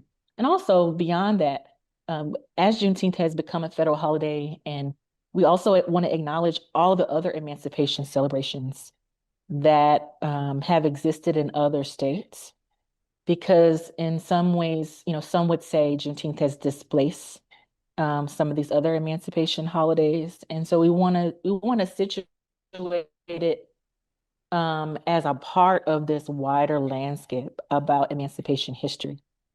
How, the story of anti-slavery, the anti-slavery movement, both in the United States, but also how it was informed by the anti-slavery movement abroad in other places around the world, and how Juneteenth is a part of that global story of freedom and liberation. And so in doing that, we're finding out about, as Sam mentioned, we're finding out about all these different people that you wouldn't have heard of before that were championing Juneteenth in Washington, D.C., Madison, Wisconsin, and Louisiana, where we bring a spotlight on that work. And Sam Collins is one of those people that I love to share. Um, really championing the work of Juneteenth throughout the state of Texas and beyond. And so I feel very honored to know him and to be in this work with him, and really making this a global movement. That it's not just about Texas. And I say that as a native Texan with all the deep love in my heart for my state, but also like making sure that everybody understands that we want people to see themselves in the Juneteenth story, wherever they come from, and to see like that window of opportunity for them to also think about, what do you want to do? We have a question when people when they're leaving the museum experience, we have a question that we would like to ask visitors, and that is, what are you going to do to move Juneteenth forward? And so we also we want people to, look to people like Sam, like myself, and others, our pioneers, Miss Opal, Dr. Myers, as an inspiration, but also to find a way to take it forward in their own lives. Maybe you put together a celebration in your city where there is no celebration. Maybe you create something. Whatever you're creating, it doesn't, there's no specific outcome that we want people to have, but we want people to feel a part of it, and to do something with knowledge. And I know we have a couple more minutes before Yeah. I want to our I 30 want to minutes is up, but yeah, I want to ask you all some questions. So we have 7 minutes left, and I want to go to the Q&A. And so first comment, great conference. William T. Richards, The Army in Texas During Reconstruction, 1865 to 1870, provides a good breakdown of the different troops stationed in Texas, identifying which troops were USCT, United States Colored Troops. So that was a comment. The second one, Juneteenth was not widely recognized in northern states, particularly Maryland. We were not aware of the history and it was not taught. I've learned so much about the history since the move into Texas. So that was a second comment. And I kind of want to, I know I could ask all sorts of things, but I got to be strategic here with just a few minutes left. So as a faculty member, right, I assigned a particular reading, a particular book on Juneteenth. And some of the feedback I got, I wanted to run that by you and see what you thought. It wasn't always positive, just being honest. And a lot of people felt, why do we have to read this in a class on Texas government? It has nothing to do with Texas government. And some students felt like it had nothing to do with them because they're not African American. So that's one part of it. And then another part of the equation is there's some who want to celebrate Juneteenth, but they don't know if they're quote unquote allowed or if they can because they're not African American. Would either one or both of you like to address that really quick? Yeah, I think Juneteenth, and Dr. Cross and I will agree, is for everyone. Anyone that celebrates freedom and liberty. We talk about 250 years of American freedom. You can't say you love freedom and not celebrate the fact that 4 million individuals with the end of the Civil War gained their freedom. I mean, you just can't have those two views are so opposing. So Juneteenth is definitely for everyone. And if you're learning Texas history, you definitely need to have it as part of the foundation. But again, we learn about the lettuce and tomatoes.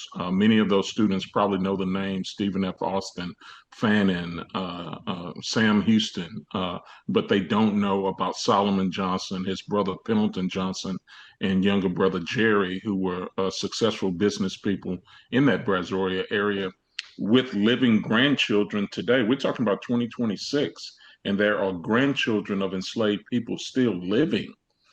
So Miss Carrie Thomas, I have given her the title Great Aunt of Juneteenth. She's Miss Opal's older sister.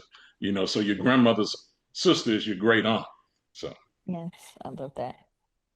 What I would add to that is one of the things that we have been doing in our work is to highlight the allies in the anti-slavery movement, the abolitionists that have played a role in this movement towards the ending of slavery as an opportunity to think about, whoever might be coming into the museum. We don't often know about, we know that there was an anti-slavery movement. We know that there were abolitionists, and some people may or may not know about who abolitionists may have been, but to highlight some of those people and the specific works that they did, in terms of like working, being conductors on the Underground Railroad, writing literature, supporting and uplifting other Black abolitionists.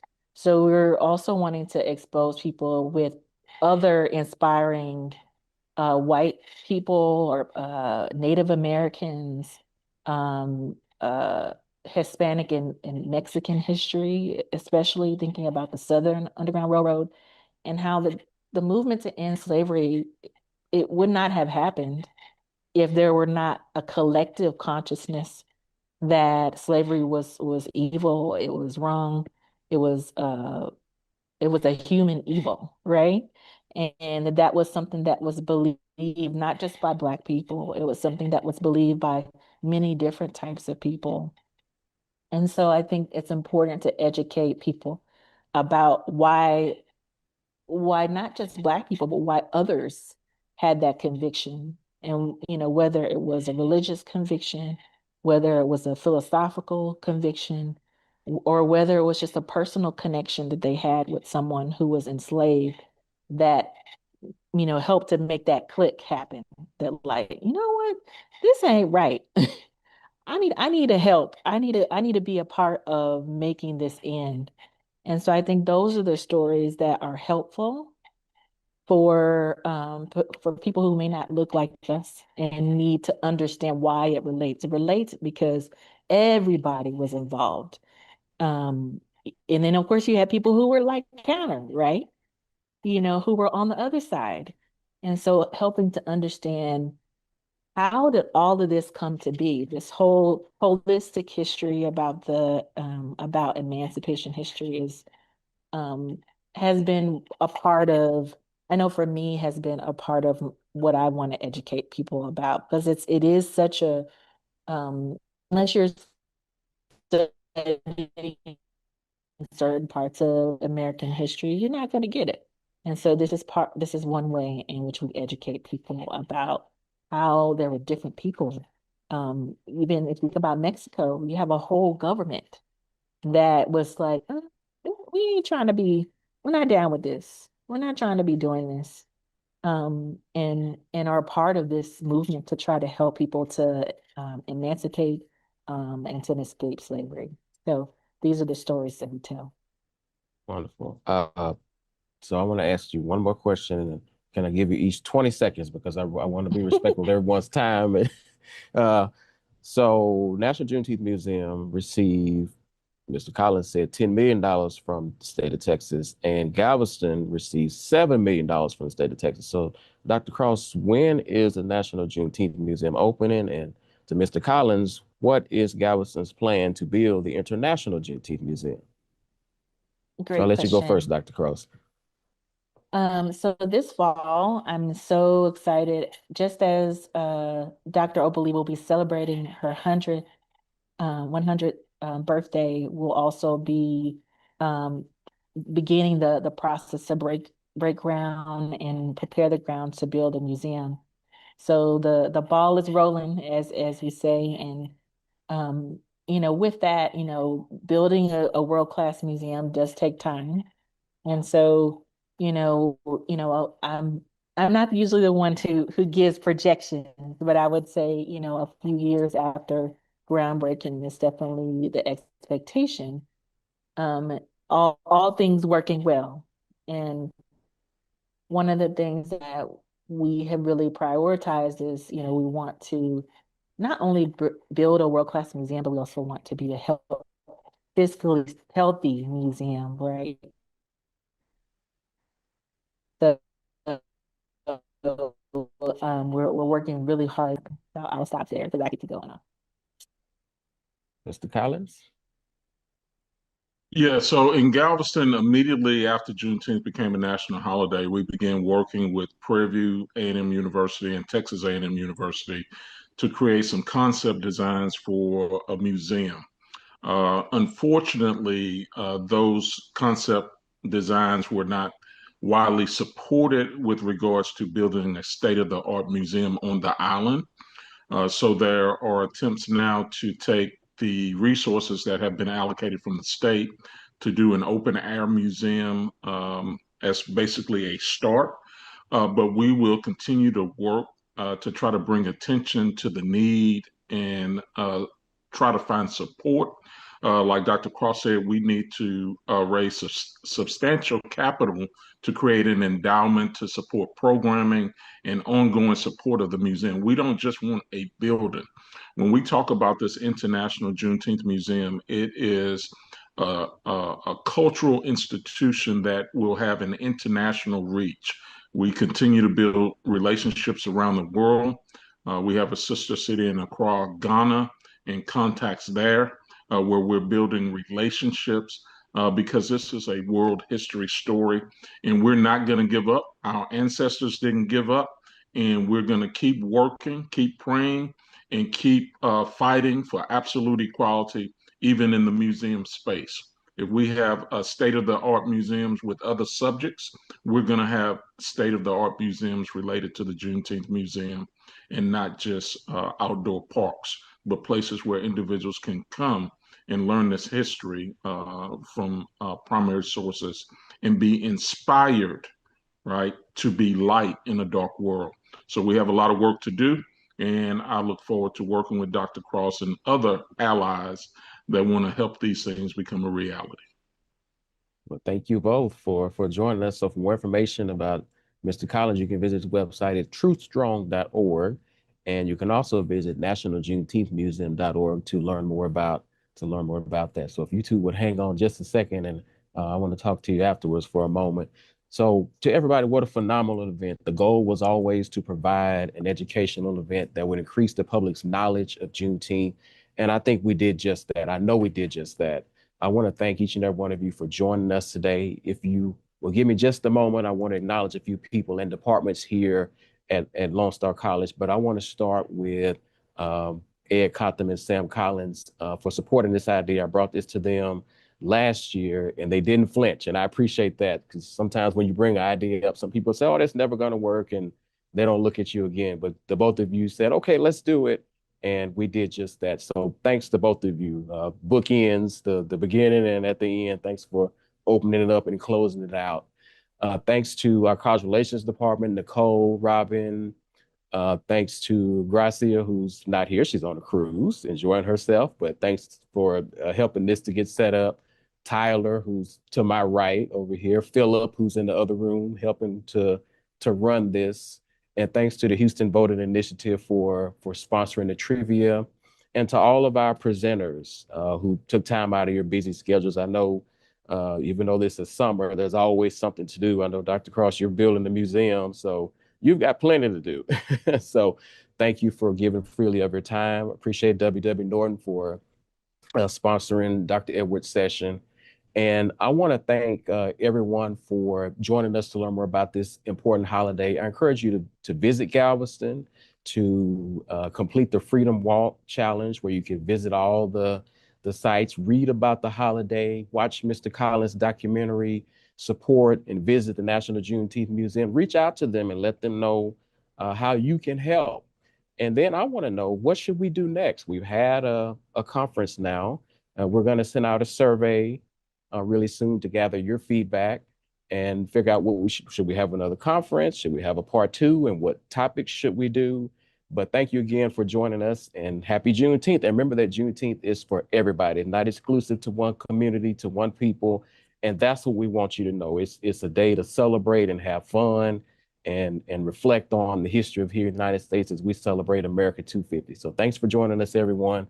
And your certificates will be sent out in the coming days. All right. So Dr. Cross, Mr. Collins mentioned that Miss Opal is your grandmother. Is that correct or no? No, not Dr. Cross. Okay. Not my grandmother. Okay. Now you mentioned, I said, let me ask about that. Figuratively, she's everybody's She is grandmother. everybody's grandmother. Okay. Yeah, she said that when I met her last year. She said, I want you to look at me as your grandmother. I said, yes, ma'am. I will do Yes. that. And I mean, it's really been, she really has, stepped in as a proxy grandmother. Both of my grandmothers have been long gone. So I definitely do see her as like a grandmother figure. And, they too were very passionate about Juneteenth. So it definitely reminds me a lot of my grandmother. So I'm so glad to be able to work with her. Good. And this is open, I know some people are still on here, but no pressure to stay if you don't. I know some people, and that's fine. What people are giving comments. Awesome, thanks. So that's really appreciate that. How exactly can people help? I know that the National Juneteenth Museum has a website, so it's the main thing raising money and also to get it off the ground in Galveston. Of course, Ms. Collins, I told you years ago that I think Galveston ought to have fireworks and everything else. But if you go to Galveston, it's hard to even find a Juneteenth T-shirt. I'm just being honest. So what can people do? Yeah, it's definitely a challenge, as, like I say, controlling the narrative and controlling the resources. As Juneteenth becomes more commercialized, there are, unfortunately, in a capitalist system, those that control the finances often and assets. So it's not just money. If you control the buildings, the land, spaces, then you can control how people move and where they have access to be most successful with regards to location. So it's definitely a challenge when you talk about allies. Many people are surprised when I travel across the country and they find out that we got $10 million for Fort Worth and $7 million for Galveston in a Republican-controlled state, uh, and we're having trouble getting support from individuals on the left with regards to resources. There's no lack of resources to do the work. What we have a challenge with is getting the will. So there's a scripture that talks about for where your treasure is, there is your heart. So if you're willing to put up the treasure for the work, then your heart is in the work, as opposed to just giving it kind of lip service. This is challenging work in a challenging environment, but we are thankful that the state did kind of provide some seed funding. But in order to get it done, we're going to definitely need additional funding from foundations, from individuals. We're going to need participation for people to show up, not just their money, but for people to show up and support programming like this, and also to support future programs that help to educate and empower. True freedom is the economic freedom. Dr. King talks about in his book, Strength to Love, philanthropy is commendable, but it should not allow the philanthropist to ignore economic injustice that makes philanthropy necessary. Why is it that we still have challenges with disposable income and resources in our community that could support this work? There are many factors that are affecting us economically, and that's a whole conference by itself about uh, financial freedom. Yeah.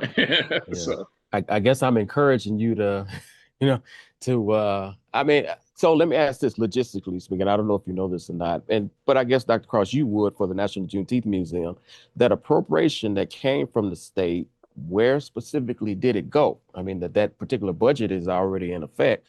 So where did that 10 and $7 billion go? Is it in a foundation? Do you the need people Galveston to? money is with the Texas Historical Commission right now. I don't know about the national group. Okay, so there's not necessarily a foundation that people can donate to in Galveston to kind of match those funds to get the Not ball yet. rolling. Galveston created a Juneteenth home website, and some of the local foundations have come together with the Galveston Historical Foundation. That has been somewhat kind of controversial on the ground, because we have the Nia Cultural Center, which have been doing a lot of this work, and we were hoping that they would support the Nia Cultural Center in collaboration with the Galveston Historical Foundation. We're not against the Historical Foundation being involved, but we would love a roundtable where we have individuals from various organizations working together, as opposed to a rectangle table where you have someone at the head commanding all of the resources and allowing you to have a seat in a minority position. And when I say minority, not just African American, but strategically putting people on a board or committee in numbers that they control. Therefore, even though you're at the table, your voice is not equitable in the conversation, because they have already moved the conversation in the direction that they want to go. So Okay, these are the real time challenges that we have with regards to resources. Dr. Cross, what's Um, going on with that? With the money up there? so Did y'all get it or? yes, yes, Okay, we did, and there are many ways that people can contribute. You know, we have people supporting in so many different ways, whether it is hosting events. Um, we also have a national call for artifacts because we're building a collection, and so we're meeting people every day that have artifacts that help to tell this history. And so we have a partnership with the University of North Texas, who is helping us with digitizing the archive and collections that we have already acquired so far. And so there's so many different ways. There's monetary, but there's also in-kind ways in which people can support. You can support in your volunteer hours. We have events and programs. We have an upcoming Freedom Vibes for festival, which is a multi-day Juneteenth celebration. And so we have volunteers, come in to help to make the celebration great. We want it to be an opportunity. The Freedom Vibes also helps with funding the museum. So it's, we're looking at this both, targeting like the big donors, but also like everyday folks who can support where they are. You can pay to go to a concert, enjoy and celebrate with us, and that would be supporting the museum. So, we want people to know about the many ways that they can support us. And that's again kind of going back to what I said earlier. We want people to see that there are many ways that they can be a part of this movement, and there's nothing too small. You know what I mean? I met a lady that has been housing her family's photographs for years, thousands and thousands of photographs that she's given to the museum, that have been in a storage unit, you know? And so those are the stories that you like to tell, that, okay, if you're trying to figure out what do I do with how to preserve this history that you have, we can help. We can help to do that. We have lots of resources and partnerships with UNT that they're helping us in doing this work while we're working to build the building. Well, So it's really a lot of opportunity. I want to make a request to both of them. Now that I got both of you, so I'm gonna make a request, and I got witnesses here. If we do a Juneteenth conference next year, I want to co-host with the National Juneteenth Museum, and I want to co-host with, I don't know. There's, I know Galveston's still getting theirs together, but I want to co-host with someone in Galveston, so that way we have an alliance. I'm here in Tomball, so I'm kind of sort of on the way to the Metroplex, and 45 is not far from here either. So I want to co-host so that it's not just, oh, they're doing this in Fort Worth and they're doing that down on the island. I want all of us to work together, and uh, and we all promote it, and it'd be bigger. I'm proud of what we did this year. I'm very proud and very grateful for everything we did this year. But if we do another one next year, I want to co-host, and I would love to have it live streamed around Texas and around the United States and around the world, since it's going to be an international Juneteenth museum in Galveston. So, Yeah, are you willing to do that? last year we had Reedy Chapel hosted President Biden, and I know the pastor is one of the participants on. So that is another institution that would be a great co-host. Reedy Chapel AME Church in Galveston. This is one of their Juneteenth shirts that I'm wearing. So I always want to plug the Mother Methodist Church in the state of Texas, and the incredible work that the members there at that church do. There's a great genealogist there, Miss Sharon Gillens. Pastor Patterson is on, and other individuals that are the keepers of the flame. These are the historians that keep the story going, that tell the oral history of their local church there, and of the community of Galveston. So I'm gonna plug Reedy Chapel as being part of that, and then hopefully the Nia Cultural Center could also be involved next year as a cultural center. If you are restricted from using religious institutions, then the cultural center is another. But my first plug is for Reedy Chapel there, and even the Nia Cultural Center. Together we will get this work done. I think high tides lift all boats. I do my best to promote what they're doing. Fort Worth has done such a great job of raising the bar of expectation of what is possible. Every time the National Juneteenth Museum has a press release or they do something, I share it in Galveston all over the city. I email everybody and say, look at Fort Worth. Look what they're doing while we sitting here on our hands. We need to get busy. And, just a little plug about Miss Opal again. Her Barbie doll came out in January. I've purchased 85 Barbie dolls, and I'm trying to get to 100. And some individuals have bought them from me, and I've given many of them out. But it is to help to promote not only the Juneteenth, but Miss Opal is an inspiring a woman and an inspiring Texan, and anything that we could do to honor the work that she's done. And I know Dr. Cross mentioned Dr. Myers and others. There are so many individuals that have yet to be celebrated as significant individuals in our history that light needs to be shined on. Like the Johnson family is just one of probably thousands of stories of families that have been philanthropic, that have donated land for churches and schools in the state of Texas. Oftentimes when we think of philanthropy, we think of the large foundations.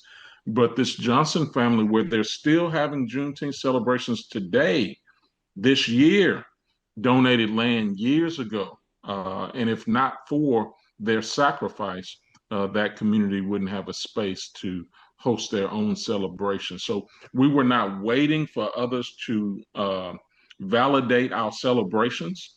We were celebrating before it was on the calendar as a national or state holiday or national holiday. And we will continue to celebrate freedom every opportunity we have, 365 days a year, not only here in Texas, but wherever we are talking about this history. So I'm excited about the opportunity we have before, because there's so much that has not been told. We couldn't do it all in one conference.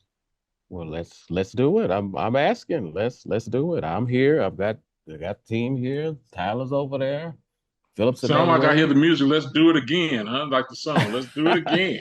So last thing, I need each of you to pick a number, and then you pick a number two between 1 and 16. These are our last 3 books we're gonna give away.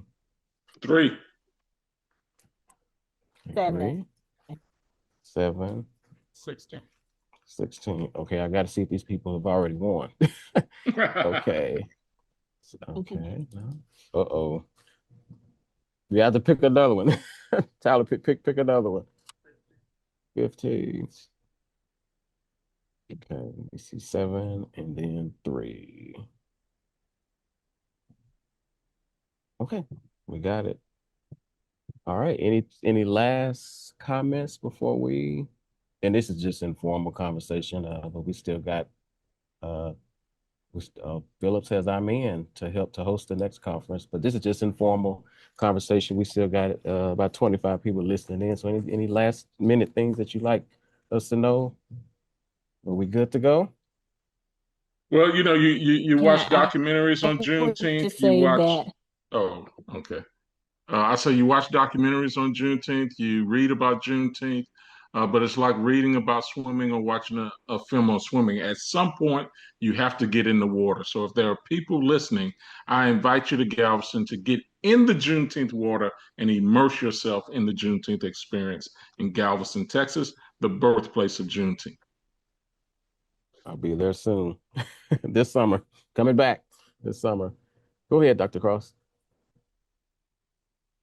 I was just gonna say, wherever you are, wherever you are located, find a celebration, create a celebration, whether it's in your home, whether it's in your community.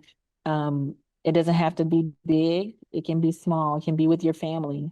There's not one way to celebrate Juneteenth, but it's important to do it. And also creating an opportunity to talk about, like, what you would like to do to move our community forward.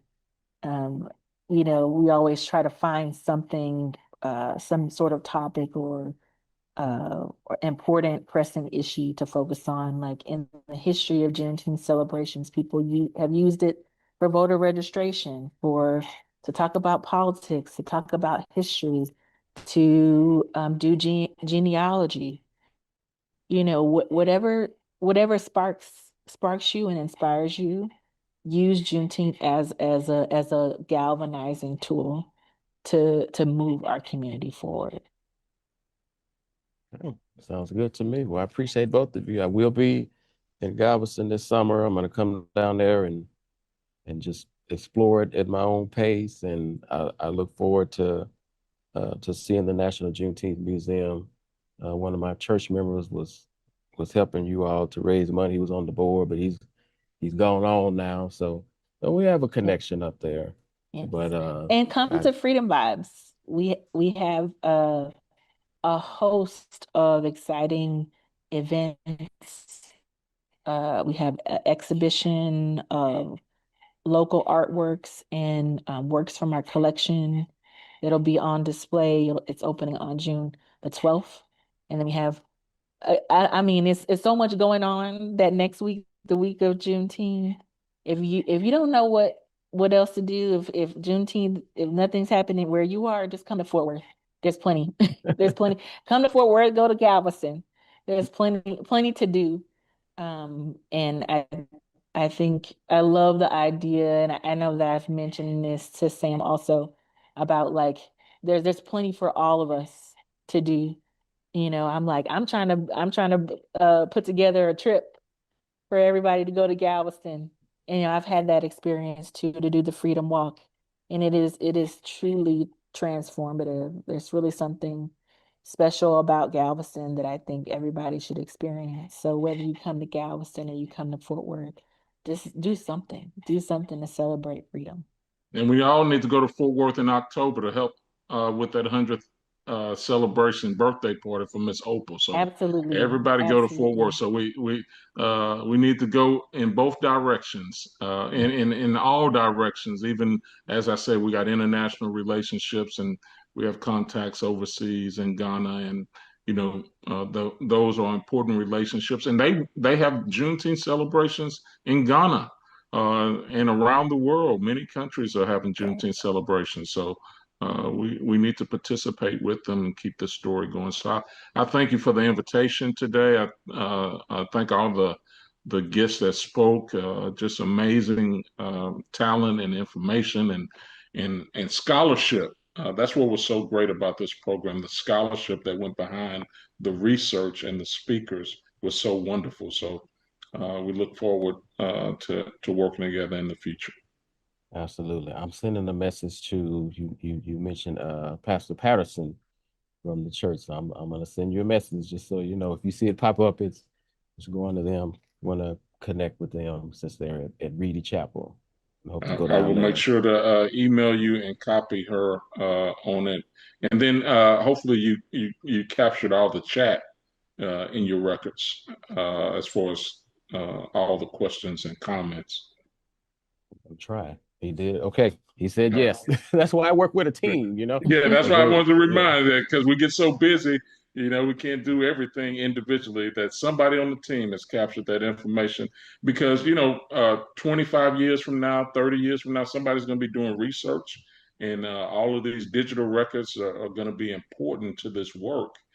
Because people are going to want to know, well, why did it take so long to get these museums built? What was, all of that needs to be part. We need to have those difficult conversations, because again, there's no lack of resources.